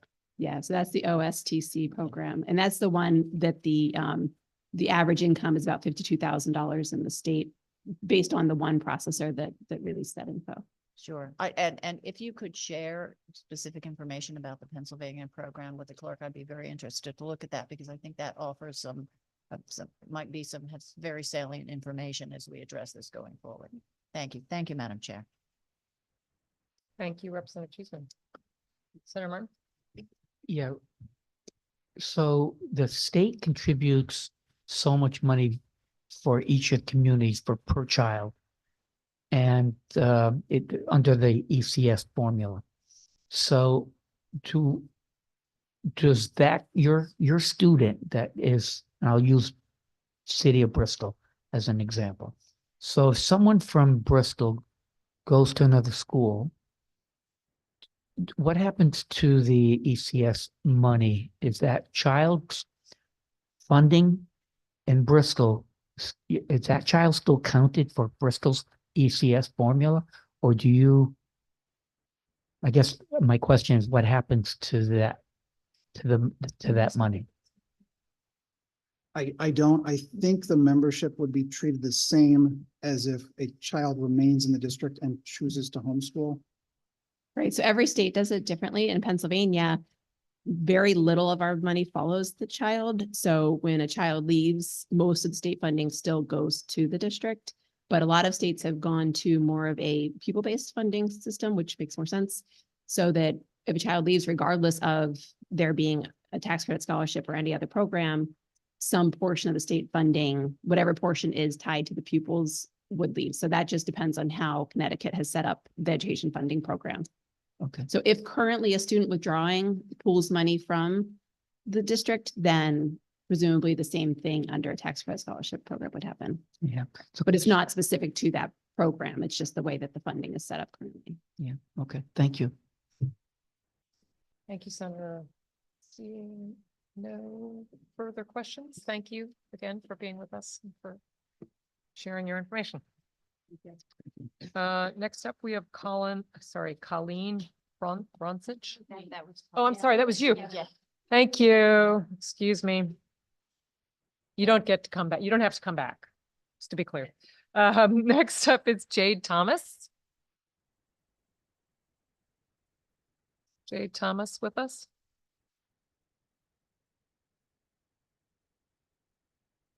How about Britt Vosters? Hello, yes, I'm here. Yes, go ahead. The floor is yours. Okay, thank you. Hello, and thank you for this opportunity to speak and voice my support today for Senate Bill 36 and House Bill 5113. My name is Britt Vosters, and I'm a worker for a nonprofit in Connecticut, but I'm actually here to speak today on my personal situation to provide a face for one of the many families in Connecticut who are struggling to make ends meet. So I'm hoping that my story will give you some context for how, in particular, the child tax credit could benefit myself and families like me. For a little bit of context, my family consists of my husband and our 3 children. We've got a mix of daycare, preschool, after-school care for our kids. My husband and I both have college degrees and work in professional jobs. I'm actually the first graduate of college in my family. So I built up from there. But my family is new to Connecticut. We moved here in August of last year due to a job transfer for my husband. We were in the Netherlands for the 6 years prior to that move. And while we were there, we were able to build up our financial security and provide the extras for our children that they deserve, that all children deserve, and to even save some money away into investments. Connecticut is a very beautiful state and it's been very welcoming to us. However, it's presented us with financial struggles since we've arrived here. And we are at this point unsure of how long our future will be in this state due to those financial struggles. The company my husband works for is in Wilton, Connecticut, and we quickly determined that living in or near Wilton was financially not possible for us. We ended up putting multiple bids on homes, and we have landed in renting a very modest home in Trumbull and making the kids share rooms. I realize that this is extremely a privilege that we are able to do this.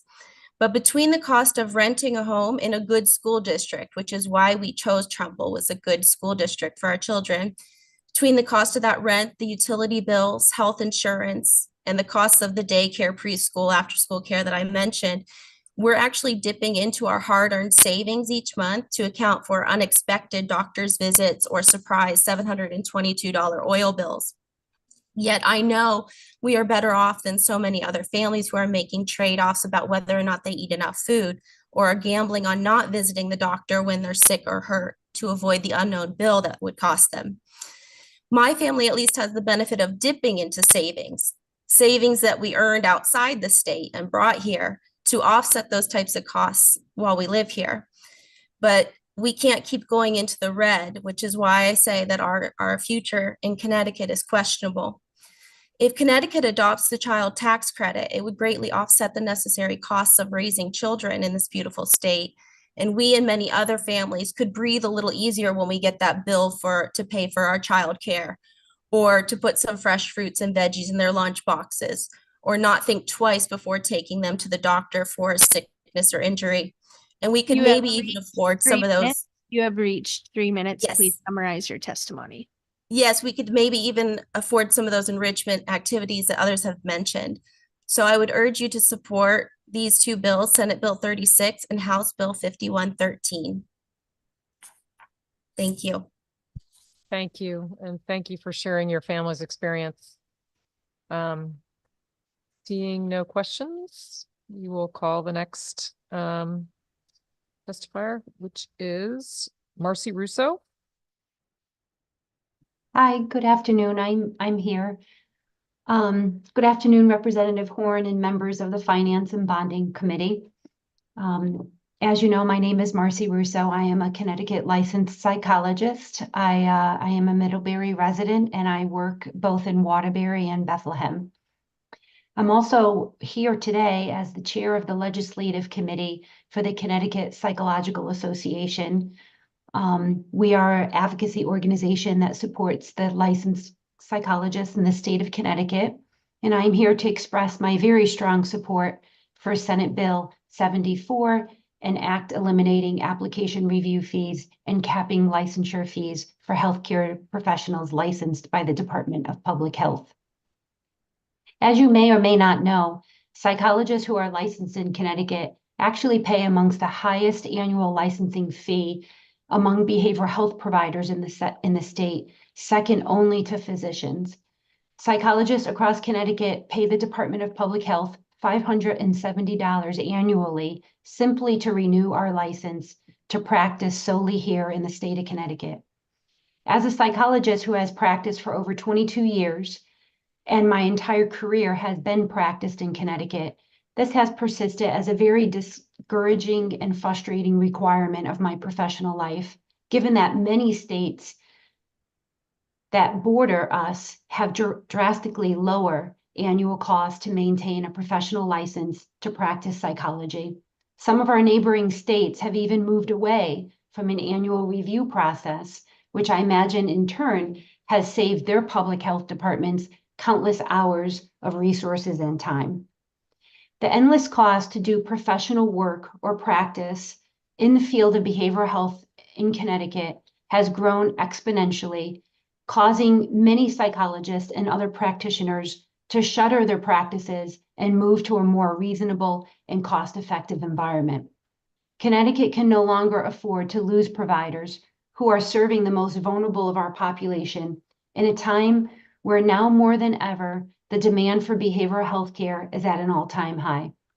Sadly, we are losing new graduates in our field as they complete their studies and choose to move to another state that has both lower taxes as well as lower licensing fees to open and maintain their professional businesses. So it is for these important reasons that I ask you to support Senate Bill 74. It is time to support our behavioral health providers in Connecticut, the valuable services they provide, encourage them to establish and maintain their professional practices in the state. Thank you so much for your time, and I certainly would be willing to I'm open to any questions that the committee members might have. Thank you so much. I have one quick question. I wonder whether in your experience, either in your personal experience or with others, as you said, recent graduates who are leaving Connecticut to practice elsewhere, do you know what the comparable fees in other states are, how we compare specifically? Yeah, actually New York, which is right, probably one of the closest to us, their fees actually are not due every year. They've moved to a multi-year process. So they actually, over the extent of 3 years, pay less than $200 to get their license renewed. Less than $200 over 3 years. So once there's okay. For 3 years, yes. So the one-time fee that they pay, which is less than $200, suffices for 3 years of practice. Thank you. And Senator Fazio, I believe, also has a question for you. Thank you, Madam Chair. Thank you, Dr. Russo, for your testimony and your important work. As to the good chair's question, I was just looking at medical licensing fees for physicians across every state. And it looks like from my eyeing of it that Connecticut's probably in the top 2 per year. But if you simply look at the states, again, this is for physicians licensing fees. If you simply look at the states, roughly 1/3 of states that only renew the license every year, Connecticut is the highest at, again, north of $500. But of course, there's different fees for different health workers. Dr. Russo, obviously, we all know about, in your profession, we know about the rising problem of mental health afflictions that's facing so many in our population, especially younger people. If Connecticut has among the highest licensing fees for psychologists, other mental health professionals, how do you see that as affecting, exacerbating shortage of mental health care workers in our state when we're facing this rising problem? It actually affects it directly, and you've made a very astute correlational observation there. Yeah, I mean, new graduates that are just starting out in the field with the expensive application fee that it takes to apply for their license, and then the high annual application fees, it's discouraging. And we are seeing many early career psychologists decide to move to other states. Our reimbursement rates for behavioral health services for many insurance companies are meager at best. So many of us are struggling to try to keep our practices alive, given the revenue that we're able to take in, and then all of the extra expenses that we have to pay out. I mean, we pay for our malpractice insurance, whatever taxes we have on our business, whatever taxes we're paying as a resident, and then on top of it all, to pay really exuberant costs for licensing fees every year. It drives behavioral health providers out of the state. And thank you for that important data point for our reference. We're going to hear, I think, testimony later from a professor who studies occupational licenses out of West Virginia. And I think his direct quote in his written testimony is, licensing fees are among the least justifiable burdens in the occupational licensing system. It's important that we make sure many of our high-skilled workers in sensitive professions are qualified, that they meet standards. But if they meet standards, if they're qualified, and if they want to work here in Connecticut, charging them something just for the right to work, even after they went through all of the education, all of the qualifications, all of the vetting in order to ensure that they meet those standards, is unfair and hurts our economy and hurts access for regular residents who need their services. So again, I appreciate your work here in Connecticut, and we're going to, I think, do our best to make it easier for you to stay and work here. Thank you. Thank you very much for your thoughtful comments as well. Thank you, Senator, and thank you, Dr. Russo. Next, we have Tiffany Bike. Oh, a quick reminder. Oh, sorry, Tiffany, I do see you online. And before you start to speak, I just want to remind those of you who are testifying online, please be on the lookout to accept the promotion to panelist so that we can enable you to speak. So, Ms. Pike, the floor is yours. Good afternoon and hello, everyone. My name is Tiffany, and I'm a sophomore at Yale University, as well as a member of the Yale College Democrats. I'm testifying today in support of Senate Bill 36 to establish a refundable child tax credit in Connecticut. I grew up in California, and like many families during the COVID-19 pandemic, my family was able to access the expanded child tax credit in a time of uncertainty. But uncertainty did not begin or end in 2021. My dad lost his job this past December, and for many parents, pay cuts, reduced hours, or working a job that does not make ends meet is a common occurrence. Perhaps money isn't everything, but it can be when our children are struggling to eat. According to Feeding America, 1 in 9 children in Connecticut face hunger. And what happens when these children, many of whom rely on school lunches, are at home on weekends, during school break, in the summer?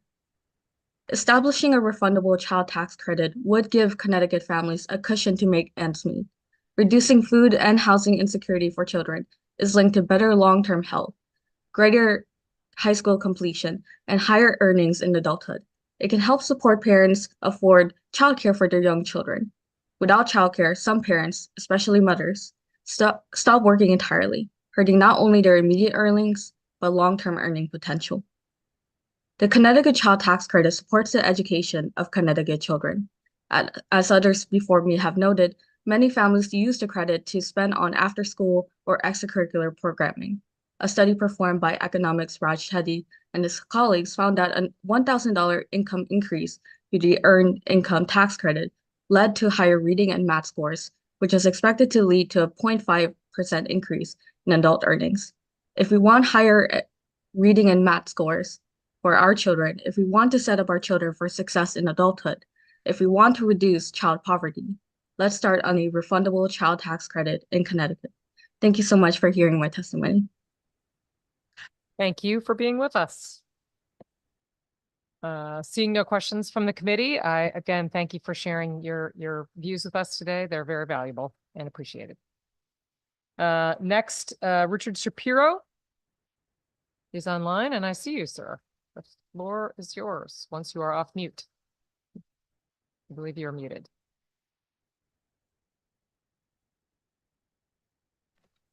There we go. I think we can hear you now, sir. Can you hear me? Now I can hear you, yes. Go ahead. Thank you. Honorable members of the committee, my name is Richard Shapiro, and I'm from Waterbury, Connecticut. And I'm here to address the bill HB 5101, an act establishing a tax credit for educational access and opportunity scholarships. So first off, I want to say that I do support the bill.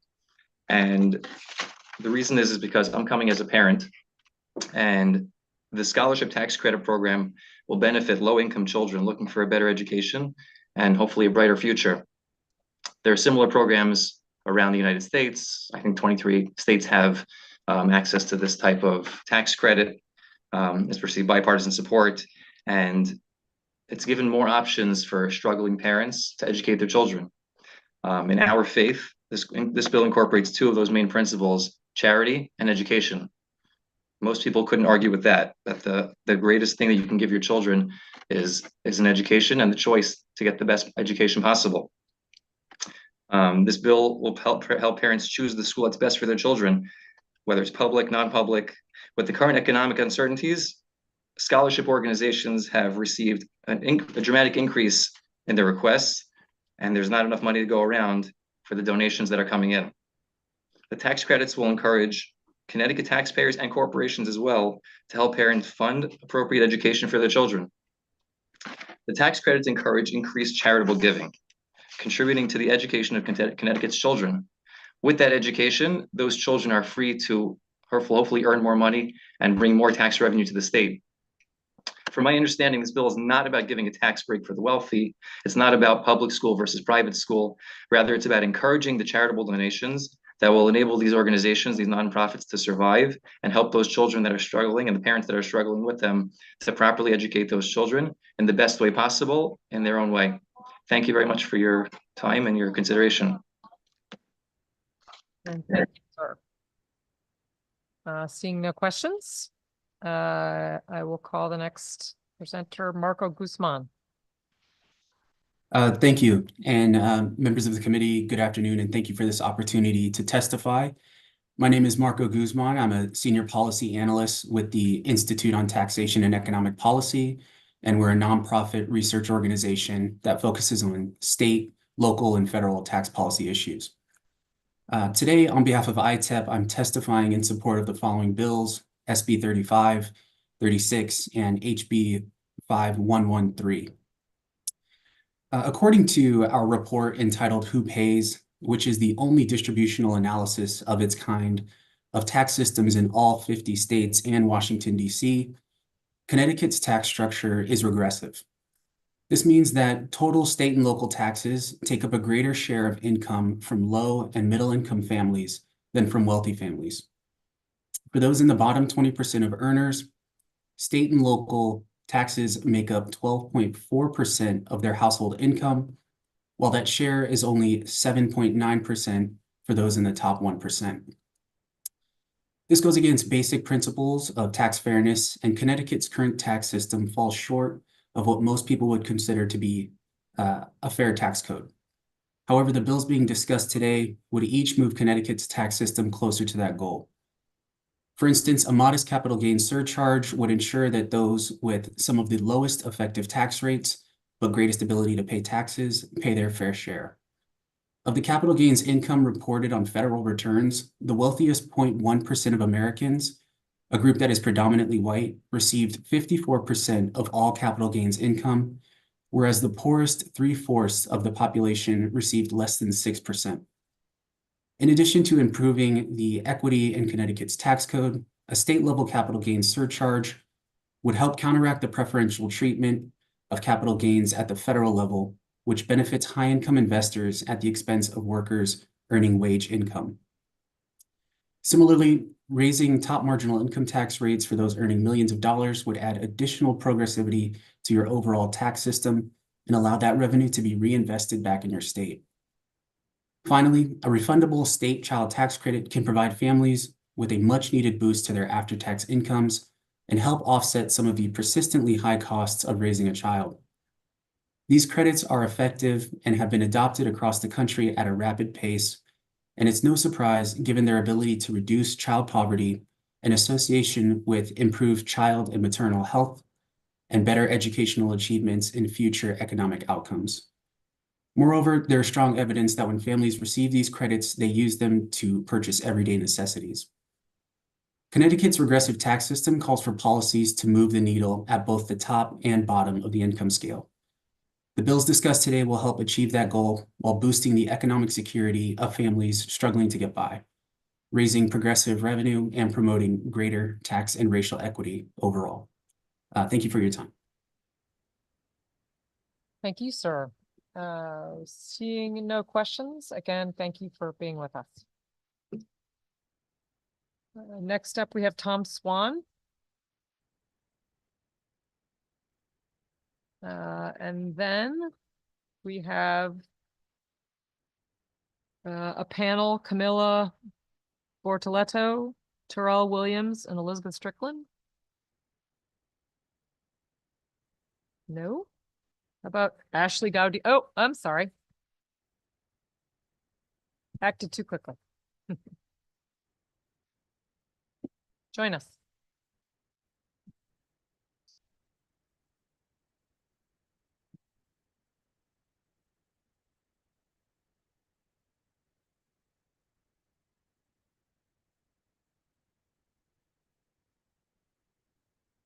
Please, sorry, would you make sure to turn your microphone on? There's a little button below. So the red light. There you go. Now we can hear you. Thank you. Please Good proceed. afternoon, Senator from Fowler, Representative Horn, and members of the committee. Today, want to highlight the need for investment in Connecticut's healthcare infrastructure to improve access to healthcare to more people in Connecticut. And this includes to all undocumented immigrant community as well, and the impact that SB 35, SB 36, and HB 5113, I'm sorry, would have. My name is Camilla, and next to me I have Terrell Williams, a PCA and member of 1199, and Liz Strickland, a CNA at Yukon Health and member of 1199. I live in Brookfield. I'm a founder of Connecticut Students for a Dream. We work for undocumented young people. I'm also part of a Husky for Immigrants Coalition, which works on expanding access to Husky to all regardless of immigration status. We are also a member of the Connecticut for All Coalition. Most immigrants in Connecticut are barred from accessing healthcare coverage, including Medicaid and Access Health CT. With 120,000 estimated immigrants in Connecticut, this is a massive public health concern. In the past 4 years, Connecticut has made progress. Right now, children under 12 years of age and pregnant and postpartum individuals, regardless of immigration status, can get access to Husky. But more is needed. The fact is that the majority of our immigrant community, including most teenagers, young adults, parents, workers, and elderly undocumented folks, are still barred from accessing healthcare coverage. What we need is transformative investments in our healthcare public services and institutions to make a real impact on health equity here in Connecticut. And to do that, the legislature must modify the fiscal guardrails that are a barrier to growth. Me and my family are undocumented. I came here from Brazil when I was 9, been here for 27 years. For the majority of my life, I have not had access to healthcare. My twin sister, when she was 26, had a significant health crisis. I won't share the details, but she was hospitalized for 7 months. When she was released, she still needed more surgeries and medical care that she was not able to get because she did not have health coverage because of her immigration status. She spent 3 years in a feeding tube, unable to eat or drink water or live her life because she didn't have healthcare coverage to pay for the surgery she needed. After 3 years of this, she was finally able to get health insurance and get the surgery and slowly be able to regain her life. No one should be forced to live in the state that she had to live in for 3 years because they don't have healthcare. And we're here to ask for investments to prevent that. And I'll pass it to my folks. You can, yeah. All right. Okay, plan for you. I think I'm gonna go. Hi, so my name is Dr. Leslie Bumpus. I'm going to be reading testimony for my colleague, Elizabeth Strickland. She's a CNA. This is in support of SB 35, SB 36, HB 5113. Good afternoon, Senator Fonfara, Representative Horn, and members of the committee. This is Elizabeth Strickland, and I am a CNA at UConn Health Center and have worked here for 7.5 years. I became a CNA because the visiting hospice nurses provided wonderful care for my mom when she was in hospice. I moved from a supervisory job in an office to work as a CNA because I wanted to give back.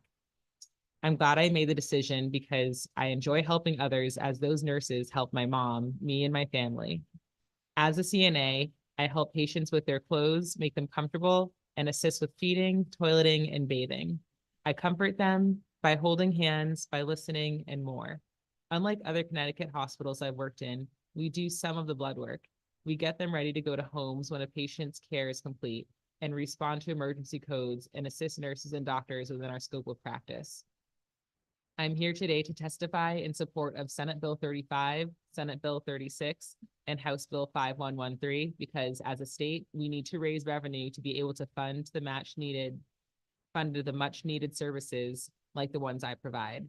If UConn Health Center was fully funded and invested in like it should be, we would be able to hire more frontline staff, especially mental health care workers, and increase mental health services. Currently, UConn has not refilled vacated mental health worker positions. Instead, CNAs are being assigned to this work, but mental health workers are trained to work with and help mental health patients, unlike certified nursing assistants. I also want to add that UConn's focus is patient care. Our patients often are on Husky or don't have insurance at all.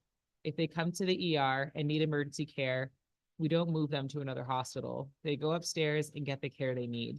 We need to protect UConn Health by funding it. And in order to fund UConn and other vital services, we have to be able to raise revenue. And we need to please pass Senate Bill 35, Senate 36, and House Bill 5113. Thank you for your time.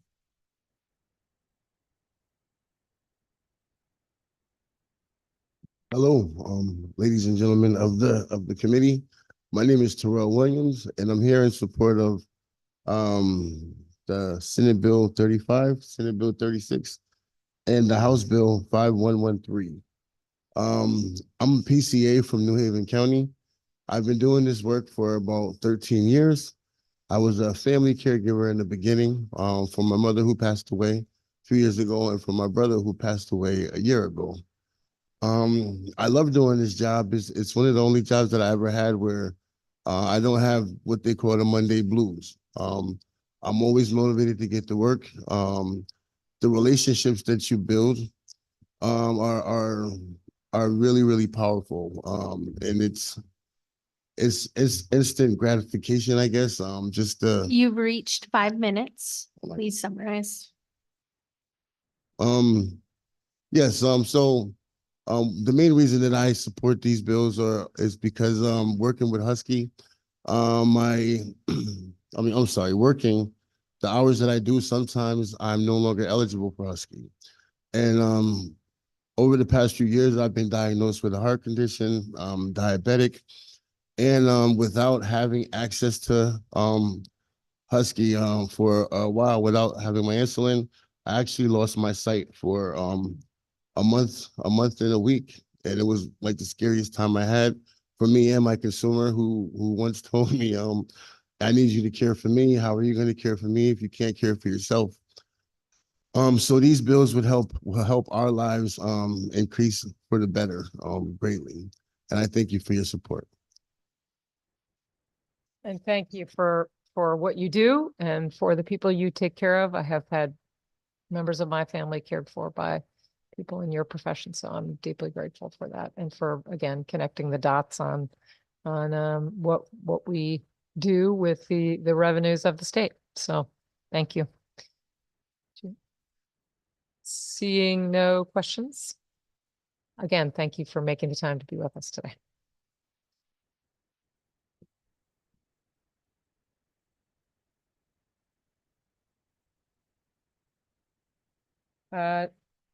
Next, we have Ashley Gaudiano.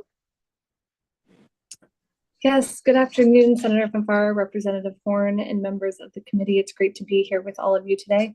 My name is Ashley Gaudiano, and I'm the Senior Vice President of Community Impact at the United Way of Coastal and Western Connecticut. I spend a great deal of my time overseeing programs that provide direct support to low to moderate income households and working with nonprofits to identify solutions to the growing number of needs our communities are facing.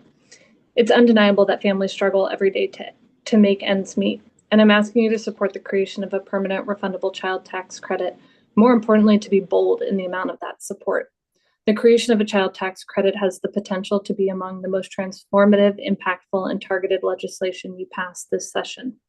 As you all know, the 2021 expansion of the federal child tax credit led to a historic reduction. Did we lose Ashley? Okay, well, we will come back to her if she rejoins us. I'm going to remind, if you are on Zoom and waiting to testify, please be on the lookout for a promotion to panelist. Is Kimberly Hart with us? Is Alex Schiavone with us? John O'Connor? Shuli Lieber? Shuli Lieber is on Zoom, but has declined the promotion to panelist. So Shuli, if you can hear us, we need you to accept your promotion so that we can hear you. You can always come back. Ashley has rejoined. Do we want to? Okay, Ashley, yeah, sorry, we lost Sorry. you, Ashley. So if you want to, I would say pick up where you left off, but you probably don't know where you left off. That's fine. I'll jump back in. I apologize. Technology in 2024. Believe me, you're not first. Thank you. And again, apologies. In Fairfield and Southern Litchfield counties alone, two of the regions we serve for the United Way of Coastal and Western Connecticut, 40% of households are ALICE. In the urban cores, that need is even greater. Bridgeport, that number is 68%, Danbury, 50%, Norwalk, 42%, and Stamford, 40%. The individuals who are struggling are our child care providers, our medical assistants, paraprofessionals, grocery store clerks, Uber drivers, and more, and really are the essential workers of our communities. There are extreme inequities that exist across our service region, and so the need for this legislation is undeniable. The latest data from Data Haven reveals that in the 27-town coastal and western footprint, a staggering 60,360 households would be eligible for the child tax credit, with the total potential refund amounting to $68,930,000. Beyond the immediate financial relief that infusion of $69 million would provide, it also would support the local economy, stimulating growth, supporting local businesses, and contributing to the vibrancy of the communities. For every dollar of the child tax credit that families receive, we receive a return of $1.38 to the economy, magnifying the impact of the investment and reinforcing the interconnectivity between the well-being of our families and the health of our local economies. By making the child tax credit permanent, we're not only addressing the immediate needs we see every single day in our community for families, but also investing in the long-term prosperity of our state, a state that we all want to see be recognized as a family-friendly community and one where businesses come. I urge your strong support for the creation of a child tax credit. And again, I ask that you provide this support in a dollar amount that will make a significant difference for households. Thank you for the opportunity to testify. Apologies for the technical snafu, and thank you all for your dedication to the children and families of Connecticut. And thank you for your testimony. Seeing no questions, ticking through the list. Is Shuli Lieber available yet? Nope. Okay, Jessica Tagliarini. Shimmy Handelsman. Tonisha Signori. Yes. Hi, yes. Thank you for having me. Can you guys hear me okay? We can. Please proceed. Okay, I'm sorry my video's off. My name's Tanisha Signor. I'm the policy director with She Leads Justice, formerly known as QUELL. And I'm here today to testify on behalf of, in support of SB 36 and HB 5113. Thank you for the opportunity to speak on these. I'm from North Branford, Connecticut, and She Leads Justice just for a little bit of info, is a statewide nonprofit that uses a justice and equity lens to advocate for under-resourced and marginalized women and girls in Connecticut. We've been around for over 50 years. As an individual organization and a member of the Connecticut for All Coalition, we strongly support both of these bills. Connecticut, as we know, is one of the most expensive states to live in the entire United States. About 18% of families in Connecticut report struggling to pay usual household expenses.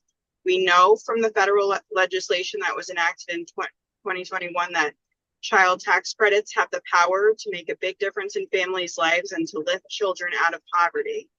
Since the end of these pandemic era federal tax credits, the poverty rate in Connecticut has risen from 38% or 3.8% to 11.1%.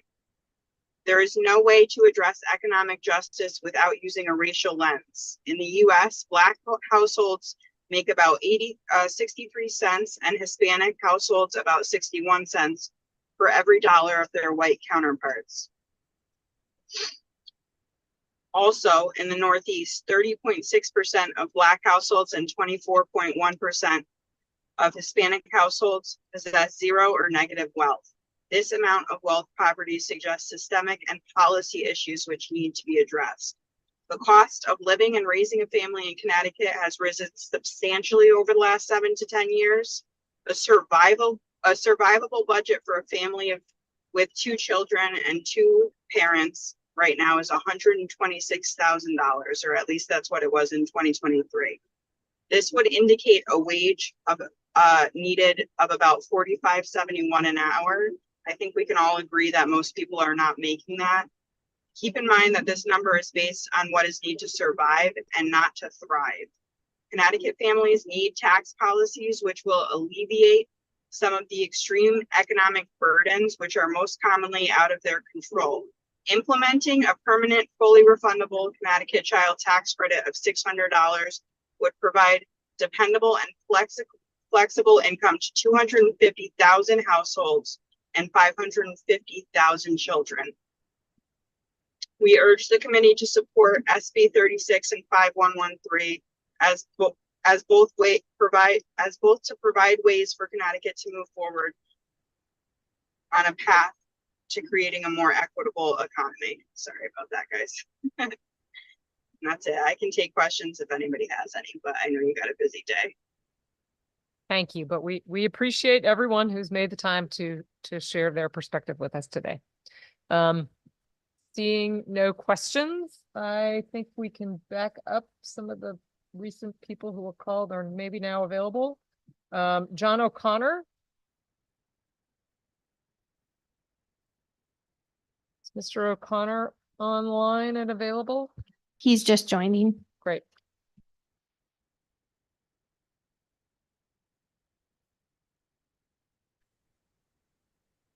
Mr. O'Connor, the floor is yours when you're ready. Okay, thank you. Senator from Farrar, Representative Horn, and all the members of the Finance, Revenue, and Bonding Committee. My name is John O'Connor. I teach in the Sociology Department at Central Connecticut State University. I'm one of the leaders of CSU-AUP, the faculty union. CSU-AUP is a member of the Connecticut for All Coalition. I have submitted testimony in support of SB 35, SB 36, and HB 113, those bills. By moving our state toward a more just tax system would improve the living conditions of our communities.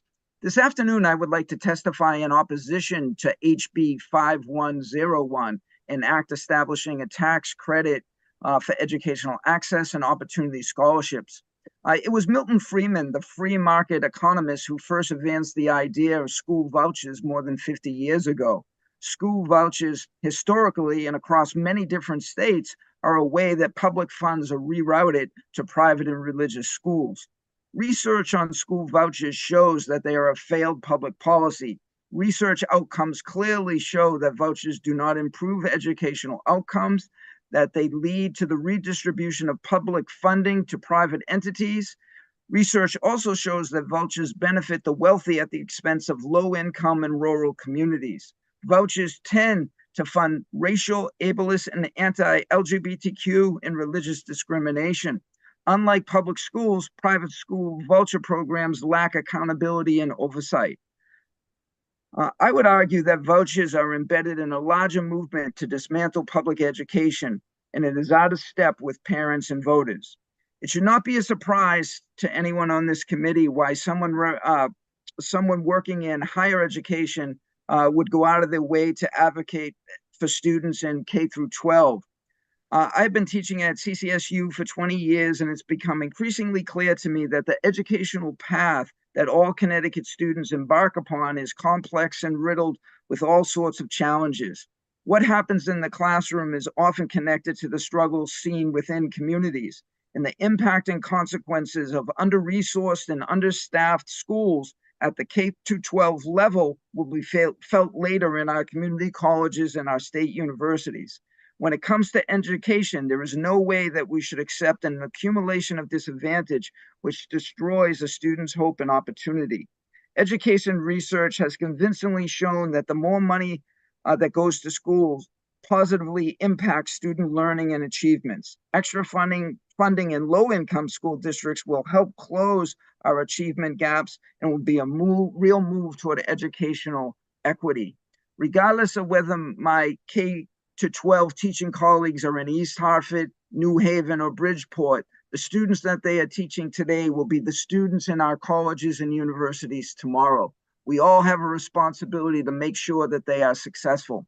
I strongly urge this committee to reject HB 5101 and all other bills like it. Our public schools need more funding, and plans like this only divert public dollars to privately run institutions. Thank you for the opportunity to testify in front of you today. Thank you, Mr. O'Connor. Thank you for sharing that perspective with us. I wonder whether you could, we've had an exchange with some of the proponents of this bill 5101. And I have asked them about the impact on public schools, and they have in other states, for example, Pennsylvania, which is apparently one of the states that's adopted this.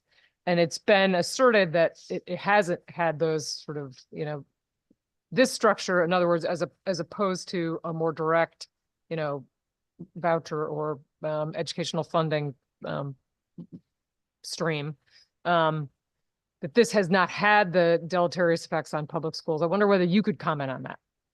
Well, I think we have to sort of think about, a number of states, right? I mean, where I know, Representative, where there has been a negative impact is in places like in Arizona, Georgia, Florida, Iowa, and even in Texas. So I do think that when it comes to sort of looking at the impact, right, we do have to sort of see how this plays out on the state level and, from state to state.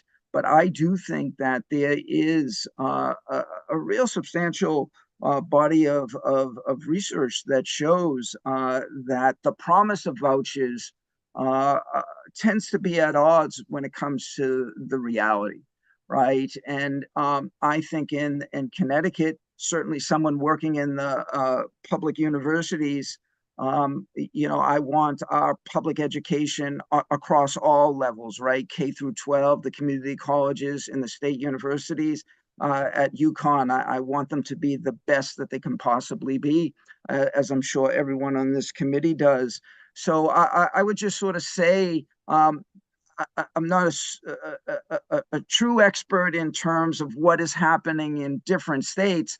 I just know about what happens in my classroom and my colleagues' classrooms in K through 12. And I think we should just sort of make our state the best that it possibly can. And I think that would mean voting this bill down. Thank you. I certainly can't argue with the goal to make Connecticut the best it possibly can be from an educational perspective. And I think we may have requested some additional information from the proponents about that data in other states. So if you have anything that you wanted to send our way, please feel free to do so. Sure. Representative Cheeseman. Thank you very much for coming here today and testifying. I would be interested in seeing your research because a number of the other testifiers cited studies that showed overwhelmingly these tax credit programs not only benefit the children and families who've been able to access them, but have actually had a beneficial effect on the communities at large. So I believe a significant percentage of students entering our community college and public education system require remedial education.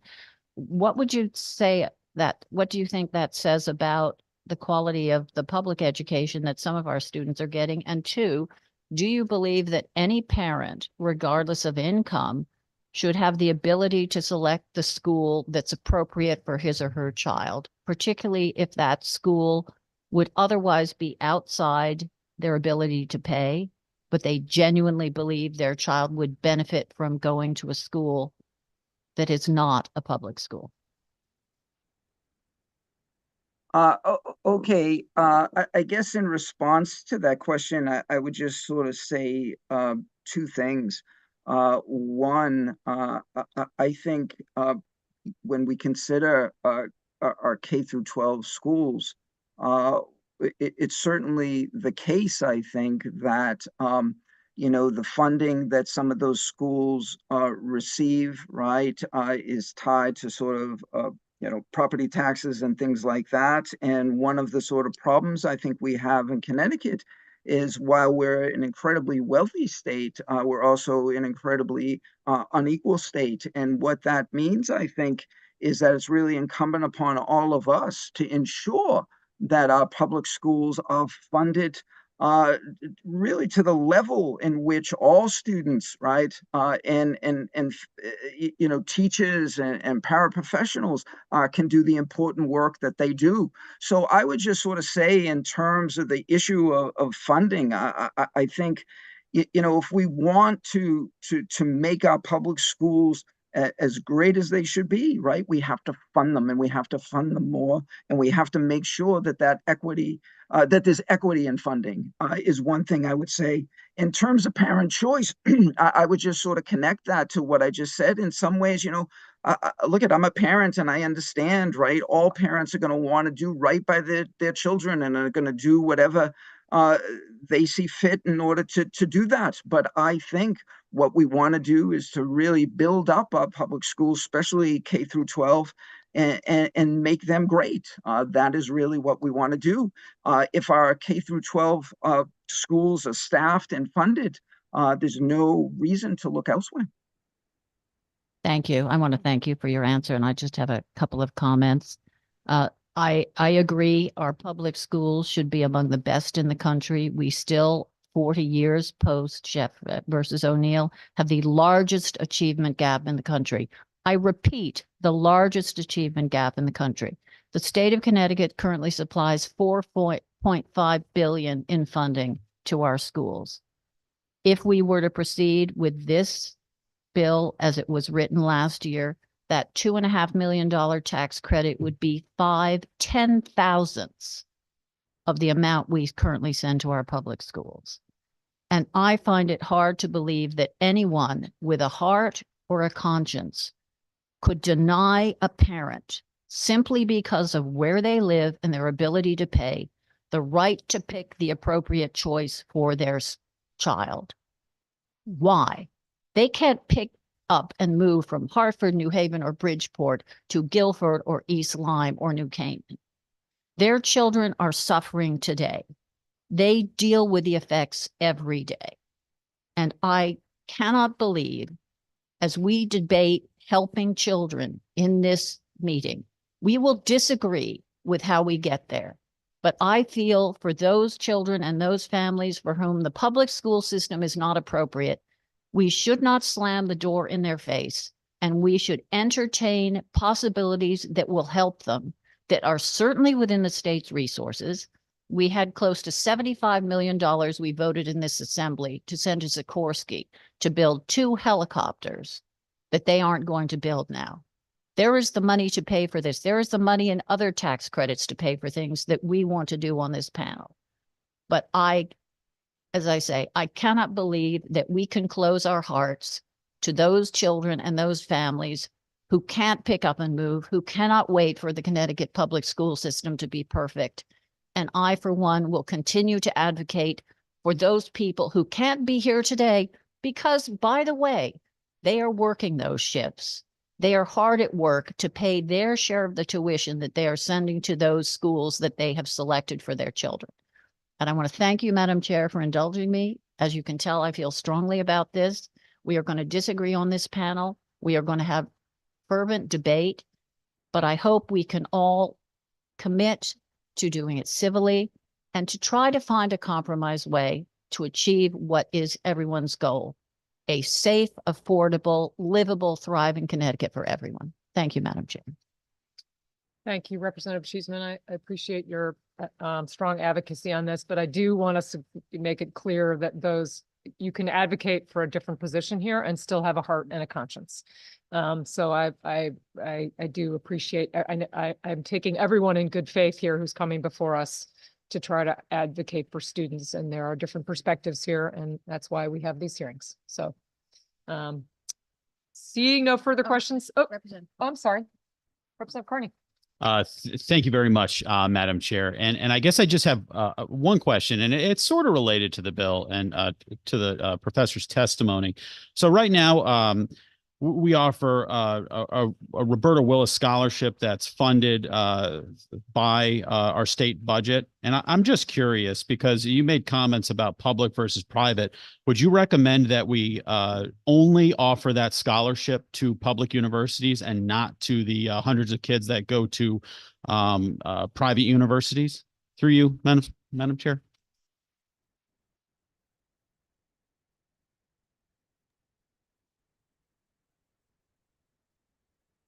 I believe that question is for you, Mr. O'Connor, if you're still with us. Oh, yes, I am. I would just make the argument that I think a lot of private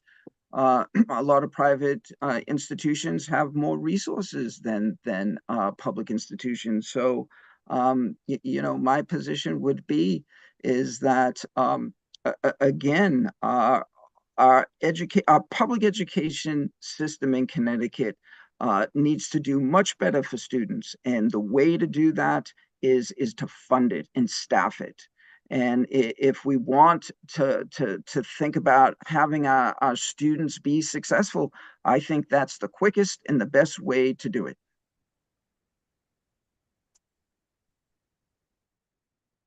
Okay. I guess I'll take that as a yes. Thank you very much, Madam Chair. Thank you, Representative Carney, and my apologies for missing you the first time around.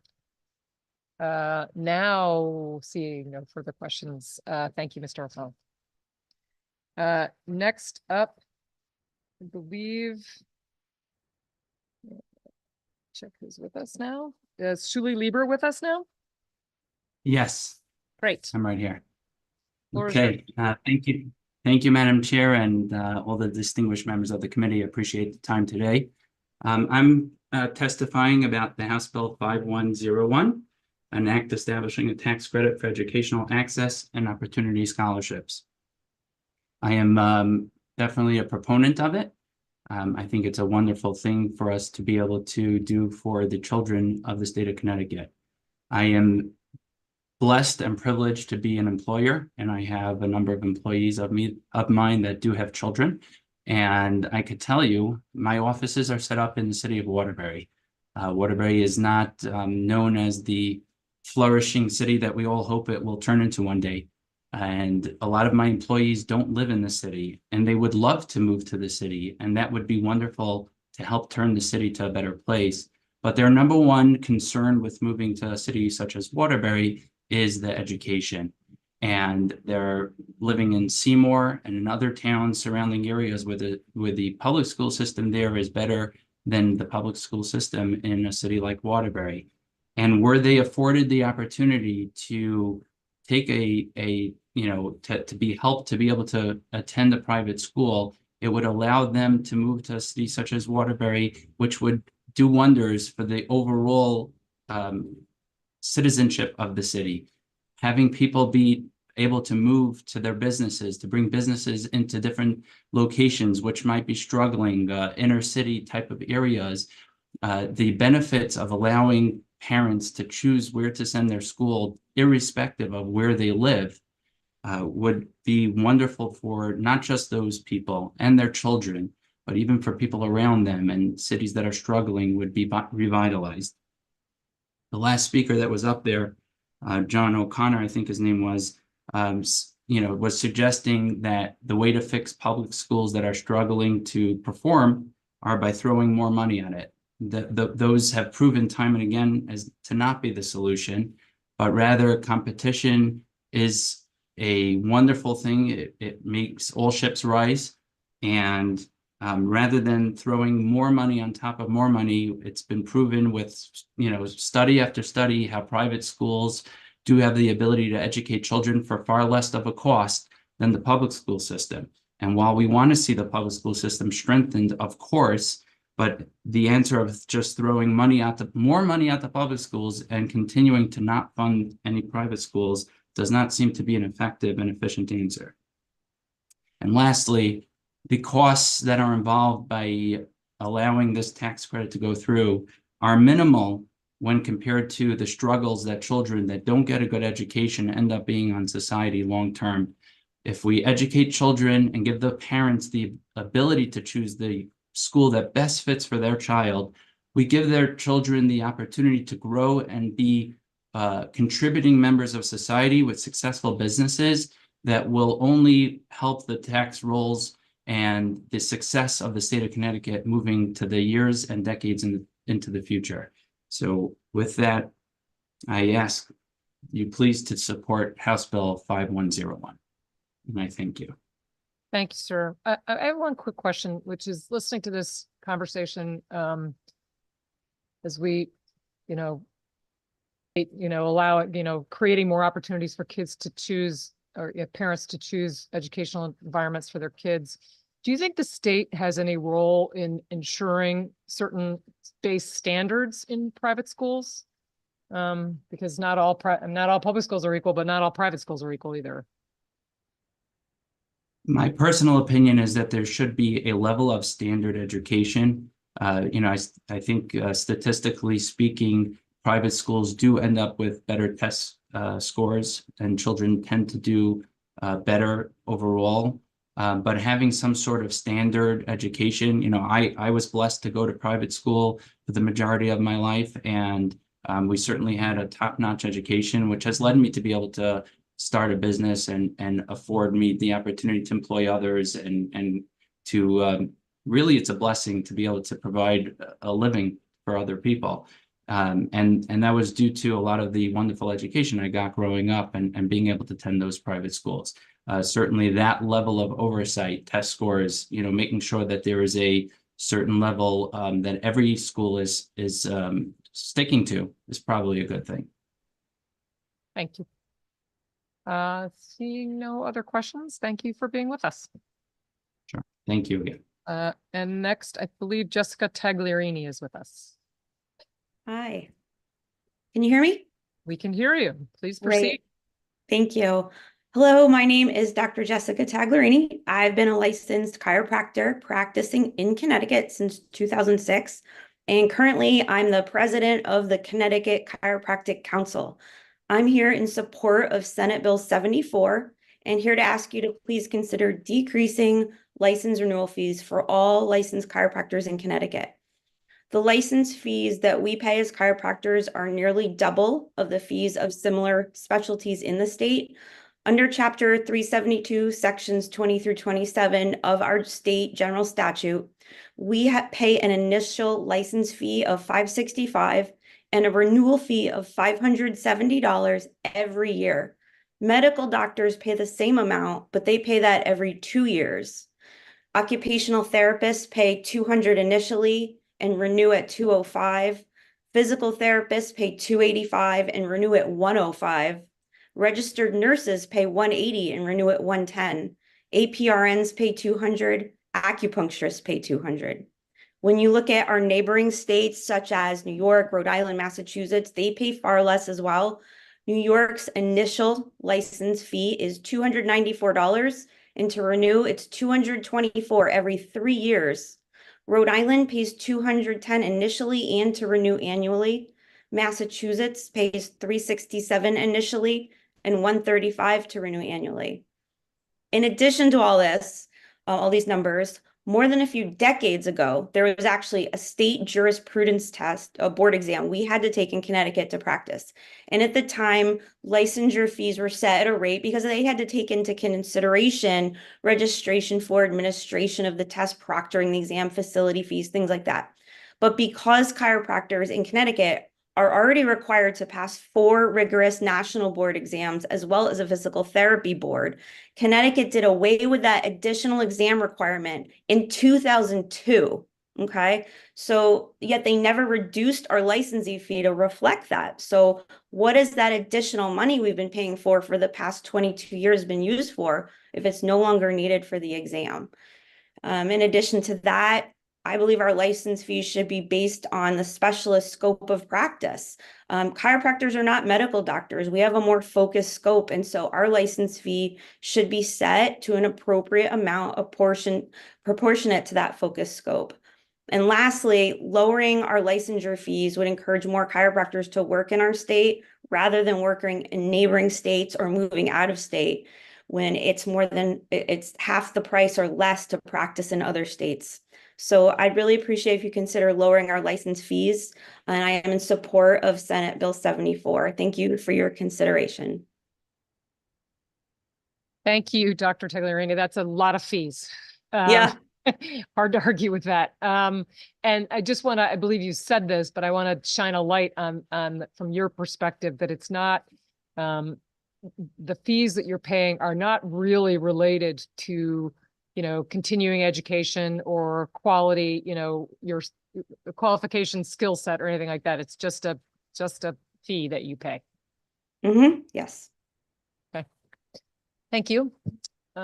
Seeing no other questions? Thank you again for providing us with a lot of data there. Thank you. Next, Shimmy Handelsman, I believe, is online, but if you can hear us, you haven't accepted the promotion. So we're trying to promote lots of people today. So they're in, so I think they're just unmuting. I'm trying to switch back.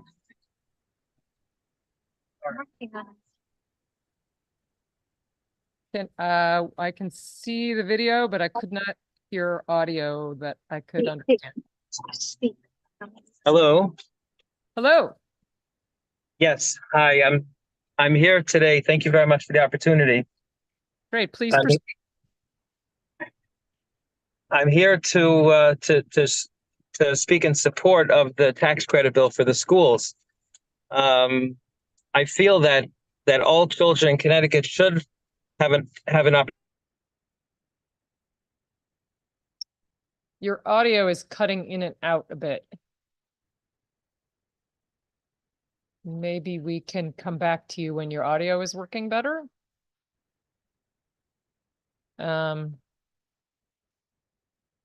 don't we do that? Next, we have Patrick O'Brien and Nick Keeling.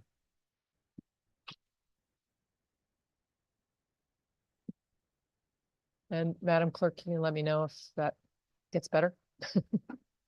Thank you.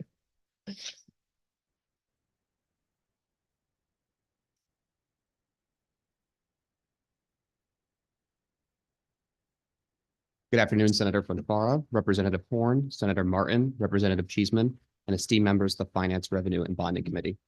My name is Nick Teeling, and with me today is Dr. Patrick O'Brien, who will be available to answer any questions. Testifying today on behalf of Connecticut Voices for Children, a research and advocacy organization working to ensure that Connecticut is a thriving and equitable state where all children reach their full potential. CT Voices is testifying in support of Senate Bill 35, Senate Bill 36, and House Bill 5113. For the purposes of time, I'm reading a condensed version of our submitted testimony for the focus on the creation of a Connecticut child tax credit. Senate Bill 36 would establish a state-level child tax credit that would support the economic well-being of Connecticut's low and middle-income families with children and give these families flexible and immediate financial resources, which are needed now more than ever. According to the U.S. Census Bureau, 17.7% of all Connecticut households report that it is very difficult to pay usual expenses. This includes 18% of white households with children, 38.9% of Black households with children, and 32.2% of Hispanic households with children. Connecticut is also experiencing the sharpest rise in child poverty we've seen in decades. In just 1 year, from 2021 to 2022, child poverty in Connecticut jumped sharply from 3.8%, about 27,000 children, to 11.1%, about 82,000 children. And this is due largely to the sunsetting of federal child independent tax credit expansions. Continuing this trend, it's also fair to say we'll see likely a further increase in child poverty from 2022 to 2023 due to the Connecticut child tax rebate being only for 1 year. While low-income families are struggling the most, all Connecticut families are facing the largest 3-year cost of living increase since the 1980s. Affordable housing options are scarce, and rents and mortgages are rising. Childcare in Connecticut is the 5th most expensive in the country at roughly $18,400 a year, and childcare educators are often too underpaid. Hardworking families need help if we're going to make Connecticut a state where all children can thrive. Beyond more flexible dollars for families, a well-designed Connecticut child tax credit would help create a virtuous economic cycle and unwind regressivity within our tax code. The low and middle income families directly benefiting from a state level CTC would likely put money back into our economy, helping it grow, which Dr. O'Brien highlights in his written testimony, has grown substantially slower than both the US economy and New England's post-pandemic. Establishing a Connecticut child tax credit also creates more vertical and horizontal fairness in Connecticut's tax system, which currently burdens low and middle income families compared to the wealthiest families in our state, and doesn't adjust for the number of children or childcare expenses, unlike other states with an income tax.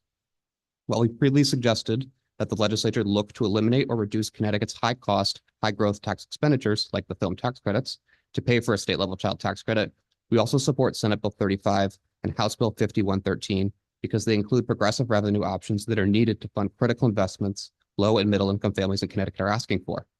Both Senate Bill 35 and House Bill 5113 would make Connecticut's tax system fairer by raising revenue from high income and wealthy families, many of whom receive beneficial tax treatment at the federal level, and policymakers could then use that revenue to equitably fund early care, K-12 and higher education, as well as support affordable healthcare, housing development, utilities for families in need, and more.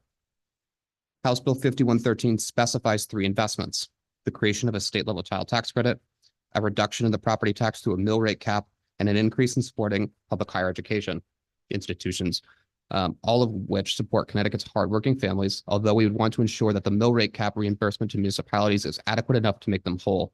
In conclusion, we are grateful to the committee for elevating an array of bills that would benefit Connecticut's children and families, for highlighting House Bill 5113, Senate Bill 35, and Senate Bill 36, because as written, they would do the most to eradicate poverty and advance family economic security. Thank you for your time and consideration. We're happy to answer any questions. Thank you. And thank you, as always, for a lot of detailed written testimony that you have provided, which is always helpful to us as we did this. Representative Cheeseman. Thank you. It's good to see you today.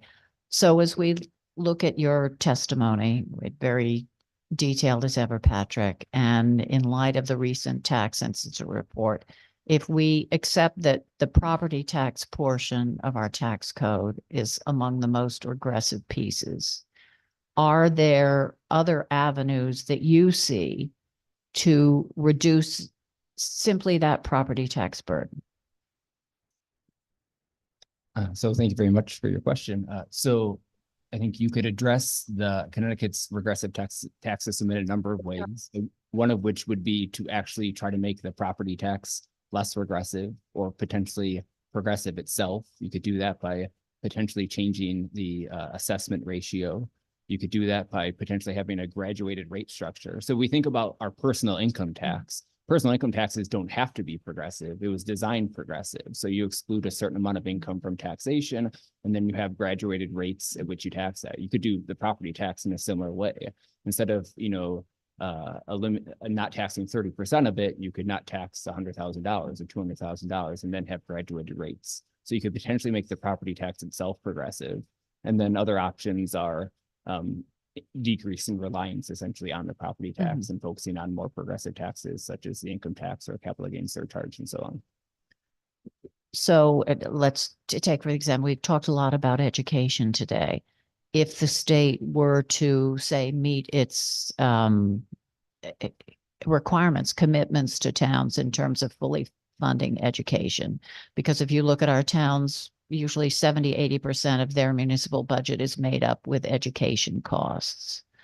Would that be an avenue to reduce the reliance on property tax at the local level and reduce the burden on our lower income individuals? So it's hard to speak specifically to that. I mean, so we can have a debate over how we want to spend our resources. I think the focus on our testimony and the bills that we're looking at now is essentially how we're going to collect that revenue and trying to find more progressive sources. So we highlighted ways in which, you could make the tax system more progressive, and whether or not the policymakers want to have a debate over how that money's spent. I think that you could be addressed in other bills, but right now I think we're primarily focusing on how to make Where are we going to get the money to fund what we're going to do? Well, so we've proposed a number of different options. We suggested the tax gap potentially could potentially bring in a couple $2 billion in revenue. You could trade out different tax expenditures. You could increase tax rates. We show that many states have higher top income tax rates than Connecticut, so you could increase the Connecticut income tax rate or capital gain surcharge by a percentage or two and still be competitive in that sense compared to other states. And I did the last question again, as we go forward, whatever decisions we make, we mentioned the toll inflation has taken. I think we've had this discussion before that one, Connecticut doesn't recognize family size, and two, we have not adjusted any of those income brackets since the creation of the income tax. And that I would hope would be a way not only to take more people out of tax, but indeed to sort of right size the tax code and make it fair. Would that be a sound statement? Yes, inflation adjusting the income tax would be a very progressive step. I think we've shown in past reports, for example, that middle income families, more than half of their income tax burden is largely just due to not policymakers increasing tax rates, but essentially having the progressive benefits within the income tax erode over time. As when DRS even testified, some of those provisions haven't been inflation adjusted since like 1991. And so it really is the case that every time we pass a budget in this state, there is a broad-based tax increase on middle-income families. It's just not overt. We're not raising tax rates. We're just basically dropping the progressive features in place. And so if you're a family, regardless of policymakers are actively taking a step and raising tax rates, or if the benefits are decreasing because they haven't been inflation adjusted, you're feeling that. So we have broad-based tax increases almost every single year in the state over the last 3 decades. Simply because we're not adjusting for the rate of inflation. And like you could compare, for example, at the federal level, the federal income tax system is inflation adjusted. And so we've seen, especially over the last several years, if you watch the brackets, they've gone up tremendously in the amount as they stayed in line. In recognition of the changing economic climate. All right. Thank you, Patrick. Thank you, Madam Chair. Thank you, Representative Elliott. Thank you, Madam Chairwoman. Could you talk a bit about the economic impacts of the film tax credit versus the child tax credit and multiplier effects, if you have that information? So one of the things that we've requested, and I know it is now in, so the DRS has new statutory responsibilities. One of them was increased responsibilities with the tax incidence report. There's an upcoming required tax gap report. One of the things that was supposed to be in the tax incidence report was essentially distributional analyses of different tax expenditures. So I can't speak to those different programs at the moment because we did not get a distributional analysis, but I can say essentially that economic growth is driven primarily by 2 things. It's your population and it's productivity growth. And so consumer spending accounts for 70% of GDP growth. And we know that low and middle income families have a higher marginal propensity to consume. So essentially, if you're giving a child tax credit to low and middle income families, they're much more likely to spend all of that or a higher portion of it than, for example, high income families might get for certain tax breaks. And that is also going to be spent within the state economy. So we see high fiscal multiplier effects for the child tax credit. We don't have fiscal multiplier estimates for a film tax credit, but we know in general business tax credits and tax cuts tend to have lower fiscal multiplier effects. And we've seen several major issues with the film tax credit in particular. And I'm sure when we have a hearing on that, I'm eager to get into the new data that we've seen from the DECD. I think we will have some interesting analyses on that. So I think potentially repealing the film tax credit or lowering that would be a great potential avenue for funding the child tax credit. And to fit in my 2-question maximum, I'll ask you a compound question. How do we compare across the Northeast in terms of child tax credits? And in terms of deductions versus credits, what to you is that distinction?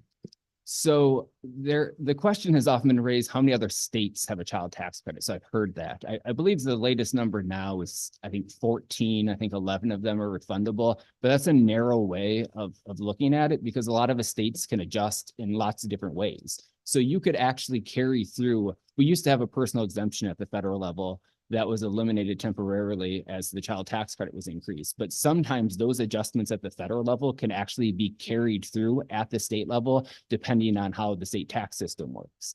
So that's one way that a state might adjust for family size without that state explicitly having a child tax credit, but they're carrying through in part what's going on at the federal level. There also, you could have a dependent exemption, you can have a child tax credit, or you can have a child and dependent care tax credit. So for example, New York adjust their income tax in 3 ways. They have a dependent exemption, they have a child tax credit, and they have a child independent care tax credit. When you put all those factors together, you're getting about $600 in saving per child. California too, we show they have a child tax credit and a child dependent care tax credit. You get about $600 savings per child. But the broader key takeaway is when you look at all of the states as a whole, and I conducted this analysis, we are the only high cost of living state with a broad-based personal income tax that does not adjust for family size or childcare expenses. In that sense, it's hard to say that of our entire tax system, I think that is where we are by far the biggest outlier compared to any state. And so I think that's a very important factor. And I know a big aspect of all this too is we talk about tax migration. If you're going to raise taxes on families, they might leave. Well, we also show in our report, we have the latest data from the IRS. We updated it. We do it every year on net migration. We show we had a small loss in net migration. And we also show basically research says that tax policy doesn't tend to be a big driver of migration. But if policymakers want to focus on that connection, the data is basically saying that we should look at low and middle income tax filers, because now for several years in a row, the net loss that we're seeing in net migration is entirely from tax filers that make less than $200,000 a year. And so if policymakers want to focus on that connection, it's really, we should be focused on how to make it more affordable for children, for families that have children in the state. Thank you. I will follow up on your compound question, Representative Elliott. And I'm not sure whether you can, so obviously there are various proposals to, to your point, that Connecticut is the only state with the broad-based income tax. The Vice Chair has made this point before as well, that doesn't allow for family size. In my looking at, research across the country, some of the states that get credit for doing something, it's a paper thin thing that they do. I mean, I think one state had a child tax credit awareness day or something like that gave them credit for doing this. And so I guess part of my concern here is what is the number we should be working towards in terms of what will actually make a material difference to families? We know that the federal tax credit did incredibly powerful things for pulling children out of poverty, but that's it's not just that it was federal, it's really that it was a $1,600 credit. We're not in a position to do that.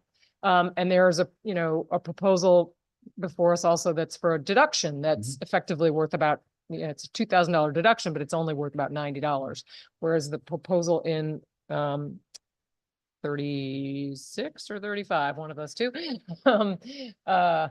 phases in and gets to a $600 donation. I wonder what do you have to say about the size of that child tax deduction credit, whatever it is, that you think we should be working towards? Yeah, so that's a great question. So it is true that the extent to which some different states adjust their tax system, it varies. Some of them are going to be much more generous than others.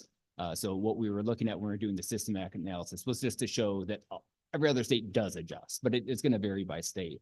So that's why I lifted up, just trying to give a couple examples. So we could see of like New York is obviously potential competition for Connecticut. We have a close relationship to New York. We also see California is always in the top 5 basically for tax filers that are leaving Connecticut. So I lifted up both of those states essentially as a comparison, since we have a lot of migration between those 2 states. And that's why I was trying to show of when you take into account the different benefits in those states, it's about $600 per child. Like I said, that might be operating through a deduction of child tax credit and a child dependent care tax credit. But right now, the last time I calculated, it was about $600 per child. But to get to the broader question of like, how much does it have to be to actually solve the problem? It's a great question. It's one of the things we hope to be working on. And so one of the issues with that is essentially we don't have great data on that at the state level. So I heard earlier too, there was comments about that the poverty rate hasn't declined over time. That's incorrect. It depends on which poverty measure you're looking at.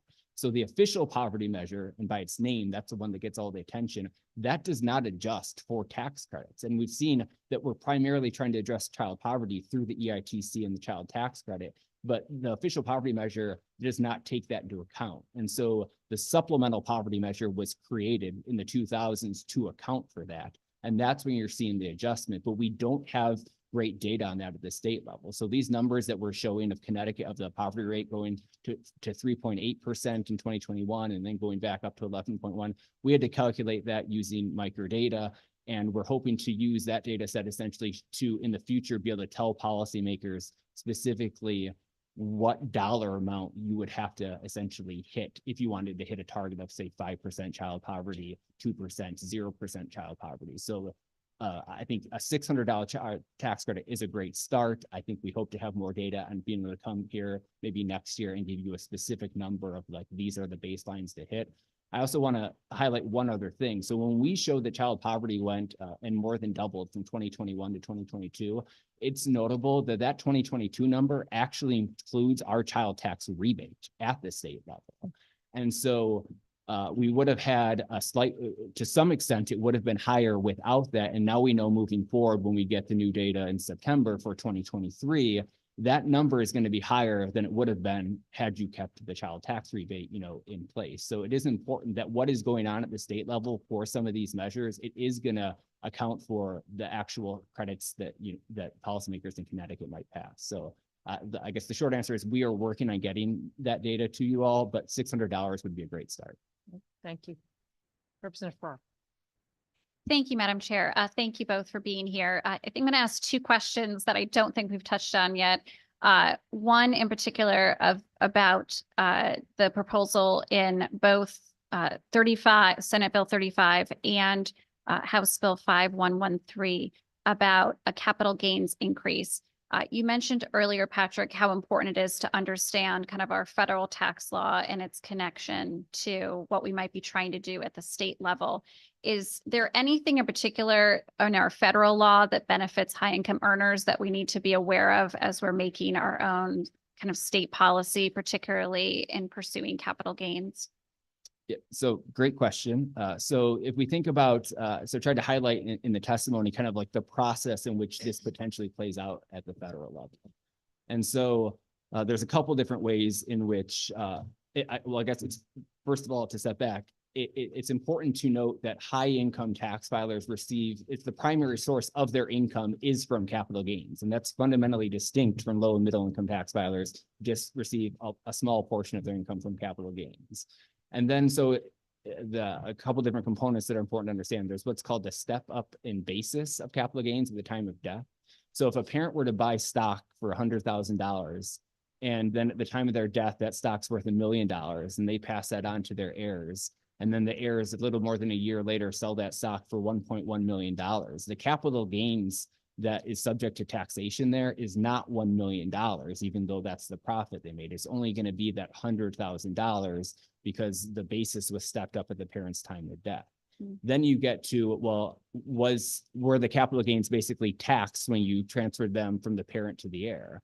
And right now the state tax exemption is about $13 million, and there's a possibility to double that for couples. So you had the case that if that parent's estate was worth less than $13 million and potentially worth less than $26 million, they could pass to the heir entirely without being taxed at all. And then once it comes to the air, you get favorable tax treatment because the capital gains tax rates are lower than the tax rates for ordinary income.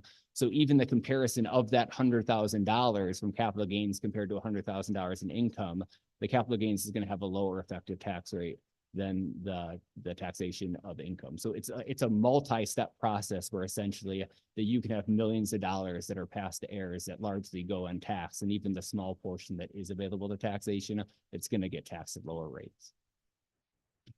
Thank you for sharing that. And I think it just points to this kind of high concentration of wealth and why that continues and kind of deepens this great inequality that we have in our state. My second question about something I don't think we've asked you about yet, I think you covered in your testimony a range of feedback and references to our latest tax incidence report. There was a piece of our tax incidence report that tried to speak to either the progressivity or regressivity of our corporate entity tax. I was wondering how you kind of perceive our, again, our progressivity or regressivity of that in the state, and if there's anything more we could be doing to make it more progressive. So I think the important thing to understand is there is no credible research showing that corporate income taxes are highly regressive. So our DRS tax incidence report shows that it is the most regressive tax, but it is very likely the case that our corporation business tax is either moderately regressive, likely the least regressive of any tax, and possibly progressive. And it's important to understand what happened in the DRS tax incidence report relative to other reports. So I've gone through and I've read all other state tax incidence reports, as well as all tax incidence reports at the federal level. And there's several of them. So the Congressional Budget Office, the Joint Committee on Taxation, and the U.S. Treasury Department do tax incidence analyses of the federal tax system, which includes the corporate income tax. And for example, their methodology is essentially that they think that 75% of the corporate income tax basically is passed through to owners of capital, and about 25% is passed through to basically labor income. And so we know now, as well as we discussed earlier, that essentially high income families, their primary source of income is essentially capital gains and it's capital income. And so when you model the tax incidence that way, it becomes a highly progressive tax at the federal level. So all of the different organizations, they're nonpartisan, non-ideological, from administration to administration, show that the corporate income tax is progressive. When you get to the state level, you have a couple different states that have their own tax incidence reports.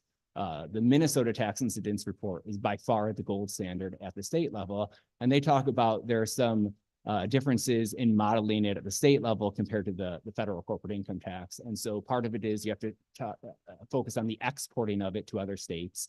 And then they focus on the distribution being both to, for three aspects, basically consumers, owners of capital, and labor. And when they do their modeling of it, they basically come to the conclusion that it's moderately regressive. They think it's more or less the least regressive of the regressive taxes, less regressive than property taxes, sales and use taxes, and so on. And basically every other state that has a tax incidence report comes to the same conclusion.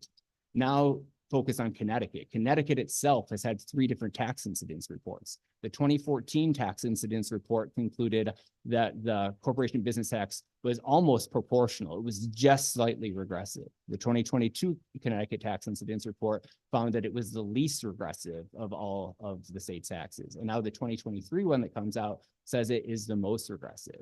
And it's important to understand why that conclusion is. And so when you look at the methodology for that tax incidence report, the DRS did not actually model that tax out. They didn't try to think, is this going to be passed through to labor or owners of capital or so on. They simply took the entire tax burden and gave each tax filer the same burden.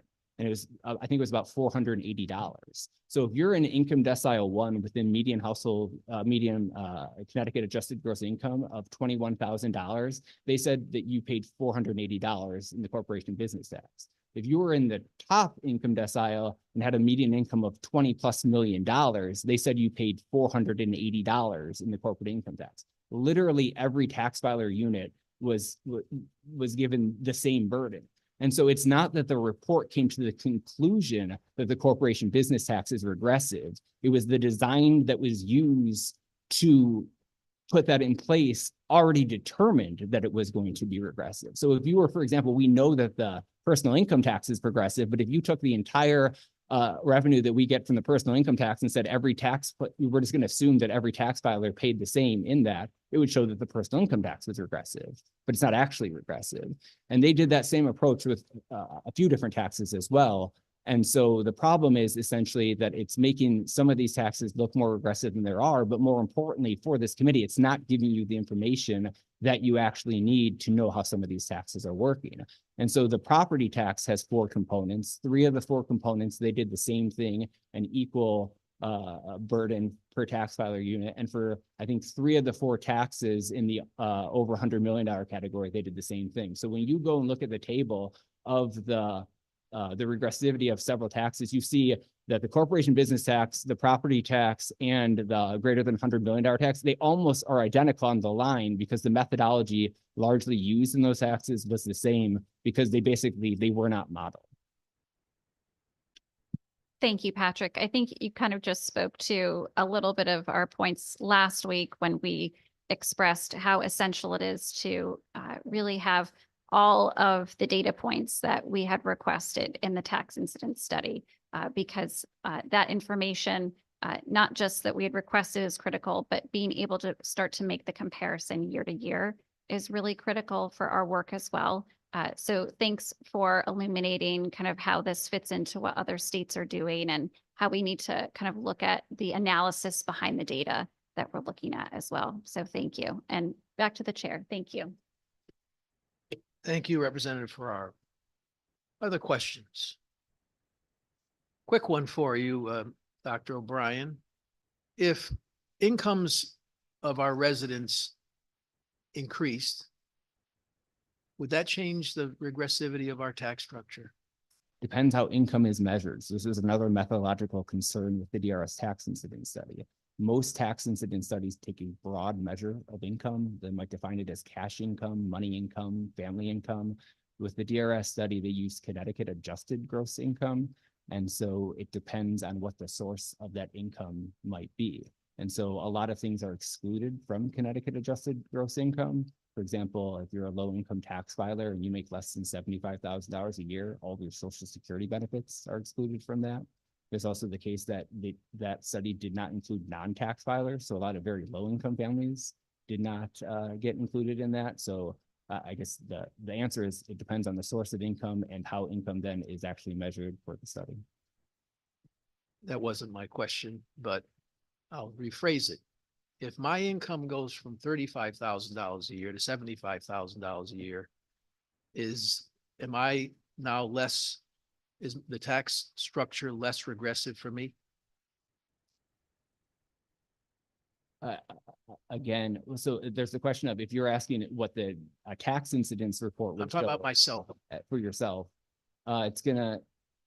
I've said publicly our tax structure is very regressive. Yes. So yes, it's a great yes. There's no question that we have a regressive tax structure. I'm not Okay, open for we debate. understand. We agree on that. Yes. My question is, if me personally, my income doubles from 35 to triple it to 100,000, is the tax structure less regressive for me at that point? So the issue where it's a little difficult to answer that is there's 2 variables that determine there's both your income and then how you're taxed on it. So if you're just focused on how the income tax itself would tax that, that's operating through a progressive tax. But if you're consuming more things or doing other different things, I don't know what's happening on, for example, the consumption side. So whenever we talk about the regressivity and tax incidence, is looking at both the relationship between income and what's going on the tax side. And so it's hard to say if a person's income goes up, holding all other factors based on a tax incidence report that shows that we have a regressive tax system, it would put you in an income decile that has a lower effective tax rate if that's what you're asking. So in that sense, when you have a regressive tax system, the more your income goes up, the lower your effective tax rate is. And therefore it's less aggressive for me. You would pay a lower effective tax rate than you would otherwise. Yes. We don't think about regressivity for an individual person. The tax system itself is staying regressive, but as your income increases, But it's made up. you each end up being decile- better off. Each decile is made up of people, right? Yes. So the more your So- income goes up, the better off you are as far as what your effective tax. I burden just, is. Yes. I just limited it for this discussion to myself, but if we said we're raising, if Connecticut sought to raise incomes among lower income folks today, people would be subject to a less regressive tax structure. They would have lower effective tax rates than they do with a lower income. Yes. Thank you. We got there. Anyone else? Thank you both very much. Thanks. Now, my co-chair has instructed me to go back to, I believe it's Shimmy Handelman. Is that person online? You're on mute. Hello. Hi. Hi. Okay. I think we're okay now. Thank you for your patience and thanks for coming back to me. Please proceed. Okay, so I'm here to show my support and speak in support of bill number HB 5101. I myself am a parent of children in private school in Connecticut, and I know how expensive it is and how much we appreciate and how much of a priority it is for us. I believe that it's an innate right for any American citizen to be able to choose the education that's most appropriate for them and for their children. It's not only for some people, it's a religious matter, but for many people, it's also what's best for their child, a personal decision for what is the best kind of education their child should receive. And sometimes there's different environments, and just like anything else in life where everyone has to choose what works best for them, I think everyone should be able to do the same for their children when it comes to the education, for the education. However, wherever a person may stand on this issue, the fact is that other states now are adopting these policies and making it more affordable for parents to choose what the best education is for their children. I know that it's already begun in Rhode Island, and of course, Florida has it. I have some friends that moved to Florida. It was a big loss for myself and my neighbor. Business owner, and it was a loss for the neighborhood and in a way for the economy and as a whole, as it adds up, it could be a very large economic impact. And I think it's excellent if we can adopt these policies. It will be excellent for the economy, and Connecticut will be more attractive and a draw. We can keep it in Connecticut and even bring more people to Connecticut, families that will be taxpayers. Will continue to build the tax base, and I think it will be great for all schools, both public and private, will thrive with this kind of a measure. Connecticut is an excellent, wonderful place to live and to raise a family. I don't know why anybody would want to move to a state like Florida, especially since everyone's talking about the cold winter that Florida has had, and we had a mild winter, so the weather's even better in Connecticut. So why would anybody move? It's an excellent state. The only reason would be for something like this, and I think it's very important to give parents that option for to be able to educate their children in the way that they think is best for them. Thank you, Mr. Handelsman. I'll still take Florida weather over Connecticut weather any day. But that's just me. Questions for Mr. Handelsman? Seeing none. Thank you for your patience, sir. Thank you very much. Yeah. Safe travels. Thank you. Gwen Samuel. Gwen is online. Great. Gwen, can you hear us?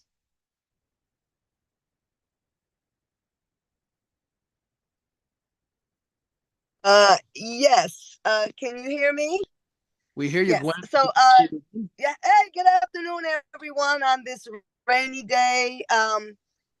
Thank you all to the members of the Finance Committee. My name is Gwen Samuel, and I am the president and the founder of the Connecticut Parents Union. member of the Juvenile Justice Policy. So I'm going to give you a different lane or a different lens on the opportunity scholarships. So I had the distinct pleasure of working with Pennsylvania when they were trying to introduce a lifeline scholarship. And it was for the lowest, it was like the lowest percent, the lowest need children. I think it was like 15%.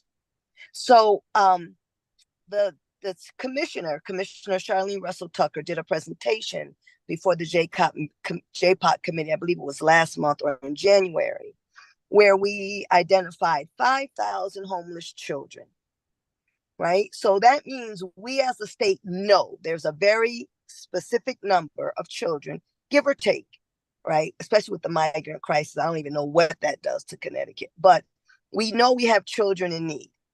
We also know that we have young people leaving out of juvenile facilities, right? And most of them are going to go back to a school.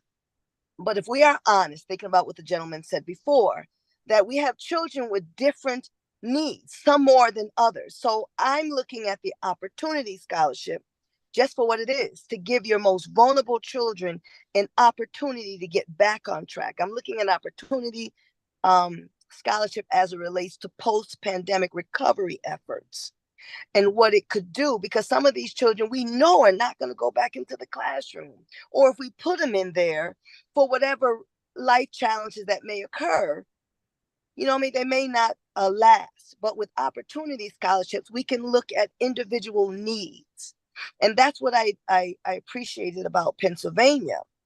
I actually spoke maybe a few years ago, and the families were able to use it for whatever they needed to keep their children on track. So for those that are, I get it, financially able, you know, educational choices, they will do so. So opportunity scholarships can benefit those, but there are those who literally need additional supports. So I look at opportunity scholarships for our most vulnerable, understanding that they could get extra tutoring, or the family can get additional supports needed to help get that child back on track. And granted, it may be several $100s, but for tutoring, that could go a long way. So again, I'm just asking us to, let's work out on the back end, because the governor, a few years ago, he did opportunity zones. He brought investors into Connecticut to invest in our most vulnerable communities. So this same principle can apply to the educational needs of our children. So that is the lens I'm asking us to look at opportunity scholarships, to not see if we can make them happen. Let's make it happen, because we know that some of our most vulnerable children can benefit from additional supports outside of their per pupil allocation, right? Because it applies to everything else when you look at funding. You have reached your 3 minutes. You have reached your 3 minutes. Thank you so Please much. summarize. Yes. Oh, please summarize. So again, I'm asking us to look at opportunity zones for our most vulnerable, understanding we have a very specific number of homeless children, and we can also look at them to support youth that don't benefit, that may benefit for additional supports from our reentry programs that may not do well in our public schools on a traditional lane. Thank you, Gwen. Thank you for allowing me to testify. Thank you Yes. for your continued work on behalf of the children of Connecticut. Thank you. Any questions? Are there questions? Representative Cheeseman. Thank you. Thank you for coming here today, Gwen. And thank you particularly for mentioning the toll the pandemic took, particularly on children who were required to be out of the classroom for months on end. And typically these were children from our most vulnerable communities. I guess with the recent report, we have 100,000 disconnected youth in Connecticut. And if this program, this opportunity program, can return even some of them to the classroom and put them back on track to have that productive life. And, you know, speaking as a parent, what's that saying? You're only as happy as your unhappiest child. Imagine, seeing your children suffer because the school that they may have attended once with joy because of that period of being out, because of the, you know, the total disruption of their lives. They may have lost loved ones during the pandemic. We heard from a previous testimony about how her daughter was so traumatized by a death in the family that she ran away from school, yet her mother was able, through this program or a program like it, to find her a home and school, and now she's thriving. So I just, less of a comment, more of a less of a question, more of a comment, but thank you. And particularly for talking about how this helps those youths who are struggling and flailing in a system that may not work for them, but here's an avenue that will give them a way forward. Thank you, Gwen. Yes, ma'am. Thank you for that. And we actually have the numbers, right? So we see we're not talking pie in the sky hypotheticals. We can actually pinpoint our children that are in need, right? Give a shout out, to our educators and everyone else who's working to make sure we have a pulse on our children. But we do know there are children that have fallen through the crack, especially during the pandemic. This opportunity scholarships really allows us to leave no child behind. And that's a literal statement, leave no child behind. So thank you for your comments as well. Thank you. Thank you very much, Gwen. Thank you, Chairman. Thank you, Representative Cheeseman. Thank you, Gwen. Any other questions? Yes. Thank you. Mark LeBlond. No, Mark LeBlond. Sana Shaw.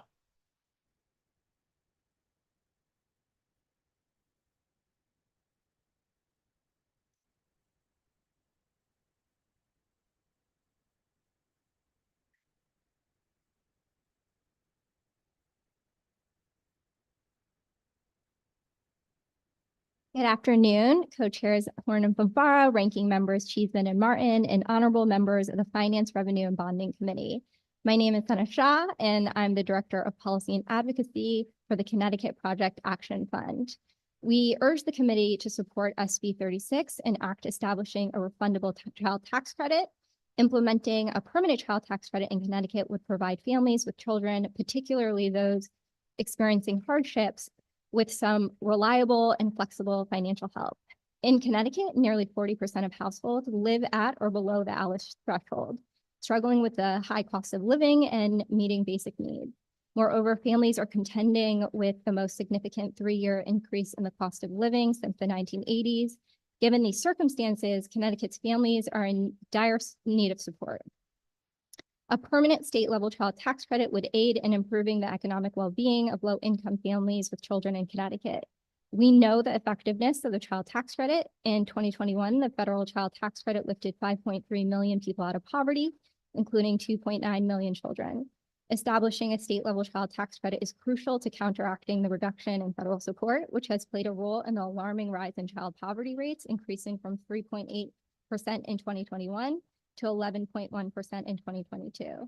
The proposed credit would provide support up to 3 children per tax filer, beginning at $50 per child in 2024 and gradually increasing to $600 per child over the next 4 years. This progression provides financial relief to families with children, marking a positive step forward. However, it's important to note that families needing full-time childcare in the state currently face annual costs ranging from $12,630 to $19,180. Given this, we urge the committee to enhance this bill by offering additional support to families with children under 5 years old who are affected by heightened expenses due to Connecticut's high child care costs. Thank you for your time and consideration. Thank you. Representative Carney. Hi, so it's nice to see you. Thank you for your testimony. So I just have one question, and so under this proposal, it would, phase it over 4 years to get to that $600 number. If there, is a budget, if there are budgetary issues going, say 3 years from now, and we start to phase this in, do you think it would be more effective at that point to continue to give, I guess, a lower amount to more people, or give the higher amount to a fewer amount of people, but whose incomes are significantly less? I do believe that low and middle income families are struggling in Connecticut, but I believe that if there are challenges regarding the budget, Connecticut should prioritize families who are struggling the most. And so that's how I would respond to that. Okay. All right. Thank you very much for that. Representative Elliott. Thank you, Chairman. In terms of implementation, do you see a difference in terms of a rebate versus having it be something that you don't have to apply for? Do you have any takes on that? I think that having a fully refundable child tax credit is really important. And this should be as easy as possible for families to access. And so if it's, more automatic, the better. And also instability in what families are receiving causes disruption with families and their finances. And so something stable and consistent and permanent is really important, rather than having to apply for a child tax rebate, even though that was really supportive to families when they released it. And do you have a position on a credit versus a deduction? A credit would support the families who need it the most. Thank you. Thank you, Representative Elliott. Anyone else? Thank you. Thank you. Shlomo Rosenberg.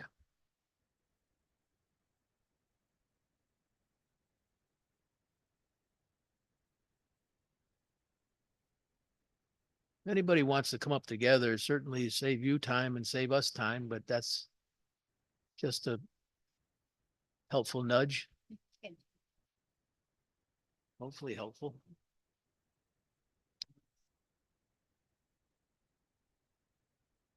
Can you turn your mic on? Good afternoon, esteemed committee members. Thank you for the opportunity to speak today in support of House Bill 5101. My name is Shlomo Rosenberg. I'm honored to be here and advocate not just for educational opportunity, but also as a proud member of the board of Yeshiva Katana of Waterbury, which is the largest Jewish school in our state and in all of New England. First, I'd like to express my sincere gratitude to all of you for your dedicated service. It's my first time being here and seeing how much time you have to spend on all this. Your commitment and hard work is truly commendable. Yeshiva Katana, you met some of the students earlier, currently provides over $800,000 in scholarships to ensure that all children who seek access to a Jewish education can receive it. I want to emphasize that these funds are currently sourced to private fundraising efforts. Our community is passionate about providing quality education, and we believe that the passing of House Bill 5101 will serve as a catalyst, incentivizing greater donations from private citizens. This bill not only supports educational diversity, but also empowers communities to contribute even more significantly to the education of our children. Consider the personal stories and commitments of those who are directly involved in educational institutions such as Yeshiva Katana. This bill is not just about policy, it's about enabling communities to actively participate in shaping the educational landscape for the better. In closing, I just want to reiterate my support for House Bill 5101 and urge you to consider the tangible impact this legislation will have on our ability to continue providing scholarships to those who need them. It's not just about supporting educational options, it's about strengthening the fabric of our communities and fostering the very important culture of philanthropy. Thank you for your time, your service, and consideration of House Bill 5101. Thank you for your time. What did you have to do to be here today? What did you give up? I did in my office. I volunteer on the board for the school, so it's not my full-time job. I have a couple small businesses in Waterbury, although sometimes the school takes up more time than my day job. But you're committed to it. I have been on the board for 13 years, and it's always a struggle to many different aspects, but the funding of it is definitely the biggest struggle. Certainly committed and dedicated to it, and I think this would go a long way. I think that the last thing that I said about cultivating that philanthropy, I think getting people into the habit of contributing. So here they get a credit for it, but getting them into that idea of giving creates that culture where people become accustomed to giving, and it becomes easier to fundraise. And you think a tax credit will motivate people to do something that they probably should do or might do anyway? I think it will incentivize them to give more. And there are some people who don't give, and this gets them into that habit of giving in a much easier way. How many students at your school? About 740. Wow. Big school. Yes, it's grown. When I joined the board, it was about 200 students, 220 students. So it's grown quite a bit, quite quickly. Your work is paying off. I hope so. Anyone else? Representative Cheeseman has a question for you, Shlomo. Thank you. Thank you, Chairman Fanfara. You mentioned you raise $800,000 a year in scholarships for the students at your school. In terms of income level, where are the families who are applying for these scholarships in terms of their income? And I presume many of the families have multiple children in the school, so obviously that makes it even more expensive. Sure. I think the income levels vary widely. You know, we have certainly many families on the lower end which require the scholarships, and we also have many families that are fortunate enough to be able to contribute significantly towards the scholarships. I think there's really a wide range of the income levels. And my second question, were a program like this to pass, do you see, in particular for your school, there are more people who would like to attend your school than can afford it, and this might give them the opportunity? I believe so. I think it would make it would allowing us to provide more scholarships would make it easier for other people to apply, other students, other families to move here, perhaps from other states. If we can offer them scholarships where they can get a quality Jewish education at a lower cost. Thank you. Thank you, Chairman Papar. Thank you.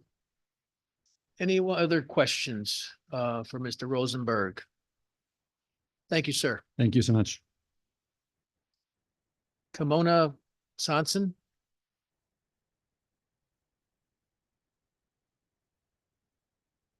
Very able clerk of the committee is shaking her head in the negative. Corey Geisman.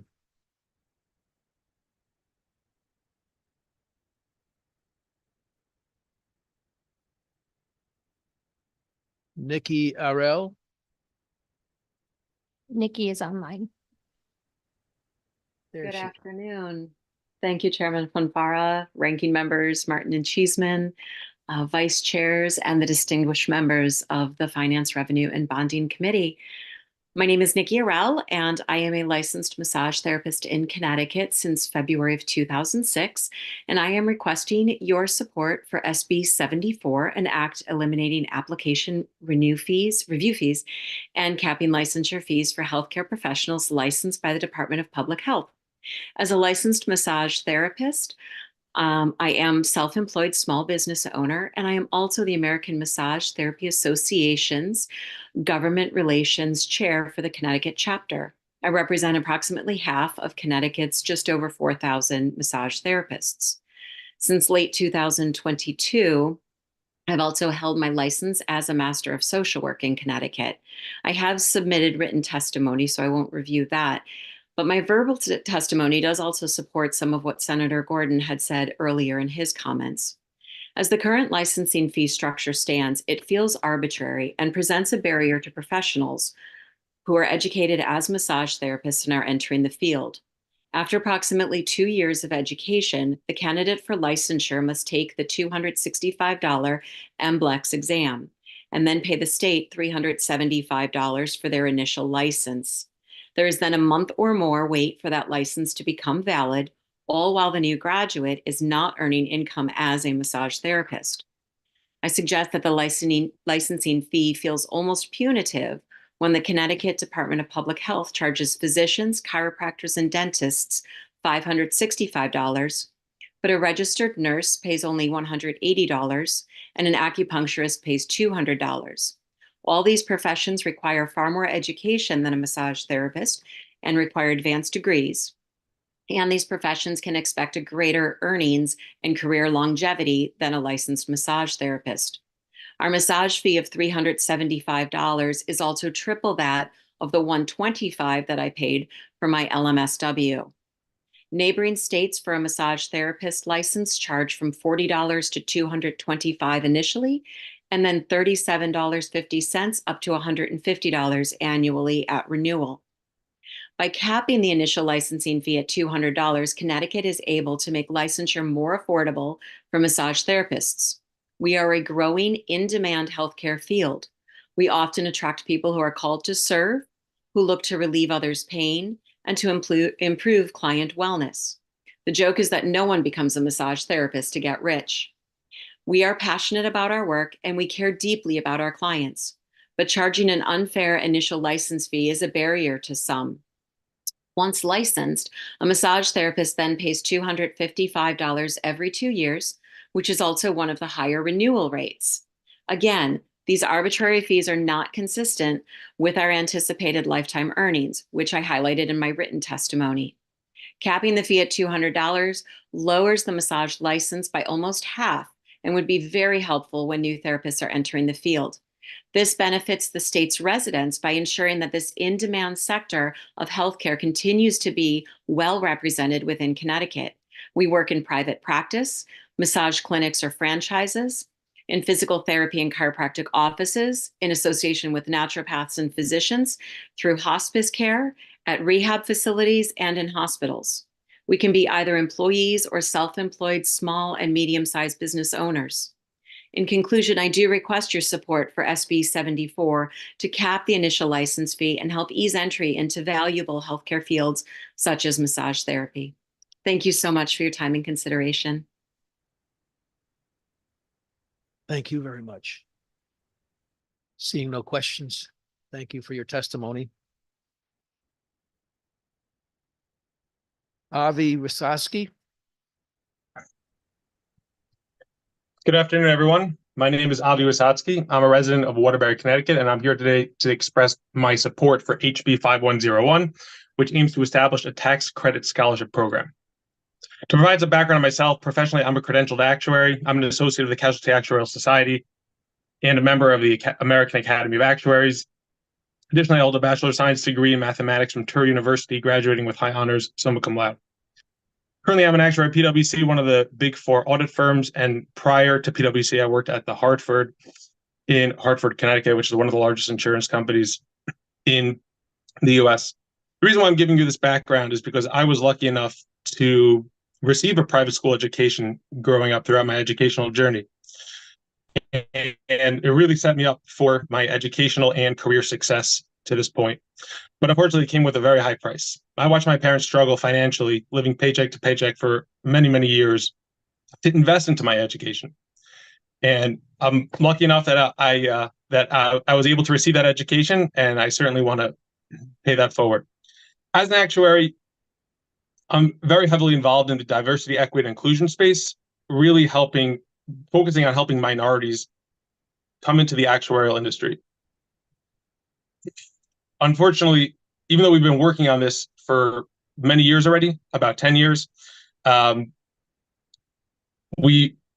main issue is that we still haven't really increased representation from whether it's minorities or underprivileged backgrounds significantly in the last 10 years or so. And we were trying to figure out what the reason is. And the real reason is because, unfortunately, especially when it comes to STEM, you really need proper education tailored to each child, starting from a very young age, really from elementary school and then throughout. I'm personally a very strong advocate of giving kids access to quality education tailored to their need, regardless of their socioeconomic background. This is where the tax credit scholarship program comes into play. By establishing this program, we can provide financial assistance to families who may not have the means to access quality education for their children. This program empowers parents to choose the educational environment that best suits their child's needs, whether it be public, private, or charter schools. It breaks down the barriers that prevent underprivileged students from accessing that education they deserve. But it's not just about financial assistance. This program also promotes diversity, equity, and inclusion within our educational institutions. By allowing students from different backgrounds to attend schools they may not have otherwise been able to afford, we create a more diverse and inclusive learning environment. This exposure to diversity fosters empathy, understanding, and respect among students, preparing them for a future where collaboration and inclusivity are essential. As someone who has personally experienced the transformative power of education, I believe that every child deserves the opportunity to reach their full potential. By supporting HB 5101 and establishing a tax credit scholarship program, we can ensure that children from underprivileged backgrounds have access to the same educational opportunities as their more privileged peers. In conclusion, this is something that's really near and dear to my heart, something that would really provide unique opportunities for people from underprivileged backgrounds, and it would be an investment not only to the general state, into the education of general state, but we can certainly raise the future leaders of tomorrow. Thank you. Thank you. Any questions for Mr. Wasatski? Seeing none. Thank you, sir. Thank you. Caro Platt-Libeau.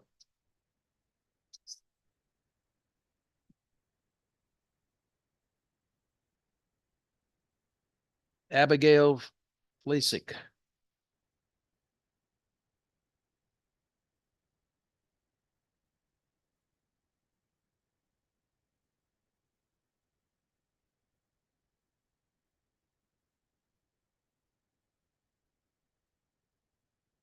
Perfect pronunciation. Thank you, Chairman. Even a blind squirrel to find an acorn every now and then.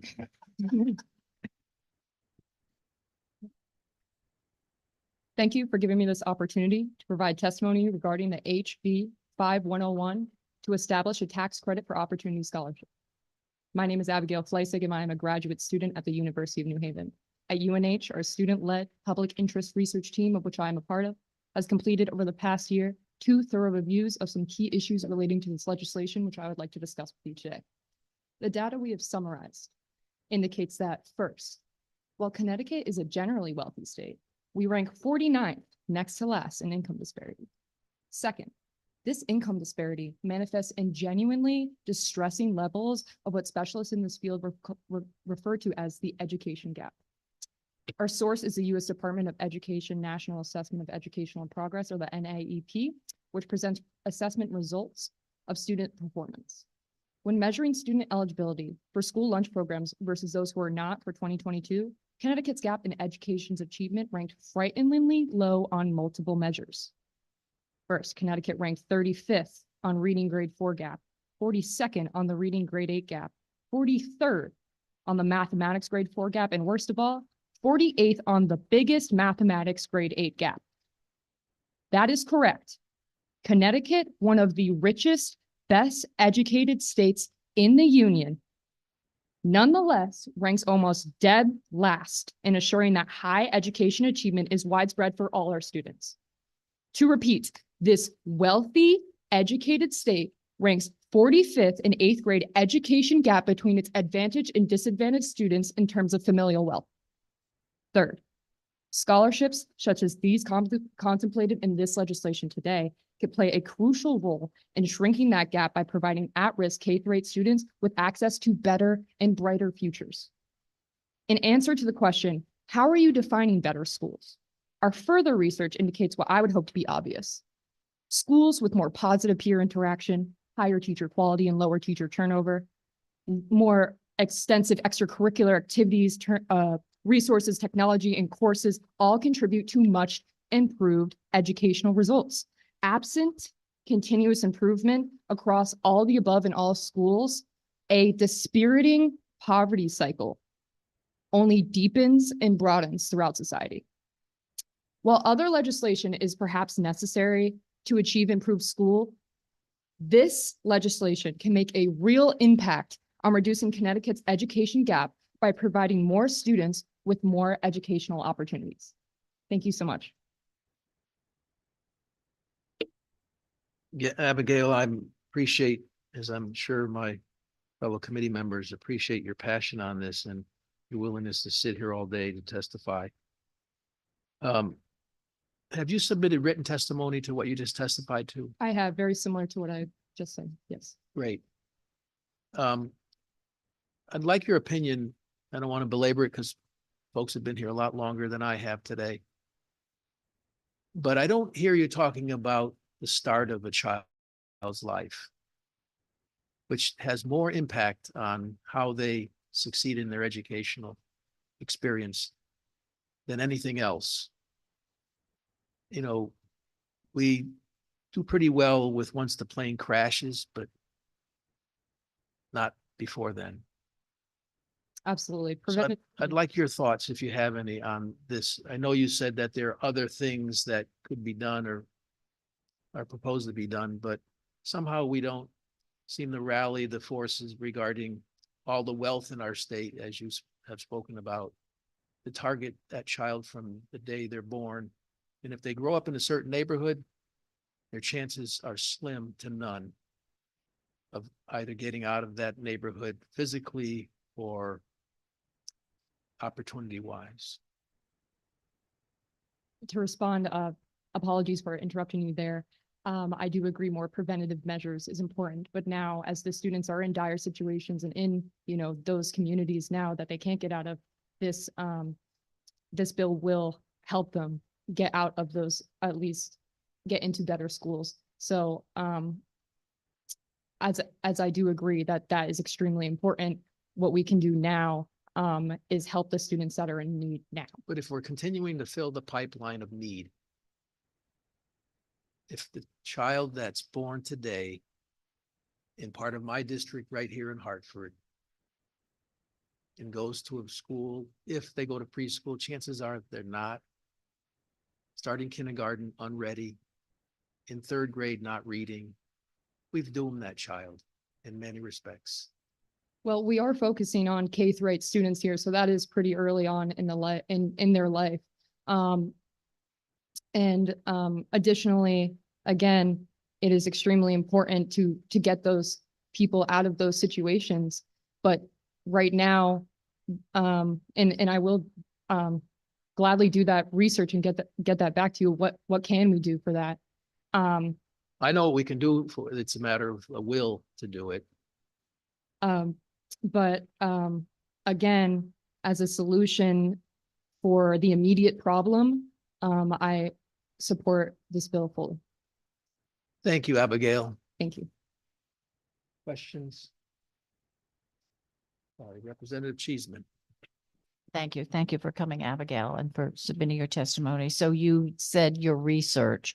Can you explain the process you used to compile your research and what sources you looked at? Yes, absolutely. So the first source I mentioned was the NAEP, but we also have some other sources, including we look at the per capita personal income. I looked at personally using a BEA source, also U.S. Department of Education, Institute of Education Sciences. And so we first look at the per capita personal income, which establishes in 2021 that Connecticut ranked number 2 for there, but then we go into the Gini coefficient and we see that they also rank number 2 on the Gini coefficient, and then go into further on the educational achievement gap using NAEP results, looking at the disparity between students who are eligible for the National School Lunch Program versus who are not, and their disparity for the reading and math scores for grade 4 and grade 8. And then we actually, we made, loose connections to some other economic performance and social dysfunctions as well, which I would like to draw real correlations to in the future. All right. Thank you. Thank you very much. And thank you for your research, and thank you for your testimony today. Thank you so much. Thank you, Chairman Fanfara. Thank you, Representative Cheeseman. Anyone else? Thanks very much, Abigail. Merrill Gay.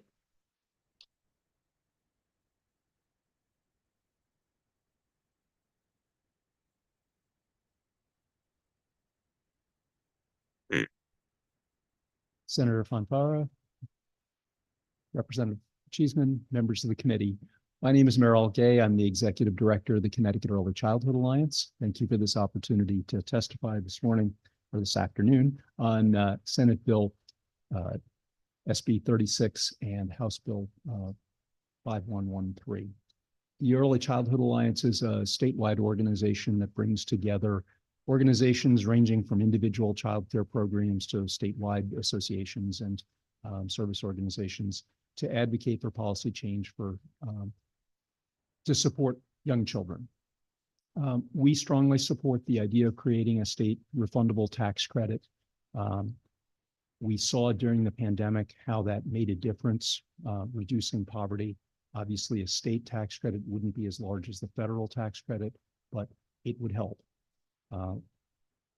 Young children live in families that are disproportionately in the bottom half of the income distribution, and families are at their very lowest net worth in the 6 years after they give birth to their first child.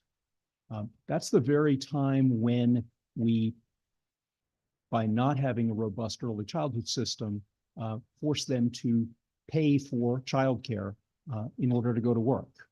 And so we have this dilemma that we have folks at their very lowest income level having this additional cost that older children's parents don't have to bear. The two largest expenses that young families have, housing and childcare, have seen price increases escalating substantially higher than the rest of the inflation in the economy. And we all know about the other inflation in the economy every time we go to the grocery store. So this, a credit aimed at families with children, is a way to make our tax system fairer and to provide relief to families that really need it. In my written testimony, which is of course frozen on my computer, I included a graph that from the Treasury Department about that net worth, where you really can see how families have so much less money when they have young children. Senator, you asked about early childhood, and one of the things that we could do with some more progressively generated revenue, as in House Bill 5113, would be to target that to the pressing need to have a stronger early childhood system.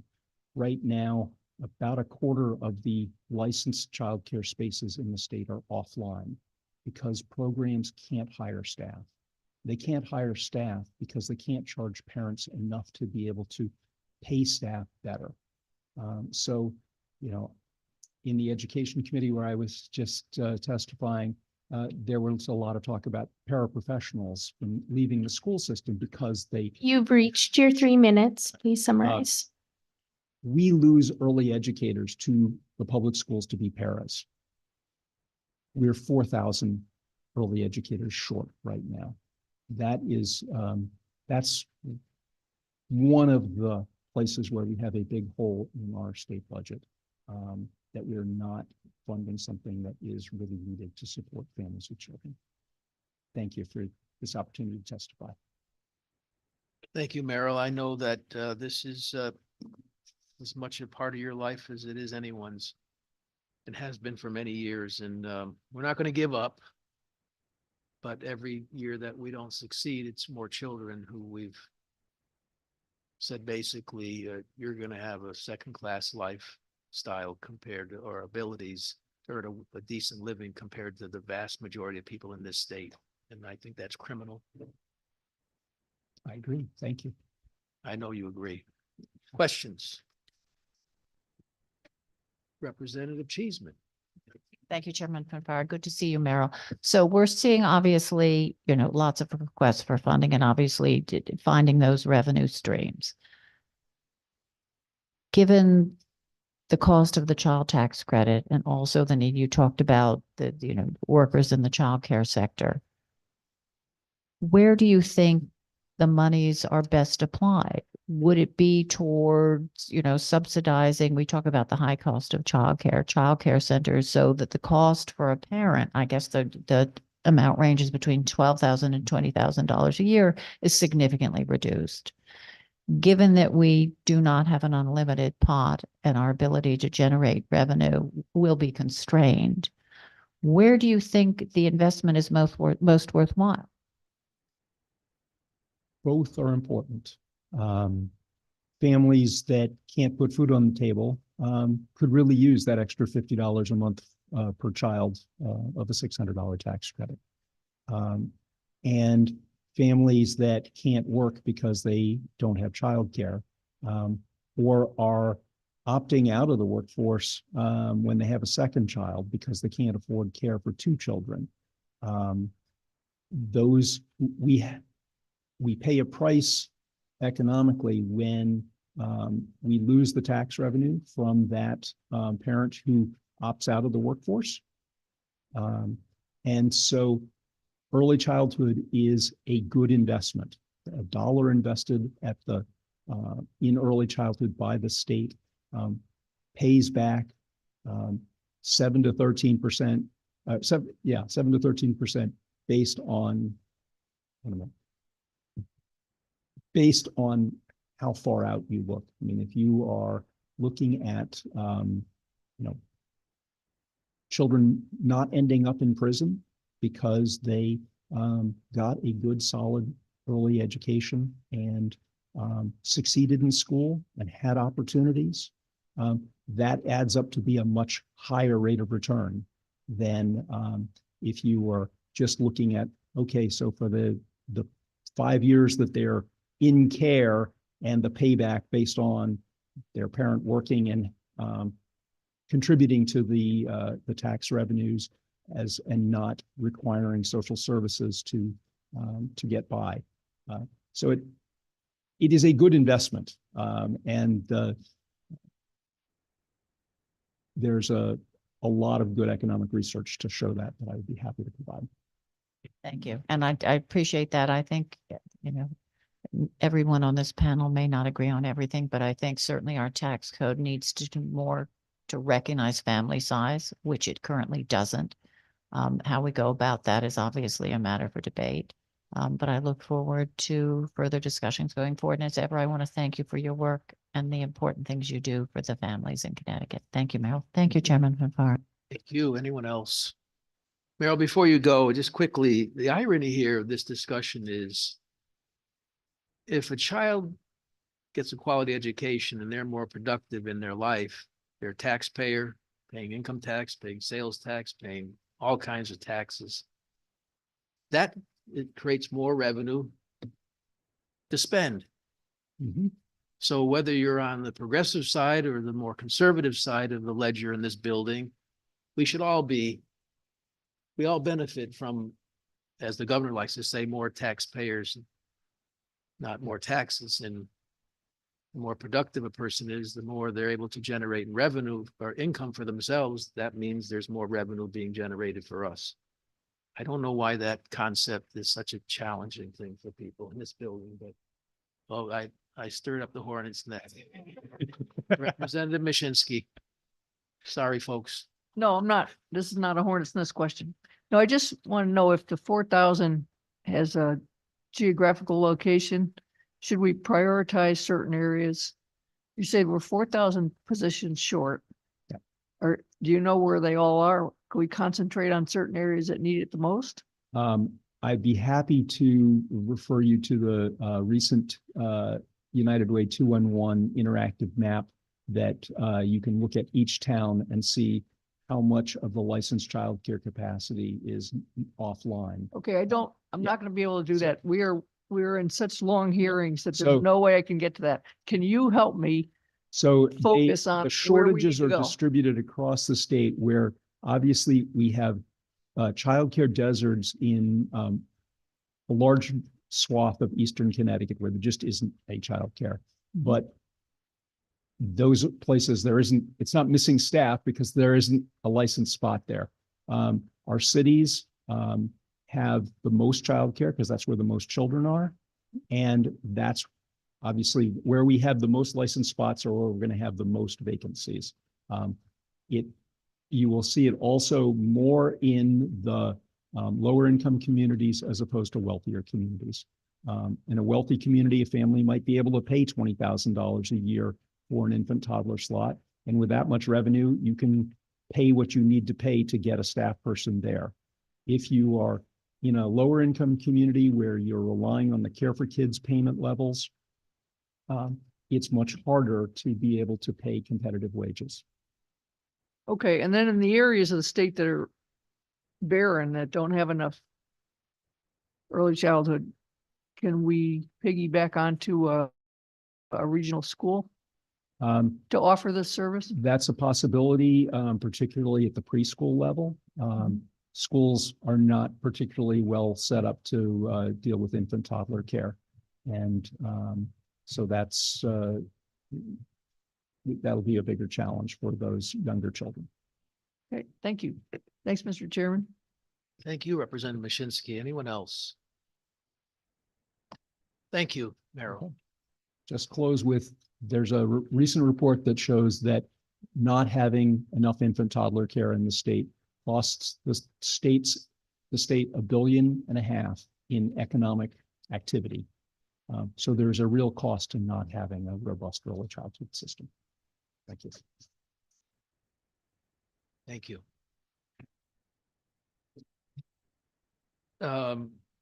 Corey Geisman to be followed by Stuart Savicle.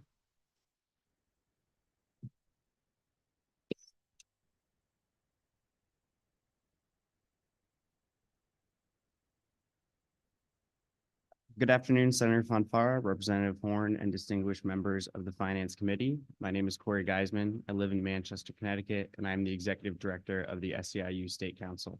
Our State Council consists of 5 locals, 1199, 32 BJ, CSCA, CEUI, and the 4 Cs. Collectively, we represent over 70,000 workers across the state of Connecticut in both the public and private sector. I come before you today in support of Senate Bill 35, Senate Bill 36, and House Bill 5113. In 2021, Connecticut was tied with Wyoming as the state with the highest levels of income inequality. The Connecticut Mirror reported that the house price index is up almost 60% over the last 5 years. The Hartford Courant reported that after 8 years of declining numbers of homelessness in the state, the 2022 and 2023 PIT report showed an increase of 13% of people experiencing homelessness. Median price of a home in Connecticut is $350,000. There was a recent MIT report that showed that a single parent with 1 child needs to be earning $90,000 a year to survive in Connecticut. Meanwhile, in our tax incident report, we saw over 800,000 Connecticut residents earning $21,000 a year. How are these people supposed to be able to afford to live in Connecticut, to buy a home in Connecticut, to stay in Connecticut? Low-income residents are often living paycheck to paycheck without the quality benefits that give them and their families security. They are one medical emergency away from financial ruin. Meanwhile, their children's opportunities dwindle every day as we fail to fund childcare, K-12, and higher education. Our new motto in the state of Connecticut is "Make it here." So I ask you, what are we making?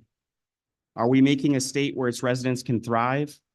Are we making a state where young people can build a life, a state where our parents can afford to retire, a state where our children can pursue their dreams? When I look across Connecticut, I see 2 Connecticut's, one for the wealthiest with an abundance of opportunities, and then a second Connecticut for the rest of us.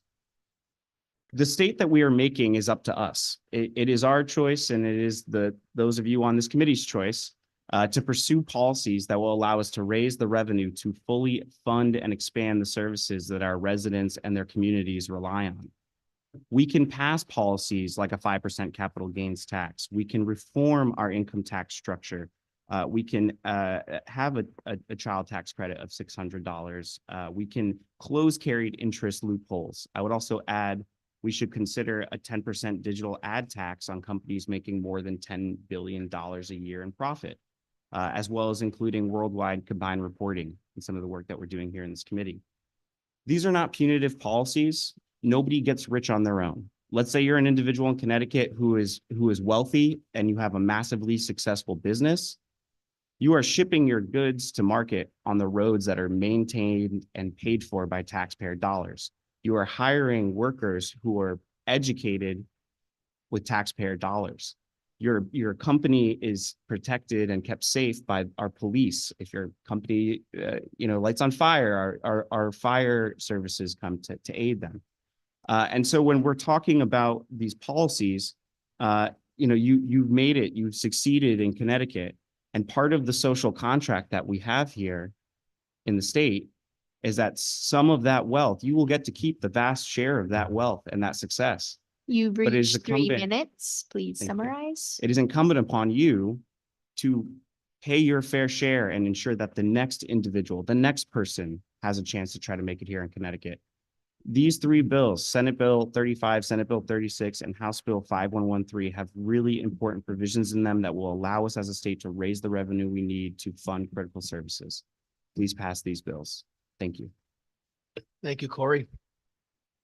Questions for Mr. Geisman? Thank you. Thank you. Stuart Savaco.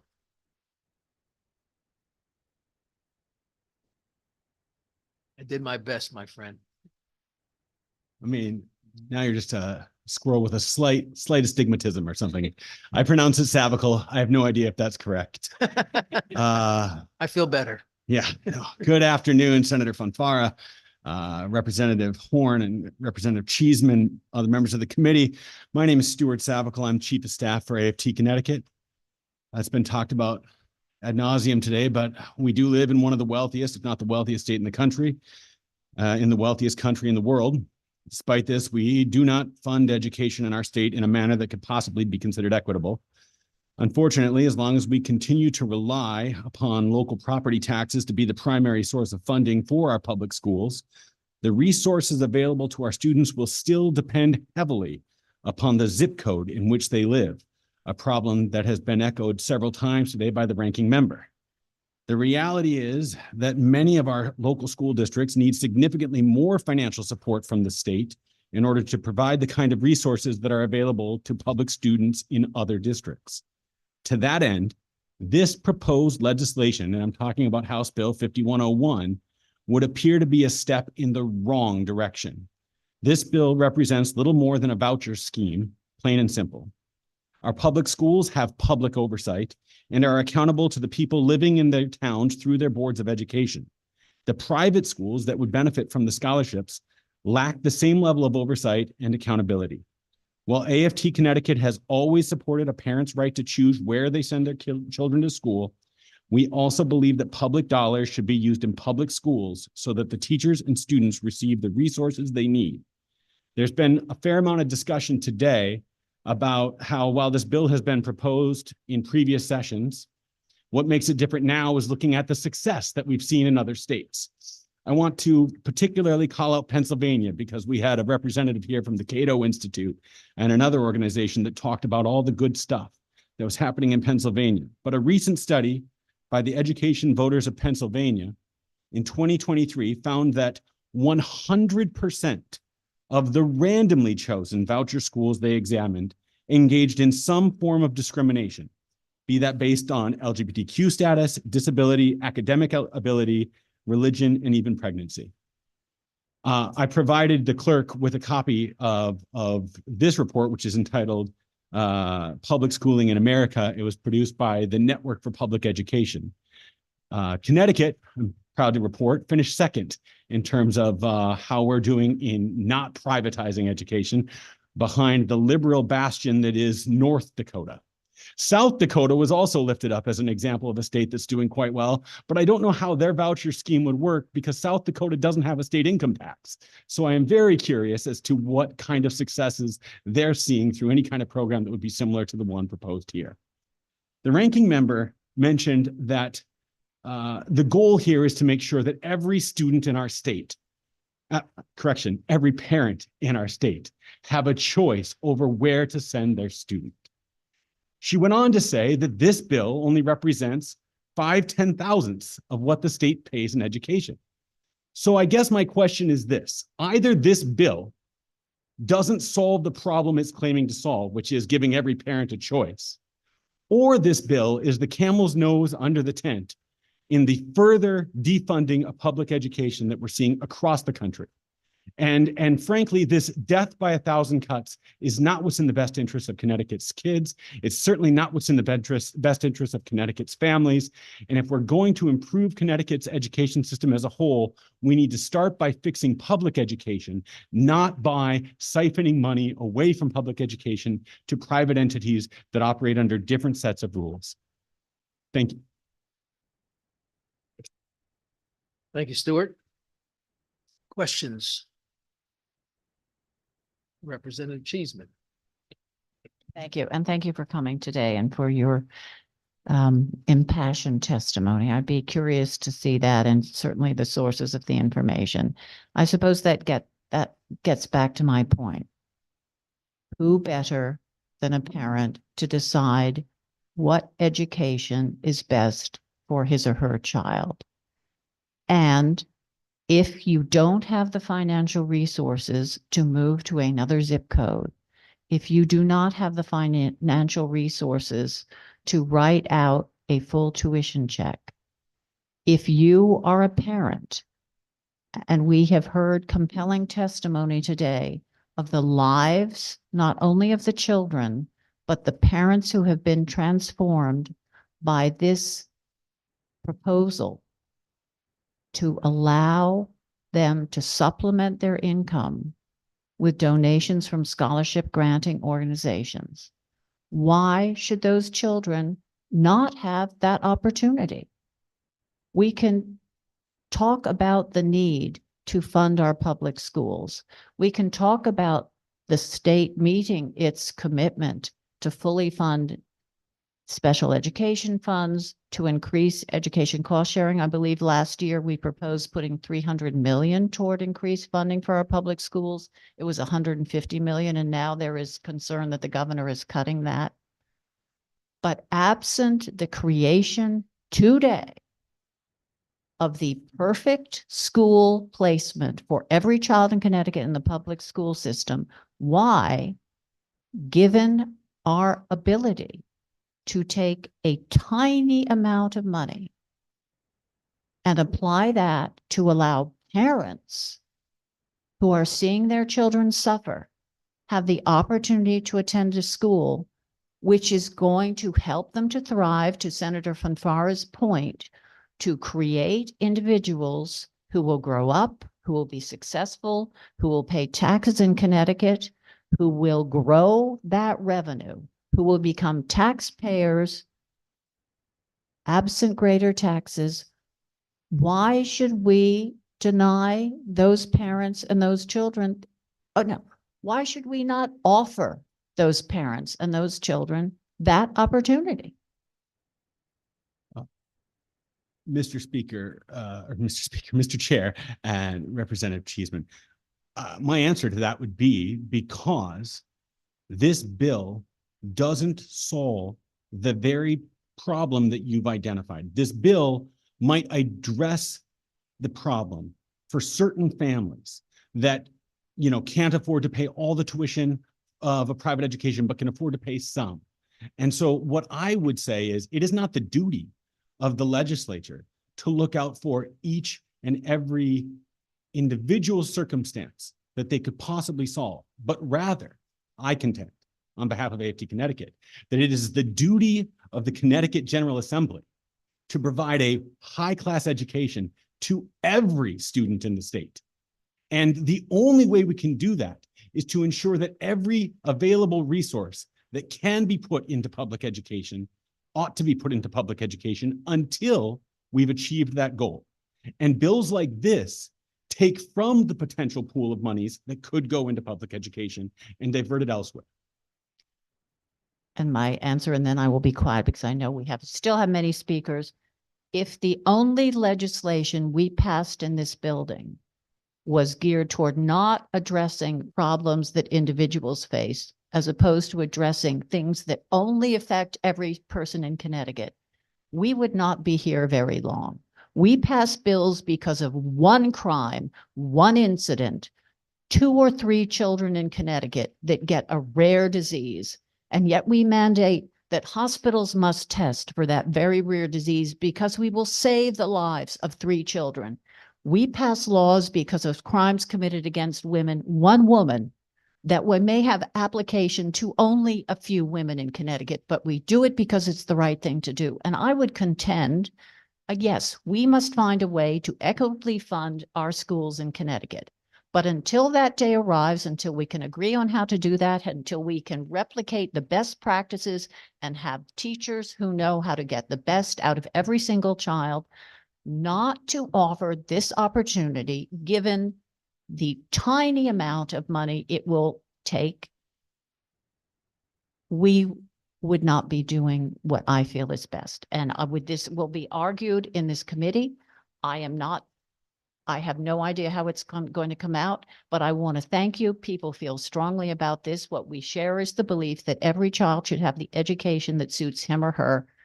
And but I would contend until we get there, that this offers the opportunity to those children whose parents desperately want them to succeed and can't find it in the public school system. So I want to thank you. I appreciate the chance to talk to you, and thank you very much, Mr. Chairman. Thank you, Representative Cheeseman. Any other questions? Thank you, sir. Thank you.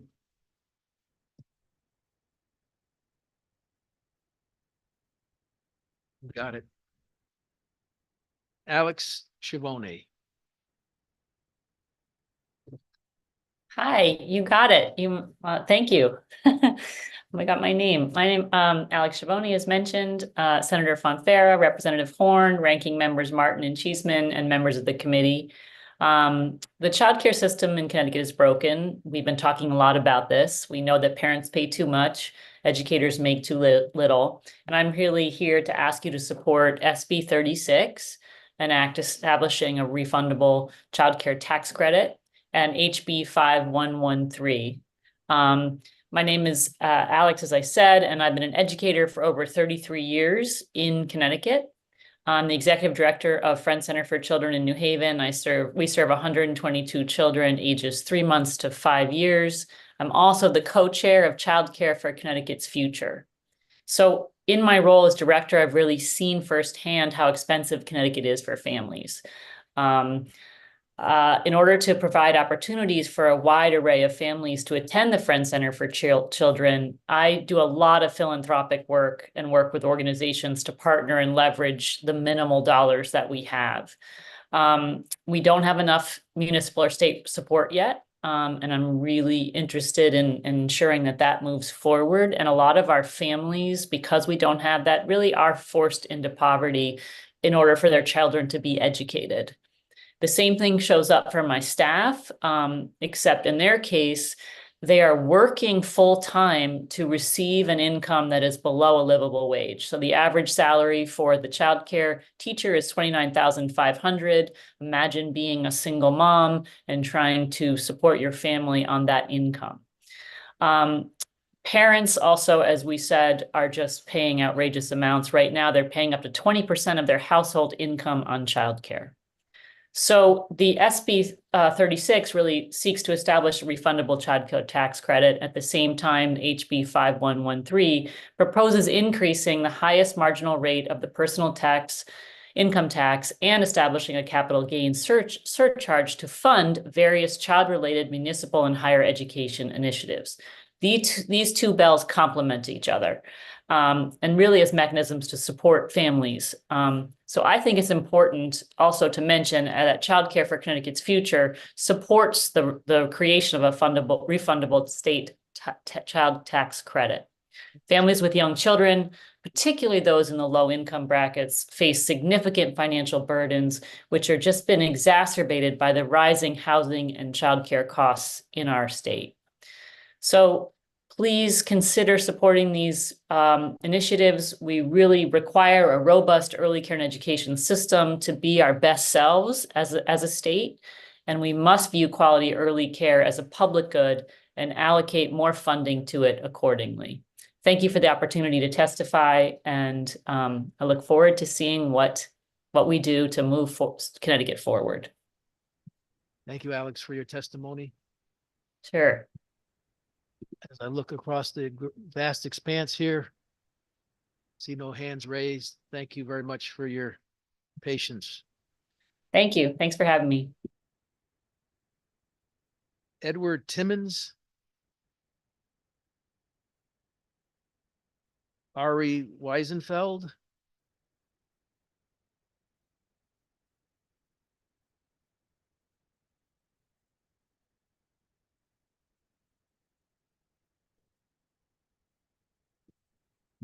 Thank you, Mr. Chairman. My name is Ari Weisenfeld. I'm the director of the Connecticut office of Advocacy of America. We are an umbrella organization advocating and representing the unique interests and needs of the Orthodox Jewish community here in Connecticut. I'm also the one that brought that group of school children that you saw earlier today. I think the Madam Chair quite enjoyed the visit. Mr. Chairman, I think you may have missed it. So be sure to get you a video copy of that testimony because it may have been the best testimony this House has ever seen. As we said, we've heard many times here before, a scholarship tax credit program will benefit low-income children looking for a better education and brighter future. Similar programs in Florida, Pennsylvania, Georgia, Arizona, and in about 15 other states have been met with enthusiastic participation, bipartisan support, and most importantly, more options for struggling parents. A student may be placed in a top-ranked school, but is simply the wrong setting for that particular child.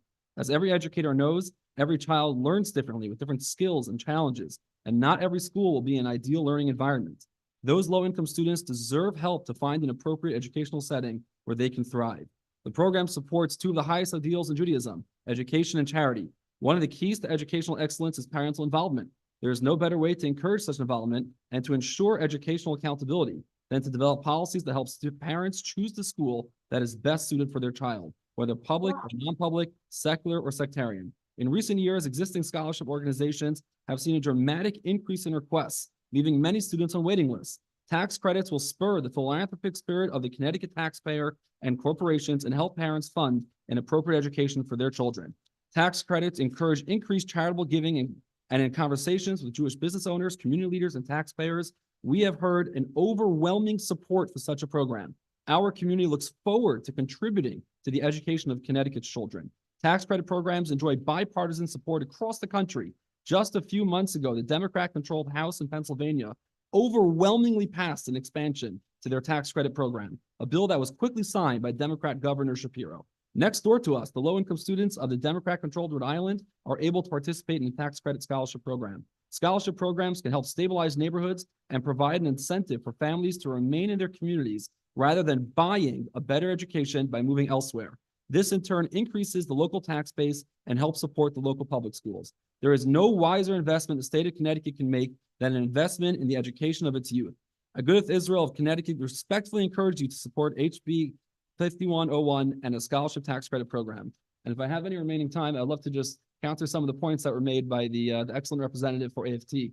He spoke about this would defund public schools and take money away from the public school pot, which of course does not make any sense. Shopping at Target does not defund Walmart. Connecticut's education money should be used to educate its students, not a particular system. As well as he spoke about accountability. There's no greater accountability than parents who are invested in the education of their children. Those parents who are sending a child to a particular school have the ability at any time to pull their child and that child's funding away from the school if the school is not meeting the needs of the child. If a child is languishing and struggling in a local public school for year after year after year, what accountability really is there then? I could go point by point to everything he mentioned, but I don't want to take up any more time. But I appreciate you listening to this testimony, and I'm available for any questions if you have any. Thank you. Well, until the clerk tells you you have your time is up. I have a mental clock running in my head. I've done this enough.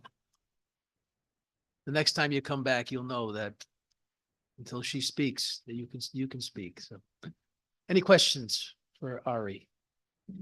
Representative Cheeseman. Just quickly, you mentioned that a recent increase assigned in Pennsylvania. We heard that obviously the program isn't working there. Do you have any particular knowledge about the Pennsylvania program and why they saw fit to increase the funding there? Yes, I thought it was fascinating. He mentioned that 100% of the schools that they surveyed were discrimination, where they were discriminating against the student body. And he mentioned religious, and he mentioned pregnant, and he mentioned other groups, perhaps gay children or LGBTQ community. I would argue there is no greater discrimination than forcing children of the same neighborhood and zip code who have nothing in common other than the zip code, not their learning style, not their values, and force them into the same school without an option of leaving. That is the most discrimination you can do. And I would argue anyone to consider a little thought experiment. If you had to design an educational system in a brand new country that you were the supreme leader of, everyone's dream, start to finish, but flip it, not the best system you could envision. What is the worst possible educational system you can come up with to just guarantee to lock in children into decades of poverty and without opportunity? You would be hard-pressed to come up with a worse system than a zip code, which is another fancy way of saying income-based system.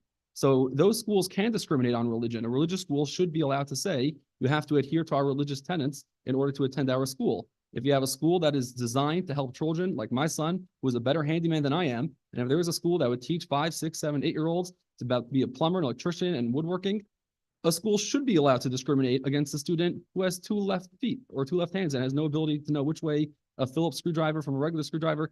They should be allowed to discriminate. The argument that a private school will not open up its doors to bring in special ed students is just ridiculous. You heard earlier today from the board member of a private school, they spend $800,000 in scholarships, and those scholarships are going to low-income students. And he didn't mention, but I happen to have a close relationship with that school, that they are spending unbelievable amounts of their own money on special ed children who could not or would not be serviced by the district in an adequate way. And the parents would rather send them to a school that is privately fundraising to meet those special ed needs than when they meet with the district, it says, come to our school. But unfortunately, they already know that, well, you can't really meet our needs in that school. We know from parents who've already gone through the process. So we're going to stick with this way. Private schools across the country open their doors to special ed students and students across the spectrum. So the idea that a private school is inherently discriminatory is utter nonsense. And private schools should be allowed to cater their institution to a particular type of student. And as we mentioned before, not every child learns the same way. So a particular child will find the best setting for them, and that will allow them to thrive and become part of the future Connecticut tax base and an asset to their community and the state as a whole. Thank you, Mr. Chairman. Thank you, Representative Cheeseman. Chairperson Horn. Thank you, Mr. Chair. I just wanted to push back a little bit on I don't think anyone said that private schools are inherently discriminatory. And I think the challenge is, and maybe I'll rephrase a question that I posed to another advocate earlier, is that do you think the state has a role like in ensuring that these private institutions meet basic educational or access standards? So that's a question that's being discussed across the country. In many states, the way they do it to ensure that it's not the state's priorities or values being imposed on the schools is, for example, in Arizona, the school can give their students any norm reference test from across the country. So it's not an Arizona achievement test. They can pick one from Connecticut or Texas or New York. So Arizona isn't able to impose its particular values based on who's in political power at that time on the student body. So something like that. But I would argue that the greatest accountability is the ability to leave and take your dollars elsewhere.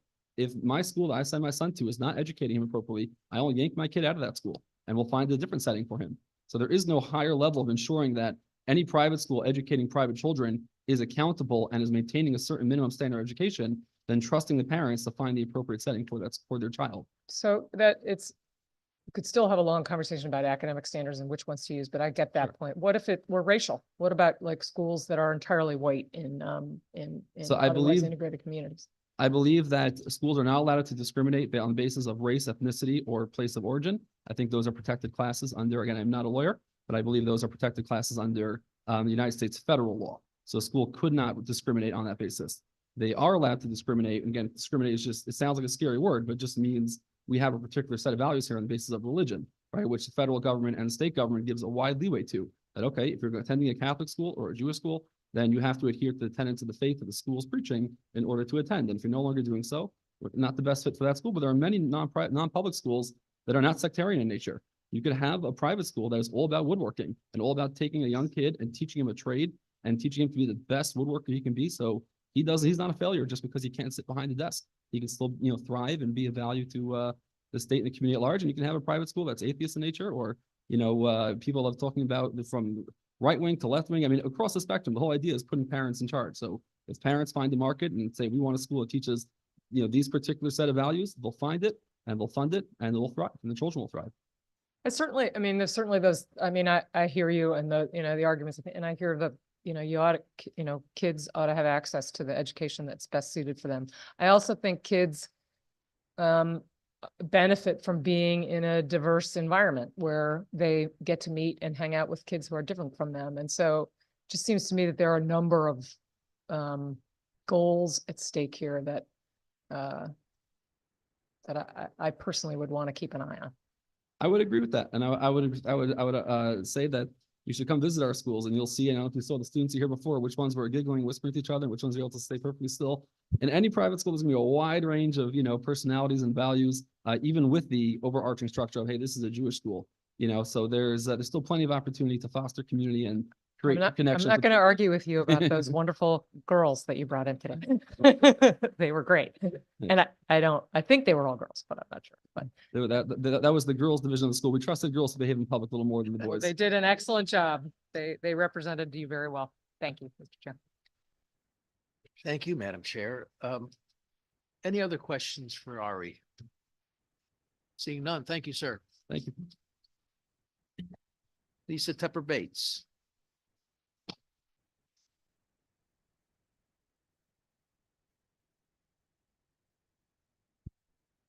Lisa, before you begin, Chair Horn and I discussing earlier for those online in particular, I guess for those who are here as well, we're doing our best to get through the list, and we understand that sometimes people have other obligations along the way, but for those who have hung in, we want to stay pretty close to the list as possible. And if you come back, you may find that you're now at the bottom of the list, unfortunately, but trying to be fair to everybody. And there are folks who sit here all day long and sit online all day long. And so we need to recognize that effort. Sorry, that didn't take up any of your 3 minutes. Thank you, Senator Fanfara, Representative Horn, Representative Cheeseman, Representative Dancho, Representative Piscopo, apologies. Thank you very much. You've heard actually from a lot of my friends and colleagues in the nonprofit Child Tax Credit Coalition, which United Way of Connecticut leads. I am president and CEO of United Way of Connecticut, and it's been great to hear from them today. So I don't want to repeat so much of what you've heard, but what I do want to say is this. I'm here because we represent ALICE in Connecticut, Asset Limited Income Constrained but Employed Households. The ALICE research is about 10 years old in Connecticut. The United Ways introduced it at first just as information. And we thought on the basis of information, good things will happen for these families. But, unfortunately, we've seen the number of ALICE families increase, and we've seen giant leaps upward in what it even costs just to get by, just to make ends meet.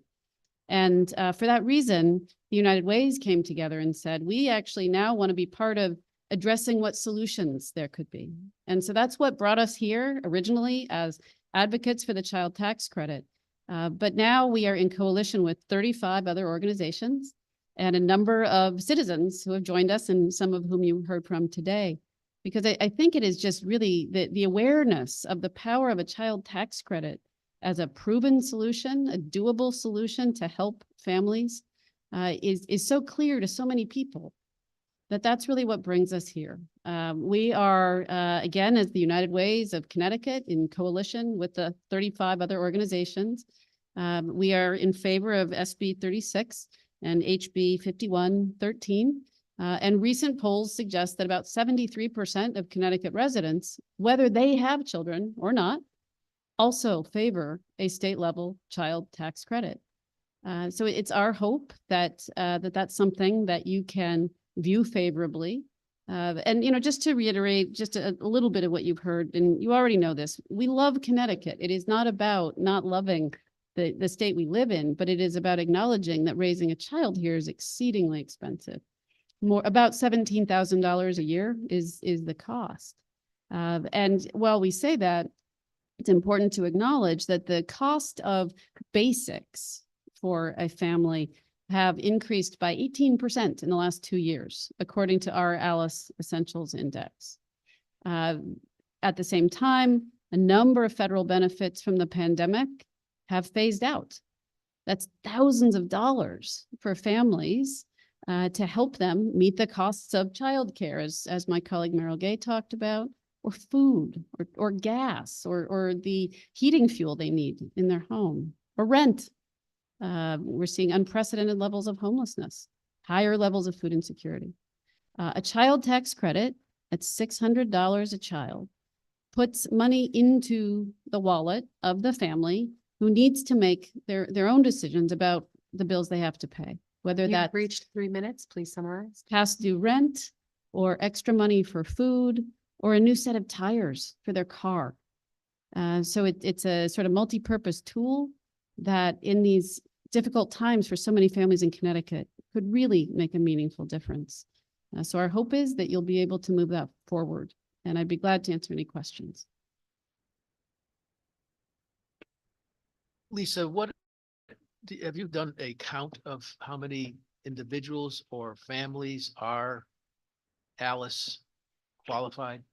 We absolutely have, and it's more than 500,000 families in Connecticut. We have an interactive map online that I'd be glad to share with all of you, where you can look at town and city level, and you can look at your districts and see what the percentage of Alice is. In some places, it's lower. In some of our cities, for example, it's very, very high. Bridgeport, I believe, is about 68%. Some of our wealthier towns and cities, of course, are lower. But on average, across the state, it is 39% of our population. And that's 50,000 more families than at the time of our last Alice study. So that population that is barely making ends meet or falling behind is growing. And that's not the direction I know you want to see it go, that any of us do. And they need our help. What degree of granularity do you have that information? Is it census tract by any chance? I'm looking at Daniel. Yes, yes, it is. Census tract. Be interested in seeing that. Great. And we can pull that for you, for any of you at your district level and send it to you if that's helpful. Yes. Absolutely. To the committee. We would be Yes. glad to do that. Great. Questions? Thanks very much. Thank you. I don't know if these two people are testifying together. I guess not. They're just available. Betty Reese. Hello. Betty Reese. I am here to support Senate Bill 36 and House Bill 5113. Thank you for the opportunity to speak before the committee. I do work for two small nonprofits in the state, but I'm here as a parent, as a single parent, and I have a master's degree. Both of my jobs pay me well, but I don't receive child support. And living in a modest home, I struggle, and I have been struggling since I moved here from Philadelphia about 6 years ago. I urge you to support a $600 refundable Connecticut child tax credit. This credit is an immediate solution to help with the growing cost of raising our children. I work a full-time job and a half-time job to try to give my son a comparable upbringing to those around him in public school. I did not have to work this hard in Philadelphia, where we lived until my son was 2, because the cost of living there, including overall taxes, was significantly lower. I understand the need to pay taxes. I fully support paying for the public services that we have access to, but the tax burden on the middle class in Connecticut, especially on single parents, is excessive. I urge you to pass the child tax credit, as so many other states in our country have done. Please prioritize the future of our community by passing the Connecticut child tax credit this year. I would like to add that I wholeheartedly agree with the senator and mayor's and others' sentiments regarding property tax burden versus income tax burden in Connecticut. It would be amazing if the state of Connecticut could consider restructuring how we fund municipal needs, and rethinking how that burden is shared amongst residents. For me personally, I can say that the property tax takes the biggest bite out of my budget. And I did move to Connecticut to buy my son a better education than what was available in Philadelphia. So I knew I was going to be paying a higher tax burden here, but I was kind of shocked at how high it was, and also at the cost of energy here. And that's all I have to say. Thank you so much. Thank you. I was going to ask you what were the more significant differences in terms of cost of living there versus here, but I guess you just told us a couple of them. Well, the structure is very different there. In Philadelphia, you pay a municipal income tax, and the property taxes, at least the time that I lived there, were very low. So the municipal income tax was more of a progressive tax because it was based on your take home versus the property tax, which is based on the property that you own and live in. As we know, the real estate market is incredibly volatile, and a house that you may have bought for $150,000 5 years ago could now be racked up as a $300,000 home with higher property taxes than you were ever considering paying at your income level that has remained the same. Yes. We tax an unrealized gain and when we tax property. Any questions? Seeing none, thank you very much. Thank you so much for your time. Chaim Bernstein.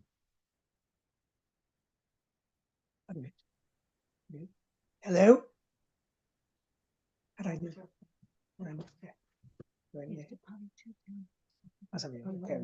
Okay, stop video. Yeah, yes. There you are.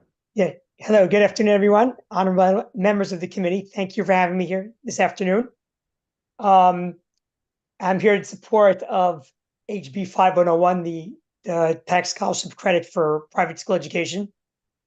I founded a national organization called Chinuch Yehudi, which helps a particular niche market here of Jews, is actually children of his second generation Israelis, Shiva Jewish education.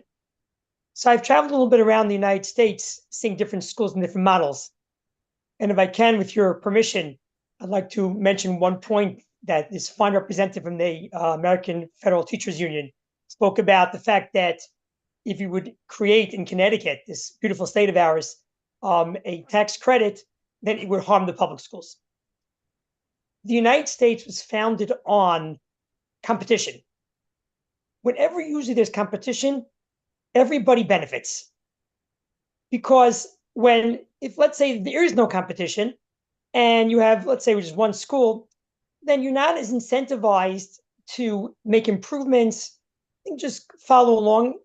And I've seen this in different states where, when there's only one school in the community, it's just like, even in a private school, and I'm talking about private schools for the moment, you just go with the flow because it's hard to make changes.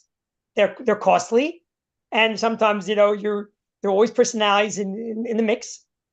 But when there's competition, you're forced against the wall and you have to make certain changes. I'd like to argue that if there will be more choice for parents across the state, the public schools will also improve because they're going to now be forced to say, wait a minute, if we see a little bit of trickling out from the public schools, why is that occurring? Okay, maybe there's certain things we may have to improve. Everyone benefits. The consumer benefits when there's competition. So therefore, as opposed to thinking that it will harm public schools, I think, again, my own humble experience, that public schools, all schools will benefit the more competition there is because it will force everybody to become better. Thank you very much. And I hope you'll consider very seriously the support of this bill. Again, HB 5101 in support of the tax credit for Connecticut's children. Thank you. Thank you, Mr. Bernstein. Any questions for Chaim? Thank you, sir. Thank you very much again. Have a great day. Hillel Adler.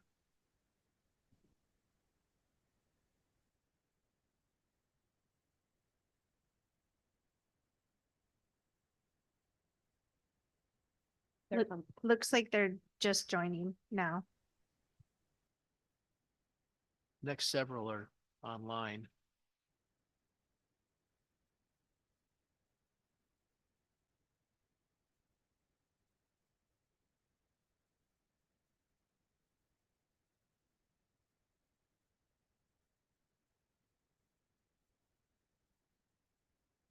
Yes, no?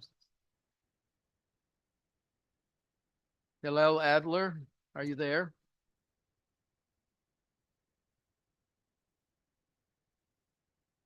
It's not. Then we go to Ashley Weiss. Good afternoon, everyone. Good afternoon, Senator Fanfara, Representative Horn, Representative Cheeseman, and other distinguished members of the committee. My name is Ashley Weiss. I am a respiratory care practitioner at Harvard Hospital and a resident of Waterbury. Today, I'm testifying on behalf of the Connecticut Society of Respiratory Care students, and practitioners across the state in support of SB 74. And I would also like to direct consideration to SB 166, which is not part of today's agenda, but which nonetheless can be duly supported by this testimony. For those who are not familiar with the profession of respiratory care practitioners, we provide both acute and long-term care to patients of all ages who are suffering from cardiopulmonary illnesses and diseases. We manage mechanical ventilation, advanced life support, and airways. We also administer nebulized medications, deliver airway clearance therapies, and provide education to help patients manage their diseases effectively to reduce hospital readmissions. We are present across all levels of care from the emergency room to the ICU, across hospital wards, after discharge at rehab and long-term care facilities, and even in the home. The shortage of respiratory care practitioners among other healthcare professionals throughout the state has been impactful enough to drive legislation establishing task forces to address workforce deficiencies. While formal reports have not yet been made, the costs related to obtaining licensure after graduating from accredited degree programs have been identified as a barrier to entering the workforce.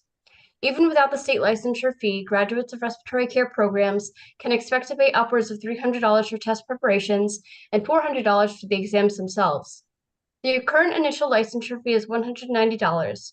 This is, of course, below the $200 cap proposed by SB 74, but it is within our interest to ensure that the cost does not increase for freshly minted graduates who often have to reduce their work hours and income in order to successfully complete their education. These initial startup costs, so to speak, are why I have also requested a preemptive consideration of SB 166, which was introduced by Senator Anwar in an attempt to reduce the initial burden on healthcare professionals trying to enter the workforce by reducing the initial licensure fee by 20%. These reduced costs will be paid back in kind as these new practitioners generate more wealth and therefore more revenue for the state in the form of income and sales tax. Please consider this testimony in addition to testimony provided by students across the state written in throughout the week, and support these bills as both an investment in our healthcare infrastructure and a contribution to the well-being of our communities. Thank you, distinguished members of the committee, for your time today, and please consider these bills. Thank you, Ashley. Questions? Seeing none, thank you very much. Norma Martinez Hosang. Hi, Senator Fanfara, Representative Horn, Senator Martin, Representative Cheeseman, and members of the Finance, Revenue, and Bonding Committee. My name is Norma Martinez Hosang. I'm a resident of Hamden, and I'm the director of the Connecticut for All Coalition. Our coalition represents over 60 community advocacy and labor unions and community organizations. One of our primary goals in our coalition is to win real equity for the residents of Connecticut.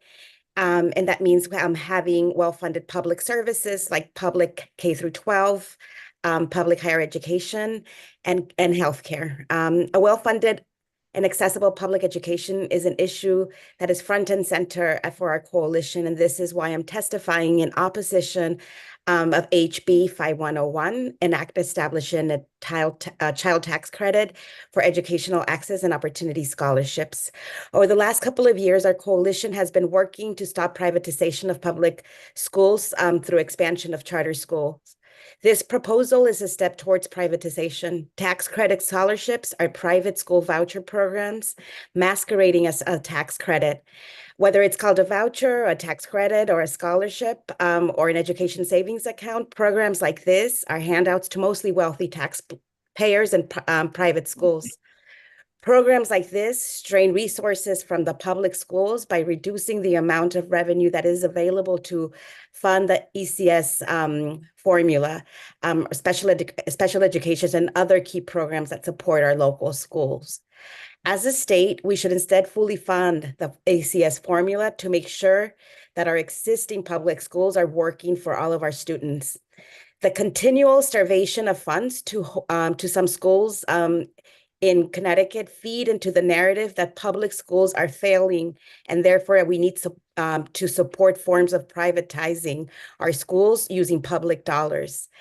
I agree that parents should choose where to send their children, that they should send them wherever they want, but we should not be using public money to do this. Instead, we should fully fund our public schools so that we have enough teachers, enough school nurses, enough counselors, enough paraeducators. We strongly oppose policies that shift the cost of private and religious schools to taxpayers via concepts like tax credit scholarships, education saving accounts, or vouchers, or any similar mechanisms. We urge that this committee reject HB 501. Thank you for listening to my testimony. Thank you for wanting to testify, Norma. Appreciate you being here today. Questions? Seeing none. Thank you. Edward Stern.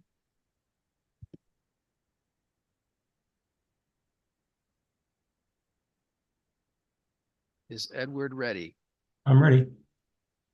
Please proceed, sir. Okay, thank you. Good afternoon, honorable members of the committee. I will be speaking about House Bill 5101 regarding the scholarship tax credit. I want to speak in support of the tax credit. I've been a resident of Connecticut for 20 years now. My children have all gone through private schools here and benefited greatly from the opportunity to attend a school that was catered to their needs and their values. And I'd like to make sure that other people can do the same for their kids, regardless of their own income level. This bill will encourage charitable giving, philanthropy, and probably a much larger influx of funds into the educational system than anything we may be worried about draining from the public school system. To the contrary, I think, as other panelists have commented, this will do the best for our kids, making sure that parents have choices that can make the choice for the best with what's best for their children. As some people have noted, this will increase competition and raise the level of education overall. I myself would love to be able to contribute back to these scholarship funds and enable other children who may come from lower income homes to have the same opportunities as my children did. And a program like this would certainly encourage that, and certainly other people who are capable of making larger philanthropic donations would also be greatly encouraged by something like this. A number of other states have implemented programs like this, and the educational results for their children are clear. The positive benefit of that, really can't be denied. So let's bring this to Connecticut and do what's right for our children. Thank you. Thank you, sir.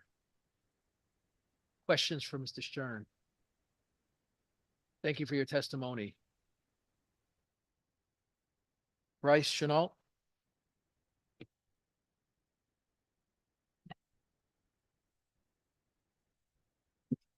Thank you, Senator, and for the correct pronunciation. It's great.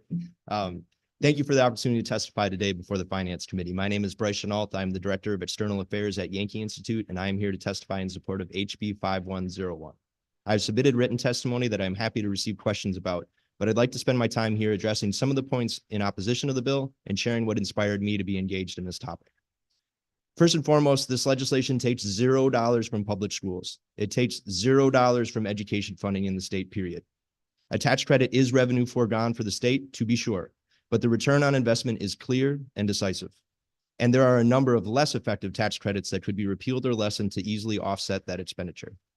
Connecticut spends more taxpayer dollars on education than almost every other state in the nation. And yet when we look at outcomes, we find some of the largest education gaps between high and low income households. Here in Hartford, we spend around $22,000 per student, far more than the vast majority of districts across this country. But our disparities here are stark, and they are in many communities across our state. These gaps recede and often cease to exist over time under tax credit scholarship programs. Furthermore, this scholarship investment will return positive dividends for not only students today, but the economy as a whole going forward.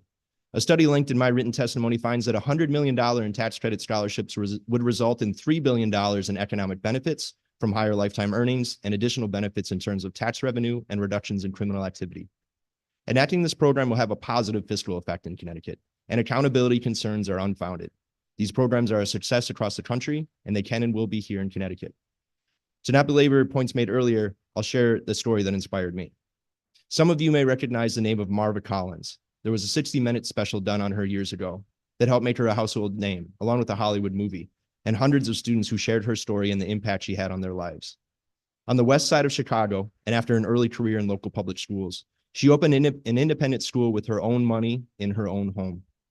Amid gangs, chaos, crime, and poverty, she began to make a difference. Soon she had too many parents knocking on her door that she had to relocate and find some office space a few blocks away that she transformed into a beacon of opportunity for children who were being left behind.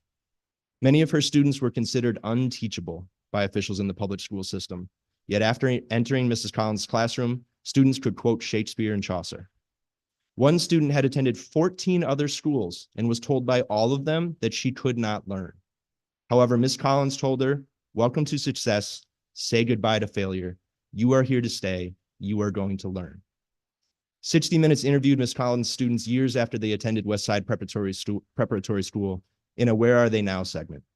One student who was described in the program as nearly retarded before entering Ms. Collins' classroom had gone on to graduate from college summa cum laude and had plans to open a homeless shelter. There were business owners, teachers, an Air Force staff sergeant, a law student, and much more.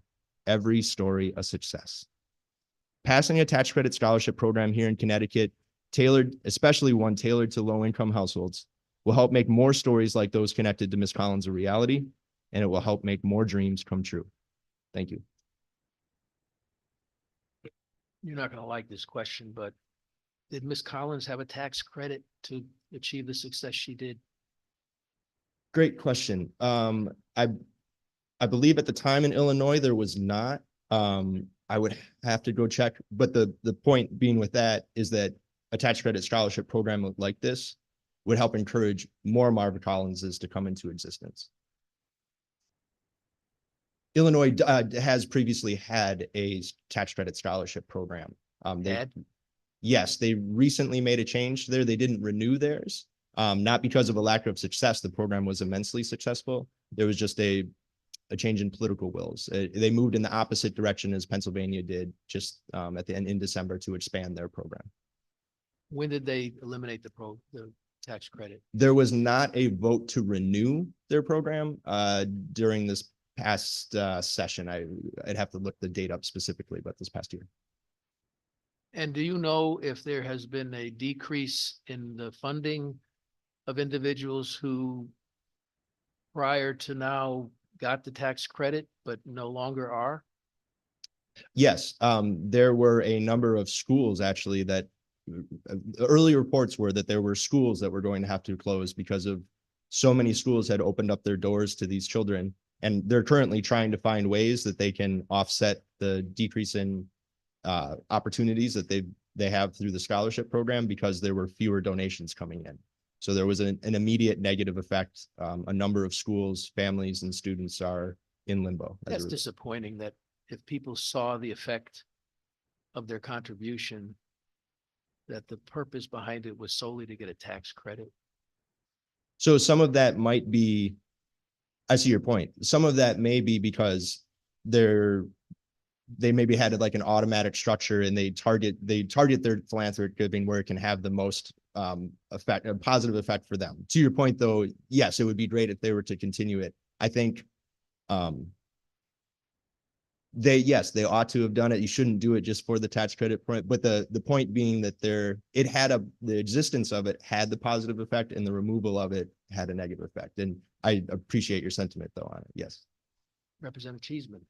Thank you. And to the good senator's point, is it not possible that giving a tax credit, say for $40,000 frees up another $40,000 that one might apply to a different philanthropic goal? Yeah, absolutely. There could definitely be knock-on effects. I'm trying to think of. That's a hypothetical. I just think if you all of a sudden you find yourself with an additional $40,000, you might then have the ability to apply it to a different organization and help them in a way that you might not have been able to afford before. Yeah. Yep. As money being fungible. Yes. Thank you. Yep. And don't know, delve deeply into this, the rationale behind the government of Pennsylvania actually increasing their program? Yeah, from my understanding, from listening to people that talked about it, is that like everywhere else that this has been tried and implemented, it is making a difference. And the governor there recognized it, the state legislature there recognized it, parents and families and teachers recognized it. And yeah, and I would expect the same to occur here if we had it. There would be more and more people focused and engaged in improving it over time. And obviously, this is a question as we go forward, should this bill, be decided to be moved and be drafted? And maybe if we had it more specifically targeted, I believe one of the Pennsylvania programs only looks at those in the 20th, percent lowest income, that might be more palatable. I don't know. I'm just thinking out loud here. But I do know different states have different structures as to how you target this to really get the most bang per buck. And I'd be interested in exploring that. Yeah, absolutely. And the folks at the Connecticut Center for Educational Excellence, who's sure to have on, they have their own independent threshold of setting it at 250% of the federal poverty guidelines. So if you're at or below that level, you're eligible for a scholarship type of approach, because obviously wealthier households have innate capacity to access a tutor, a better school, whatever it might be. So I like the idea of incentivizing it. There are states like Ohio, for instance, that does it all students, which is great too, but this might be the best option for members of the legislature and Connecticut specifically. Thank you. Thank you, Chairman. Thank you, Representative Cheeseman. Chairperson Horn. Thank you, Mr. Chair. I guess I wanted to drill a little bit down on the specifics. First of all, do you have any projection of what? So obviously, given a lot of what we've heard today, this is already working to a degree. People are donating to these programs. Yep. What do you have any expectation as to what, if we were to provide this program, what additional value that would create, or what, Well, I guess that's good. It is a good question. And it would be maybe hard to like forecast it specifically, but we could ask OFA. Yeah, right. Sorry, Yep. go ahead. And I'd be happy to, anybody that's trying to like crunch numbers on this, I'm happy to bring in folks from other states that have done this and see what they've seen in like Rhode Island, Pennsylvania, Arizona, wherever it is, we can bring them in. I'd love to bring them in and give us their feedback. But I'll echo what Dr. Carol Ann Marquez shared earlier, where raised enough financing within the first year of her program to be able to help 110 students, but had demand from 900.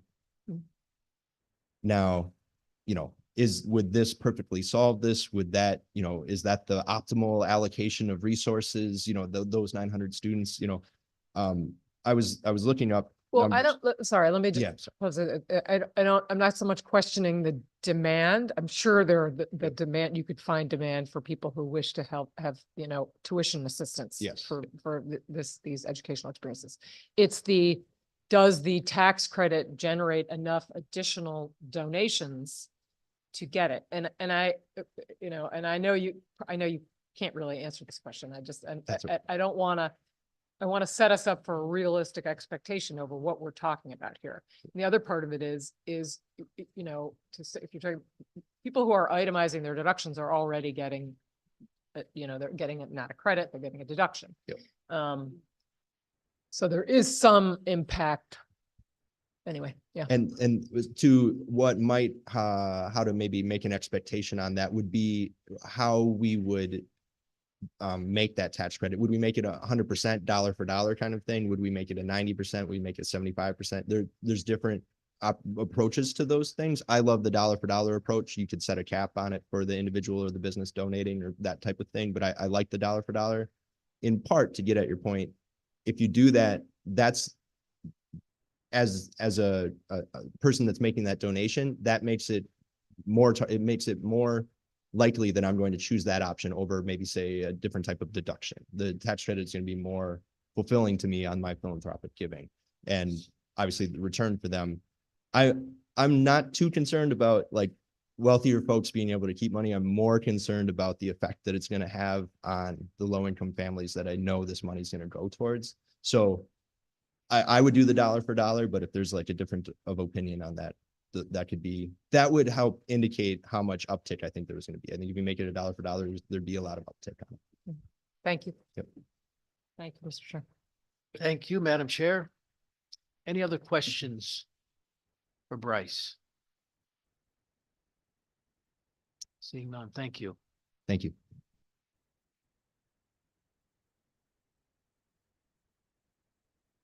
I think it's Jared Ackerman. Is Jared? Hello. available? There you are. Hello. Thank you. Good evening, honorable members of the Finance Committee. Thank you for the opportunity to testify today. My name is Jared Ackerman of Waterbury, Connecticut, and I'm here to express my support for, as just discussed, the House Bill 5101, the act to establish a tax credit for educational access and opportunity scholarships. In our state, we may find ourselves at odds on numerous matters. However, there's one thing we can all agree on, that each child holds equal significance, irrespective of their race, their economic status, beliefs, or location. It's our collective responsibility to ensure every child is afforded the opportunity to prosper. I feel this bill to establish a tax credit for donations made to nonprofit entities that provide educational access and opportunity scholarships. The legislation has the potential to significantly impact the lives of children across the great state of Connecticut, an insignificant cost to the state itself. Opportunity scholarships are designed to help students whose educational needs may not be met in their current learning environment.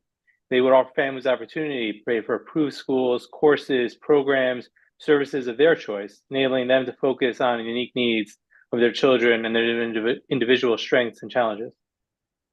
As I think many people have mentioned, Connecticut is home to one of the largest gaps in educational outcomes between very high and low income families. This bill could help narrow that gap by improving outcomes for all students, especially those from low income families. It would create a new K-12 scholarship program by providing tax credits to those who would be able to donate to scholarship granting organizations. Programs like this exist in nearly 24 states, and in, I think, 2022, more than 300,000 students across the country were utilizing these scholarships. These scholarships are making a real difference in the development of young minds today and improving outcomes for all communities well into the future. On a personal note, I grew up in a home of 4 boys, and while we may have driven my parents a bit crazy, they worked extremely hard to provide us the education they believe would serve us best. The 4 of us are very different, and we all attended different institutions based on our needs. And I believe that House Bill 5101 could help families in Connecticut that may need a more diverse education that is not currently afforded to them. I urge the members of the committee to support House Bill 5101. By doing so, we can provide families with the financial means to access education opportunities that are currently out of their reach, thereby promoting equality and diversity in our education system. Thank you for your time. Any questions for Mr. Ackerman? Thank you, sir. Thank you. Barry Hollander.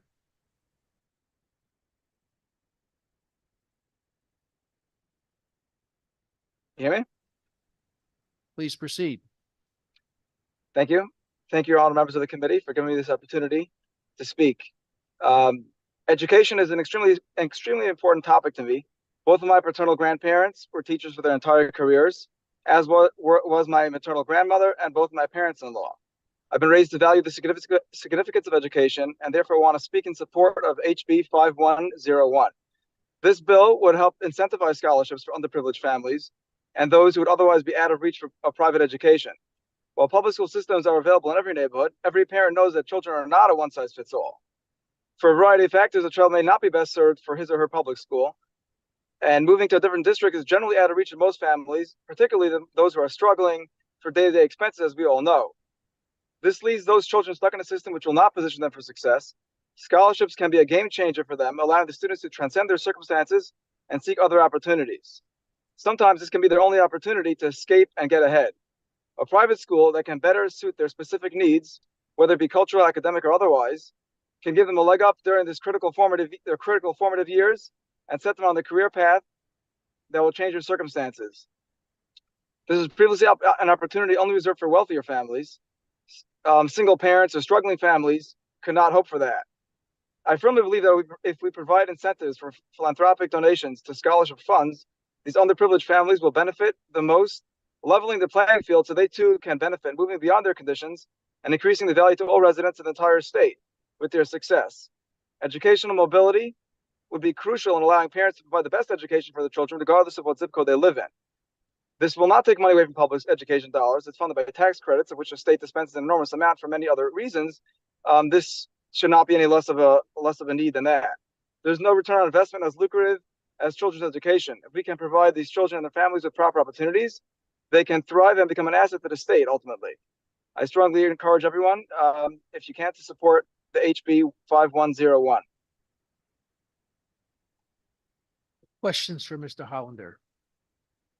Thank you, sir. Thank you. Rebecca Mickelson, Hello, can y'all hear me? we hear you fine. Awesome, thank you so much.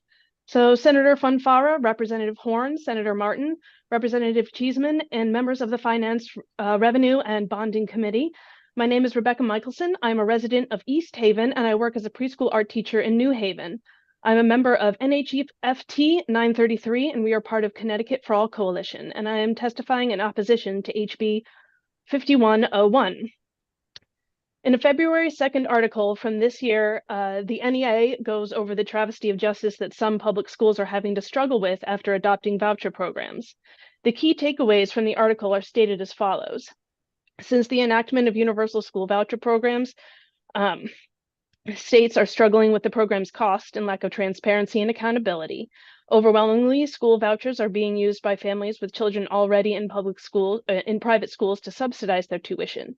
Voucher programs' skyrishing costs will divert funding not only from public schools, but also potentially other critical public services. And in my written testimony, I included the link. Neither the selective admissions of private schools nor publicly funded sectarian ideologies have a place in the political structure and policies of our towns, states, or country, and yet they are pushing for inroads into all areas of our political system. And if you are unsure about the importance of separation of church and state, I recommend reading The Founding Myth by Andrew Seidel. And any school, sectarian or otherwise, that has no obligation to public accountability and transparency or to the inclusion of the entire population of children in our communities should not receive public funds. This is very much a slippery slope situation. I know people are talking about how right now this is not as much of a situation of directly giving these funds to people, but giving certain returns for families. But I'm concerned about the slippery slope nature of this. And if you're looking for an appeal to a middle ground, we already have it. Public schools neither confirm nor deny anyone's personal beliefs and make no exclusions regarding ability or social class. Being denied the privilege of preferential policy does not equate to a denial of one's right to their beliefs or choices. Keep publicly funded education a religiously neutral and equally accessible space. The curricular and emotional supports that people are talking about seeking in private schools are regularly being sought out by advocates in public schools. We have been showing up to demand support for these things in our public schools. How is diverting funds from our public schools going to act as an equalizer?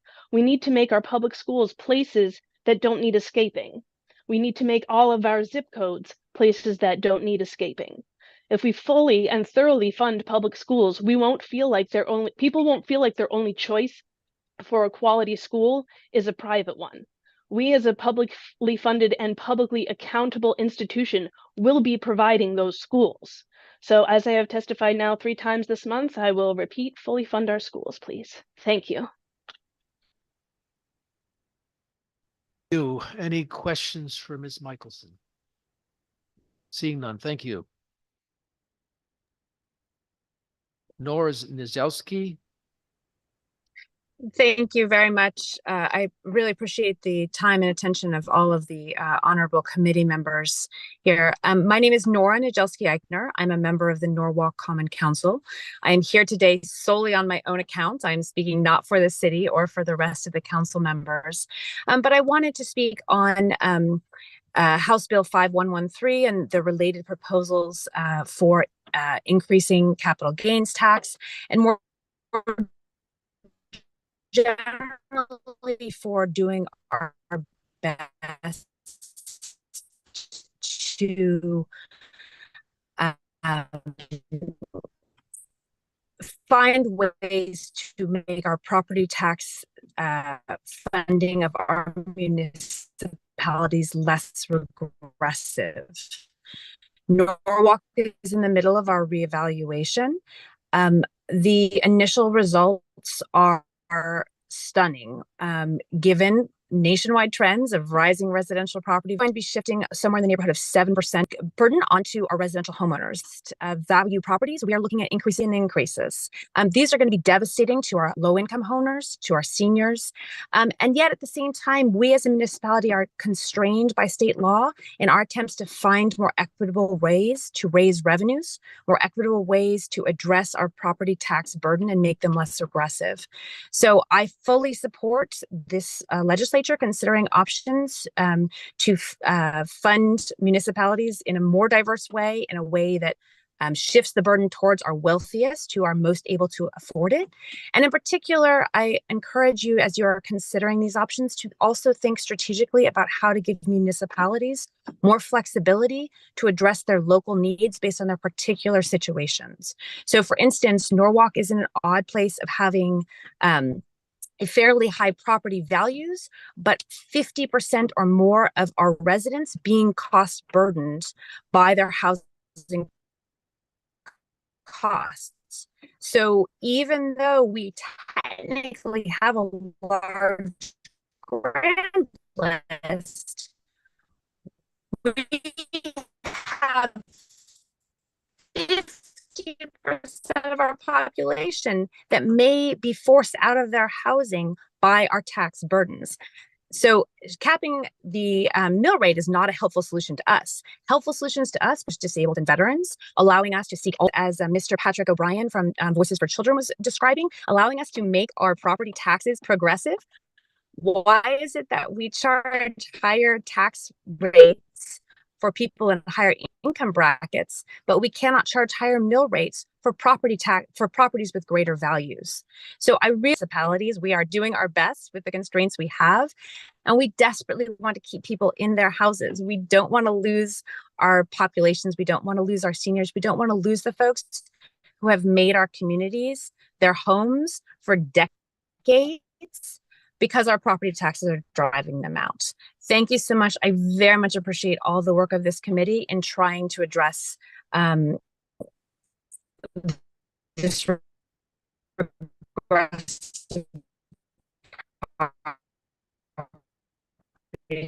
tax system for our citizens.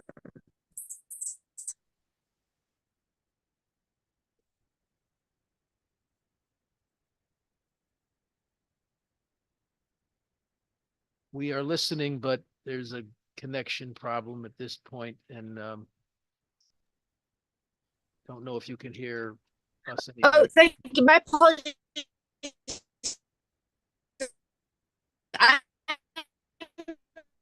Yeah, we're not getting you. I'm finished with my statement. If you can't, I'm finished with my statement. Okay, thank you so much for your testimony. We did get most of it. Thank you.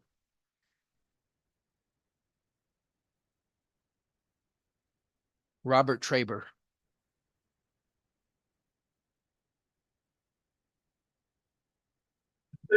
I'm here. Please proceed, Robert.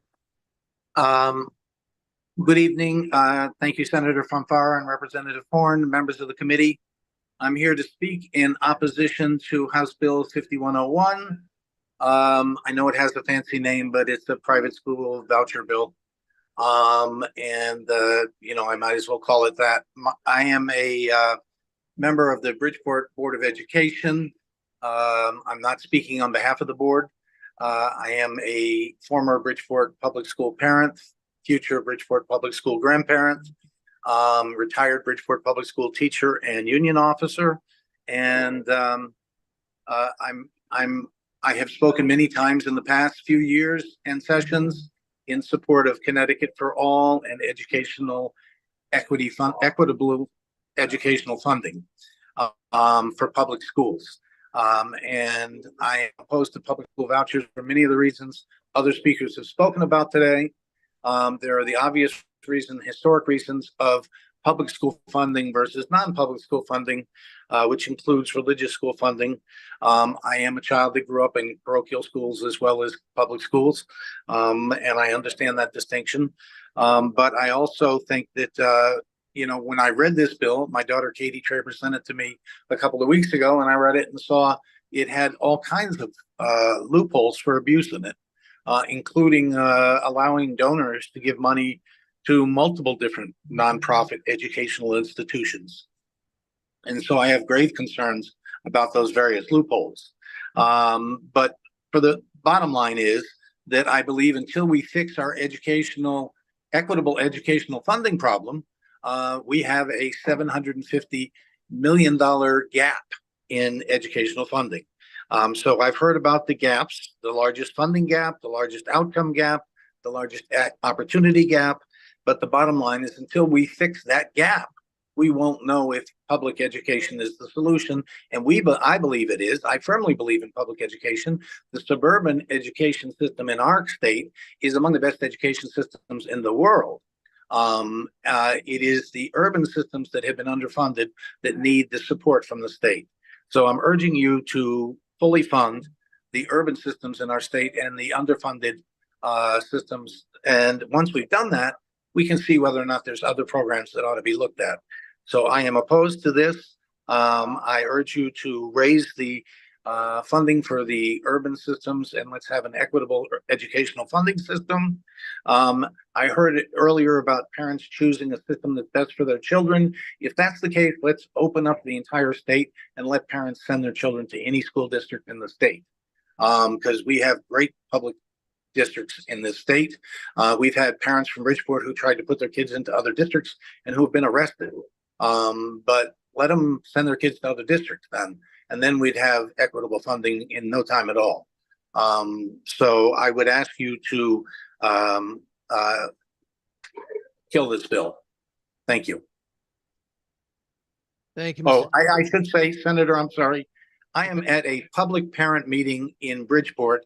This morning, we had an announcement from our superintendent that she's intending to close 6 schools in Bridgeport because we don't have the proper funding. And that's the kind of dire situation we have in our urban systems. Thank you, sir. Questions for Mr. Traber? Thank you. Yvette Young. Thank you, Senator. Thank you. Good evening, distinguished members of the Finance Committee. My name is Yvette Young. I reside in Windsor, and I have the privilege of working for the Village for Families and Children in Hartford. And I'm here representing the organization, and we are in support of Senate Bill 36 and House Bill 5113. Because we believe establishing a permanent Connecticut child tax credit will reduce child poverty, reduce income and wealth disparities, and bolster economic stability for families and children, which will help our economy. As a behavioral health nonprofit organization dedicated to supporting children and families from low and middle income backgrounds in Connecticut, we wholeheartedly endorse the proposed child tax credit initiative. Our daily interactions with these families have illuminated the profound impact that financial instability can have on mental health and overall well-being. For too many of the families we serve, economic challenges exacerbate existing stressors, leading to increased levels of anxiety, depression, and other mental health issues. When parents are forced to juggle the demands of making ends meet by assessing essential mental health services for themselves or their children, the consequences can be devastating. Every day we see parents working tirelessly to provide for their families, often facing financial barriers that hinder their ability to give their children the opportunities they deserve. From grappling with the housing insecurities to worrying about putting food on the table, the stressors of financial instability weigh heavily on the hearts and minds of these families. At the Village, we provide case management services to families through our Juvenile Review Board. In most of the truancy-based cases we serve, we see the impact of limited financial resources on the children and families. In several cases with one or multiple children in the home, we have discovered that children were not going to school because the family had limited food in the home. The parents could not focus on the clinical or educational needs of the children because they were more concerned about how they were going to provide this basic need for their children. In other cases, a mom lost her vehicle because she could not keep up with her payments and she was not able to get her daughter to school. A child had no bed to sleep on, so they weren't sleeping well at night and had to miss school as a result of it. Another child did not have the appropriate uniform or clothing for school and therefore was missing school because of the lack of appropriate clothing. Our families should not be working and still struggling to provide for their children. Children should not be missing school because their basic needs are not being met. This cycle must end. In our intensive community program, which provides clinical support to families in their homes, they also have seen multiple cases of working families struggling to provide for their children. In one case, a mom attained her associate's degree and began working, after which her child was with severe mental health needs returned home. Mom began to struggle to keep up with the needs of her child and maintain the home. She began to struggle for buying food. Her electric bill were thousands of dollars owed, months behind on her rent, and on the brink of homelessness. She ended up with a huge credit debt because she was using her credit card to help to pay for the bills that were outstanding, but did not have the financial means to pay down those debts. She's contemplating giving up her job. You have reached your 3 minutes, please. Okay, I'll wrap up. So in this case, this mom is contemplating giving up her job and becoming dependent on the state, even though she loves to work because she can't meet the needs of her family. This tax credit is more than just a financial relief. It's a beacon of hope for countless families struggling to make ends meet. And so we appeal to you to support Senate Bill 36 and House Bill 5113 so that our families and our children in our state will have the means that they need to have meaningful and fulfilling lives. Thank you.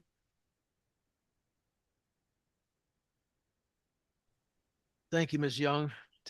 Any questions for Yvette? Seeing none. Rose Reyes. Thank you. Good evening. Senator Fonfara, Representative Horn, Senator Martin, Representative Cheeseman, and members of the Finance and Revenue and Bonding Committee. Thank you for having me. I'm Rose Reyes. I'm a resident of Wyndham Willimantic, and I'm going to be speaking on behalf of myself as an educator. While we do have me labeled as the Wyndham Town Council, I am on council, my third term. Connecticut AFT, and we are part of Connecticut for All Coalition. I'm here to testify in opposition to HB 5101, an act establishing tax credit for educational access and opportunity scholarships. So a little background. We have been in this area, my family, for 3 decades. My daughter was educated in the primary school system here, and I've worked here in the public education field for 20 years. And for these things, I'm quite proud. And we've also are invested in the district, as I sit on the town council as well. And now my teacher teaches in the district. And my family is much invested in the ideological concept of secular service in all aspects of life, and that good government from cradle to grave is paramount to an authentic democracy. So I'm opposed to this bill on a few levels. One is the message that represents a special interest that will divert funds from our public goods. Another is that our general education is paramount to maintaining our concept of democracy. I'm sorry, I'm hearing feedback. You're good. You're good. Okay. All right, thank you.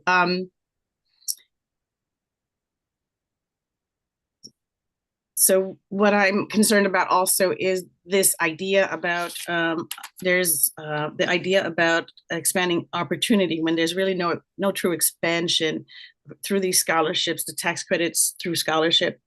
There's an article or frequently asked question paper from the ACLU that goes back to 2002 that said the tax credit would only make a small dent in the expense of private schools because there are so many other incidental costs to private schooling, such as extracurricular activities, incidentals like to additional books or transportation. So it would be even less impactful than we think, right?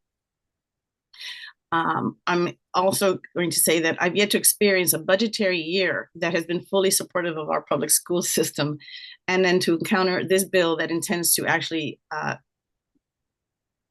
make more trouble and more issues with our servicing of our children based on funding is very disappointing, because if we are to incorporate such a system, that's an additional administrative burden that we would impose upon the system, because then we'd have to be tracking receipts, and we have to be tracking, making sure that there are federal guidelines that are being followed. I'm concerned about the lack of accountability. I'm concerned about the loss of potential monitoring, and also the fact that some being exclusionary because of the concept that is private is also going to impact our most vulnerable students. I think the focus has been wrong. I think it has been shortchanging ourselves if we don't invest in the public good of public education and provide for everyone in an effort to be equitable. 3 minutes. You've reached 3 minutes. Please summarize. And so thank you for having me. And I am urging you to reject HB 5101 and anything like this, because it takes away from our public service. Thank you. Questions for Ms. Reyes? Any? Thank you very much. Oh, thank you. Have a good night.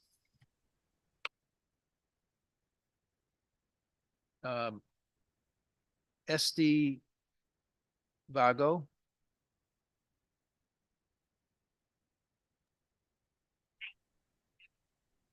Ms. Vago, you are up at the plate. Thank you. Honorable members of the committee. My name is Esty Vago from Waterbury, Connecticut. I'm here in strong support of Bill HB 5101, an act establishing a tax credit for educational access and opportunity scholarships. As a mother of 8 children, one of whom was actually at the Capitol today with her class, I know how unique each and every child is and how each one of them has their own special needs. Education is a very high priority to every single parent, no matter what their income may be. All the more so, parents who are struggling to make ends meet dream of a better future for their children where they won't struggle and can earn a comfortable salary. Every parent knows their child or children best and should be able to make the best choice in education for them. Having scholarships available for low-income families give those parents the right of choice as well. Bill HB 5101, proposing a scholarship tax credit program, will have a long-lasting spiral effect, offering a tax credit to individual taxpayers and businesses for their contribution towards educational scholarships will encourage them to allocate funds that they are giving towards educational scholarship programs and incentivize them towards giving even more. This, in turn, will open opportunity for more low-income children to benefit from a better education in a school setting that works best for them. This ensures that these children can continue on to higher level education and a more successful future. These children will grow up to be in a much better financial position than their parents were and will be successful contributing members to their communities throughout Connecticut. Supporting Bill HB 5101 is essentially supporting a brighter future for the state of Connecticut.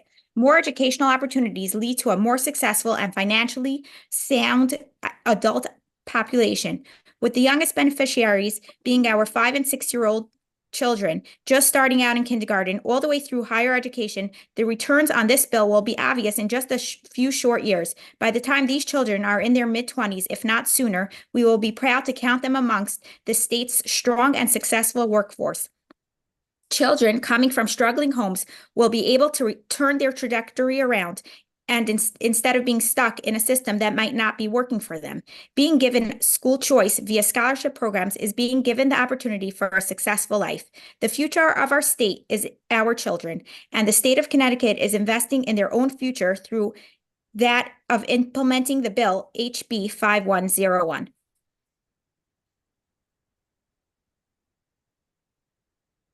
Thank you, Ms. Vago. Are there questions? Thank you very much. Thank you. Leslie Blato. Good evening. Yes, thank you. Good evening, esteemed. Can you hear me? Yes, we hear you now. Okay, great. Good evening, esteemed members of the Finance, Revenue, and Bonding Committee. My name is Leslie Blato. I'm a teacher and parent in New Haven Public Schools and a New Haven resident. I'm also president of New Haven Federation of Teachers, Pre-K-12 Divisional Vice President of AFT Connecticut, executive board member of Connecticut AFL-CIO, and a member of the Connecticut for All Coalition. I'm here to oppose HB 5101 and support SB 35, SB 36, and HB 5113. To open my testimony in support of the revenue bills, I would like to quote my state senator, Gary Winfield. Equity requires revenue. Current tax policies are preventing us from building a Connecticut where everyone can thrive. In order to create a viable future for all residents, our students, our neighbors, and working people, we must have a just tax system. The remainder of my time will be spent explaining why I oppose HB 5101. As a public school parent and teacher, I'm concerned about this proposed private school voucher bill. While some supporters might call it a scholarship, this proposal is an attempt to further divest from and privatize our public schools, the keystone of our democracy. Voucher plans are dangerous because they use public dollars to fund private and religious schools, and they shift already limited resources away from our public schools. Last week, I testified in front of your colleagues on the Education Committee to advocate that the educational cost share funds that were allocated last session remain in place because we know the funding is not yet secure. Year after year, public school communities from our state cities, where residents are Black, brown, immigrants, and working class, we testify to you, urging you to address decades of underfunding. And we have not corrected this legacy of divestment. This measure will move us further away from the equity that our students deserve, and here's why. Private school vouchers undermine our public schools. We have not yet fully funded our public schools. Why would we use taxpayers to fund private schools, taxpayer dollars to fund private schools? Public schools are integral to the well-being of our democracy. They have public oversight and are accountable to voters. The private and religious schools lack the same level of oversight and accountability. Public dollars should be used to support public schools. Let's be real here. Funders of organizations like the American Federation for Children are the Koch brothers, the American Legislative Exchange Council, ALEC, and former President Trump's Secretary of Education, Betsy DeVos. Do they have a clear track record of prioritizing our public school students, and the very health of our democracy? Please be aware of who is promoting this proposal and who funds those organizations. Lastly, private schools that would use these vouchers do not have to provide students with the same rights and protections they would otherwise have in public schools. For example, Title VI of the Civil Rights Act, Title IX, the Individuals with Disabilities Education Act, Title II of the ADA, and the Every Student Succeeds Act. Our public schools benefit from codified protections for potentially marginalized and vulnerable groups. We must commit to our public systems and avoid the lure of privatization disguised as choice. In closing, I strongly urge the rejection of HB 5101 and any others like it. These vouchers drain resources from our public schools when public schools need more funding and more support. Plans like this divert public dollars. 3 minutes. I'm finishing up. To Please, privately run institutions, and they subsidize wealthy families, not low-income families, who can afford private education. And these are not the solutions we need. Thank you. Thank you very much. Questions? Thank you for your testimony. Appreciate your service. Christina Barman. Hello, good afternoon, members of the Finance, Revenue, and Bonding Committee. My name is Christina Barman, and I live in Hartford, and I'm a professor of sociology and gerontology at Central Connecticut State University. I'm a member of CSU-AUP and a proud member of the Connecticut for All Coalition. I'm testifying in support of SB 35, 36, and 5113. I'm testifying in opposition to HB 5101, an act establishing a tax credit for educational access and opportunity scholarships. First, I want to say that I've been watching since 10 a.m., both in person and remote. And when I was here earlier, much of the testimony discussion revolved around how much less regressive and how much less regressive can we make the tax structure without upsetting anybody that's wealthy, right?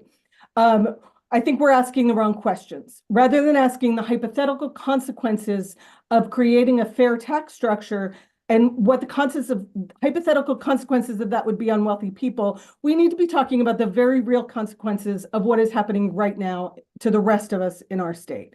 The house is on fire. right? How much more social mobility can we live without when we create these policies? How many more people can we let die because they can't afford healthcare? How many more homeless people is going to be okay with us? So that's really the subtext of the questions we're asking. How much more expensive can we make education before we really contribute too much to an underclass? So I cannot say strongly enough that I oppose HB 5101. It funnels money out of our public school system. It was designed to do that. That's where these policies came from, right? It's essentially a tax credit for people who can already afford private schools. And we just got a report about how unfair our tax structure really is. Aside from the racist origins of the voucher programs, they arose out of Brown v. Board of Education to allow us to publicly fund segregated schools.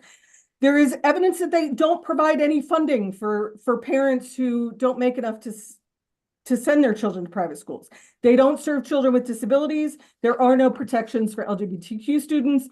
There's an assumption that private schools have better outcomes, but there is a dearth of evidence to support this. What we do know is that they are able to choose their students, that they can exclude students with disabilities, and that they have parents who have more resources. So rather than giving a gift to people who are already sending their children to private schools, and might allow just barely a few more people to be able to do that while funneling money out of our public school system, why are we not just adequately funding our public schools that are already serving the people of our state with not enough resources? So that's my question. Thank you very much for your time. That was rhetorical, right? Sorry. It's okay. Any questions? Seeing none. Christian Bernard, sorry. No worries. Thank you to the members of the committee for having me. My name is Christian Bernard. I'm the Assistant Director of Education Reform at the Reason Foundation. We're a national nonpartisan think tank, and our education team specializes in public school finance, public school open enrollment, and the fiscal effects of school choice programs. I am testifying on House Bill 5101, a bill that would establish tax credit scholarships for low-income families to be used at private schools of their choice. As is understandably the case, there are some questions about the potential costs of this program, and I'd like to address that with my remarks. So the key point number one, House Bill 5101 would not divert resources away from public schools. According to a new study we just published at Reason, Connecticut ranks second in the nation in per student funding and fourth in the nation in average teacher salary. Current expenditures at Connecticut public schools in the 2022-2023 school year totaled $11.4 billion, or more than $21,000 per student. That amount also excludes substantial shares of public education revenues in Connecticut, such as dollars devoted to debt, capital, and state contributions to the teacher retirement system. By comparison, past versions of this tax credit scholarship language have capped the program at $2.5 million. Under that scenario, the maximum cost of the tax credit scholarship program would be equal to only 0.022% of the state's current K-12 spending. That's $4.62 per public school student. If the cap were set at a higher point, like 25 million, more students would be able to receive scholarships, and the program would still be a very small proportion of the state's education spending. Second point I'd like to make is also the top line cost of the choice program does not capture offsetting taxpayer savings. So in addition to representing a minuscule proportion of the education budget already, any maximum cost of this proposal also does not account for the fiscal benefits of students leaving public schools for lower cost private school scholarships. Suppose a Connecticut student leaves a public school, which spends $21,000 per student on average, for a tax credit scholarship of, say, $10,000. By switching, that student saves taxpayers roughly $11,000 in the long run. If the proposal is limited to families below 250% of the federal poverty line, $75,000 a year for a family of four, most tax credit scholarship eligible families will be public school switchers. In my opinion, it is likely that House Bill 5101, if approved with language like that contained in the proposed budget last year, will generate taxpayer savings that fully offset the top line program costs. For anyone interested in estimating the fiscal effects of this proposal with their own assumptions, We just published a tool in collaboration with EdChoice called schoolchoicecalculator.com, where you can take a closer look with your own assumptions at what this program will potentially cost. Again, thank you for hearing me, and I'm happy to answer any questions you might have.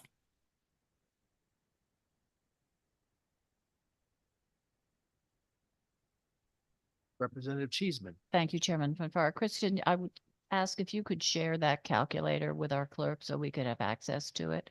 And yeah, if you could do that, and thank you. Thank you for your testimony today. Thank you, Chairman Fanfara. Thank Thank you. you. Other questions? Thank you very much, Mr. Bernard. Thank you very much. Harris Grumman. Yes, thank you very much for having me. And I come from the northerly state of Massachusetts, where I am the executive director of the Massachusetts SEIU, Service Employees International Union State Council, which represents 120,000 service workers in healthcare, public sector, and building services and higher ed in the state of Massachusetts. I am testifying in support of SB 35, SB 36, and HB 5113. The reason I'm testifying is in 2022, in November of 2022, we led the successful campaign to pass an amendment to the Massachusetts state constitution. And what that did, it's called the Fair Share Amendment, added a 4% surcharge on income, annual income in excess of $1 million a year, which is also dedicated in the amendment to funding public education and transportation. Passage of this historic effort to achieve fair and adequate taxes in Massachusetts has been unequivocally beneficial to both our economy and the well-being of our state's residents. The first $1 billion from the fair share tax is already making a difference, upgrading our public transportation infrastructure, making public college more affordable, repairing bridges, providing free school lunches for all students in the Commonwealth, building green schools, and expanding local bus services across the entire state. There is a detailed list of such investments and their impact in my written testimony that was submitted. After a campaign where the wealthy opponents of the Fair Share Amendment spent millions of dollars warning voters that it would give the legislature a blank check with no accountability, voters can now easily see how the money from Fair Share is being spent, and they can understand how new investments in transportation and public education impact their lives. So amid a downturn in other state revenues, the Fair Share Amendment is enabling major new investments that would not be otherwise possible. The State Department of Revenue now projects that Fair Share will generate $1.8 to $2.2 billion in fiscal year 25, exceeding all initial expectations. Opponents said the money wasn't needed and that it wouldn't generate as much as we claimed. They were wrong on both counts. Opponents also have made claims about negative economic consequences, and those are proving false as well. There's no evidence of substantial millionaire flight or middle-class homeowners and business owners being asked to pay more. Massachusetts' population grew in 2023, the first year of the Fair Share Amendment, first year it was in effect, and that was after declining in 2022 before it was even voted on. You have reached 3 minutes. You have reached 3 minutes. Please summarize. Okay. Well, then I would simply say that, aside from that, it also has made our tax system much fairer. We've actually moved 10 spots higher in the list of states in terms of our progressivity of our tax system. And so altogether, it's been a really great success, and I'm happy to answer any questions. Thank you very much. Now that you asked, Representative Cheeseman. Thank you very much, Chairman Fanfara.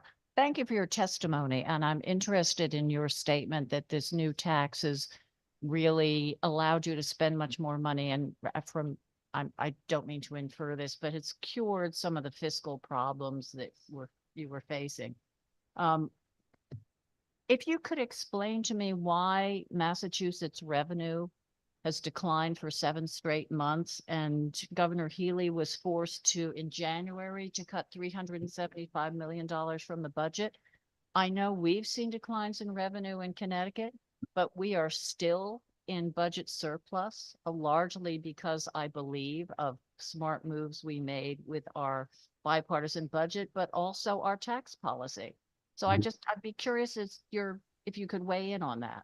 Sure. Well, there are two things. I mean, one is this was predicted quite a bit in advance. I mean, we knew that we were going to have a revenue drop at least a year out from when it happened. So, the Department of Revenue was very clear about trends, and those trends had a lot to do with the easing off of federal support from the pandemic period.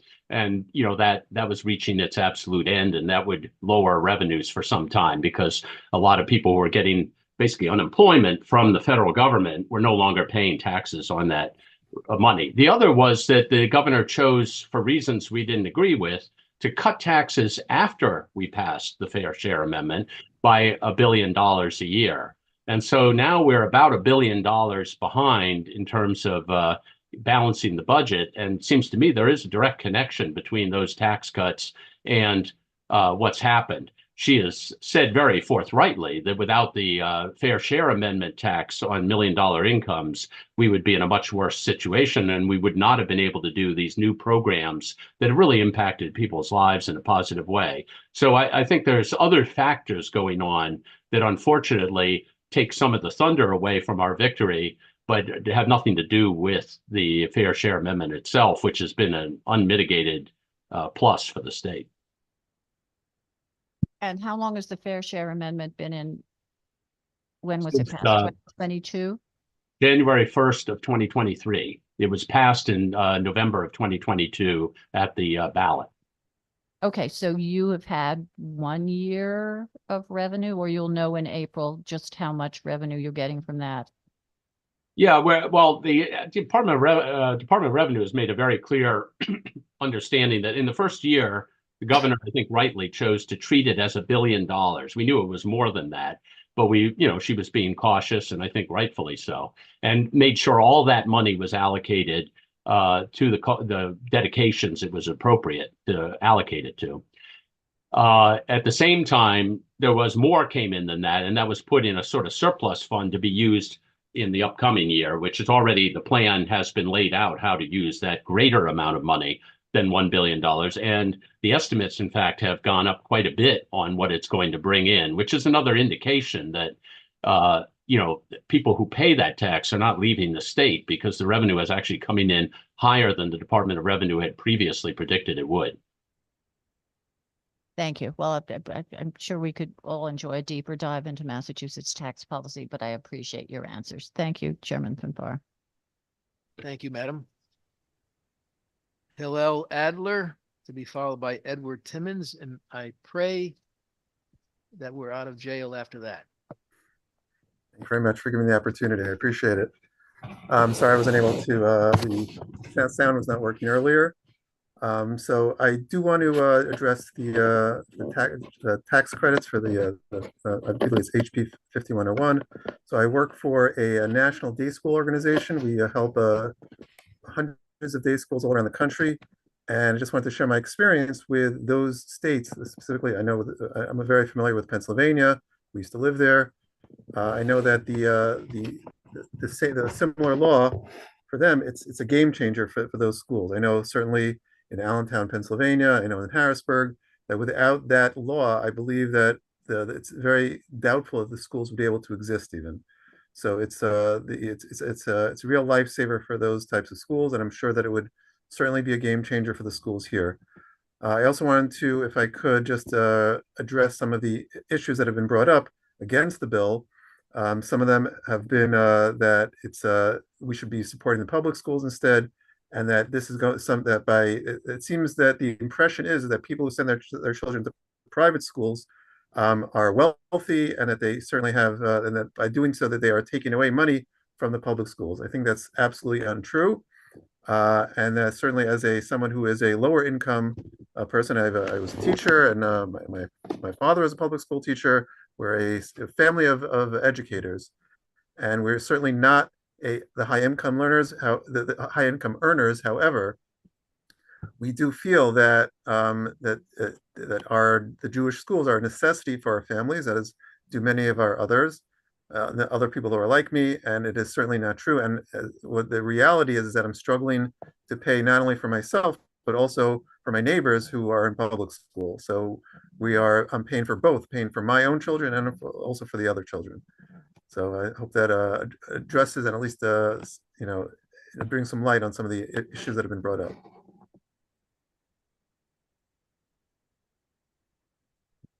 Thank you, Mr. Adler. Seeing no hands raised, appreciate your testimony. And let's see. Edward Timmons is patiently waiting. Thank you very much, committee members. I appreciate the opportunity to testify. I'm going to be speaking about Senate Bill 74 regarding occupational licensing in Connecticut. I'm an associate professor of economics and director of the NE Regulatory Research Center at West Virginia University. I'm also a senior research fellow with the Archbridge Institute. The main takeaways of my comments are the following. First, Connecticut licenses more moderate income occupations than the average state. Second, new licensing in Connecticut led to a 4.6% reduction in economic mobility and a 10.8% increase in income inequality. Finally, fees are the hardest licensing restrictions to justify from a consumer health and safety perspective.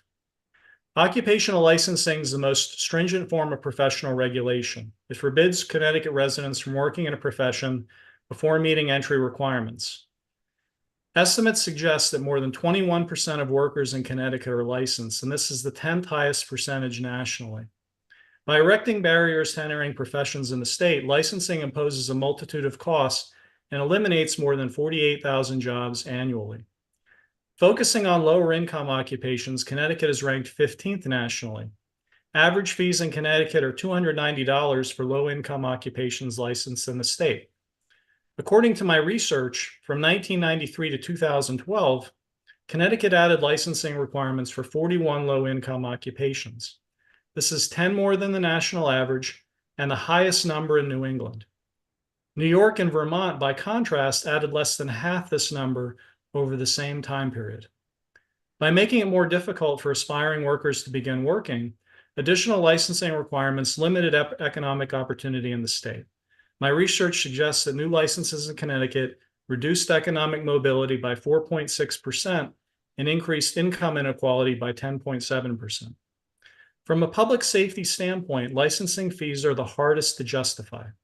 Capping licensing fees at a maximum level will help limit the cost of licensing on both consumers and workers alike in Connecticut without jeopardizing public safety. I would further urge policymakers to further scrutinize the costs and benefits of occupational licensing. Thank you so much for your patience and the opportunity to testify, and I'm happy to answer any questions. Thank you, Mr. Timmons. You know, many years ago, there was a colleague from the House who would speak, and we would rail against cigarette taxes. He was a smoker, and he would rail against cigarette taxes, but he would speak to the chamber about how we were hooked on the drug of the revenue that we were getting from cigarettes. And I think a far less degree in terms of the amount of revenue we generate, but all of these things are tied to when we needed revenue and we went hunting. And here's what we found. And so it's difficult to run a railroad when that's what drives you, as opposed to how do you create jobs, grow jobs, but you need revenue. So I think that's the heart of your testimony here today. We appreciate it. Are there questions for Mr. Timmons? Seeing none. Thank you very much, sir. Thank you very much. And we're being told by our very esteemed committee administrator that we have exhausted the list of testifiers. I want to thank my co-chair for hanging in there. I was under the weather earlier today. Hopefully I'm over that. Nothing that's contagious. Hopefully just some overstrenuous workout in the gym, but nonetheless, I thank you very much, Chairwoman Horn. And for everybody else who hung in there all day today, your troopers, grateful to you all. And for that, we will adjourn.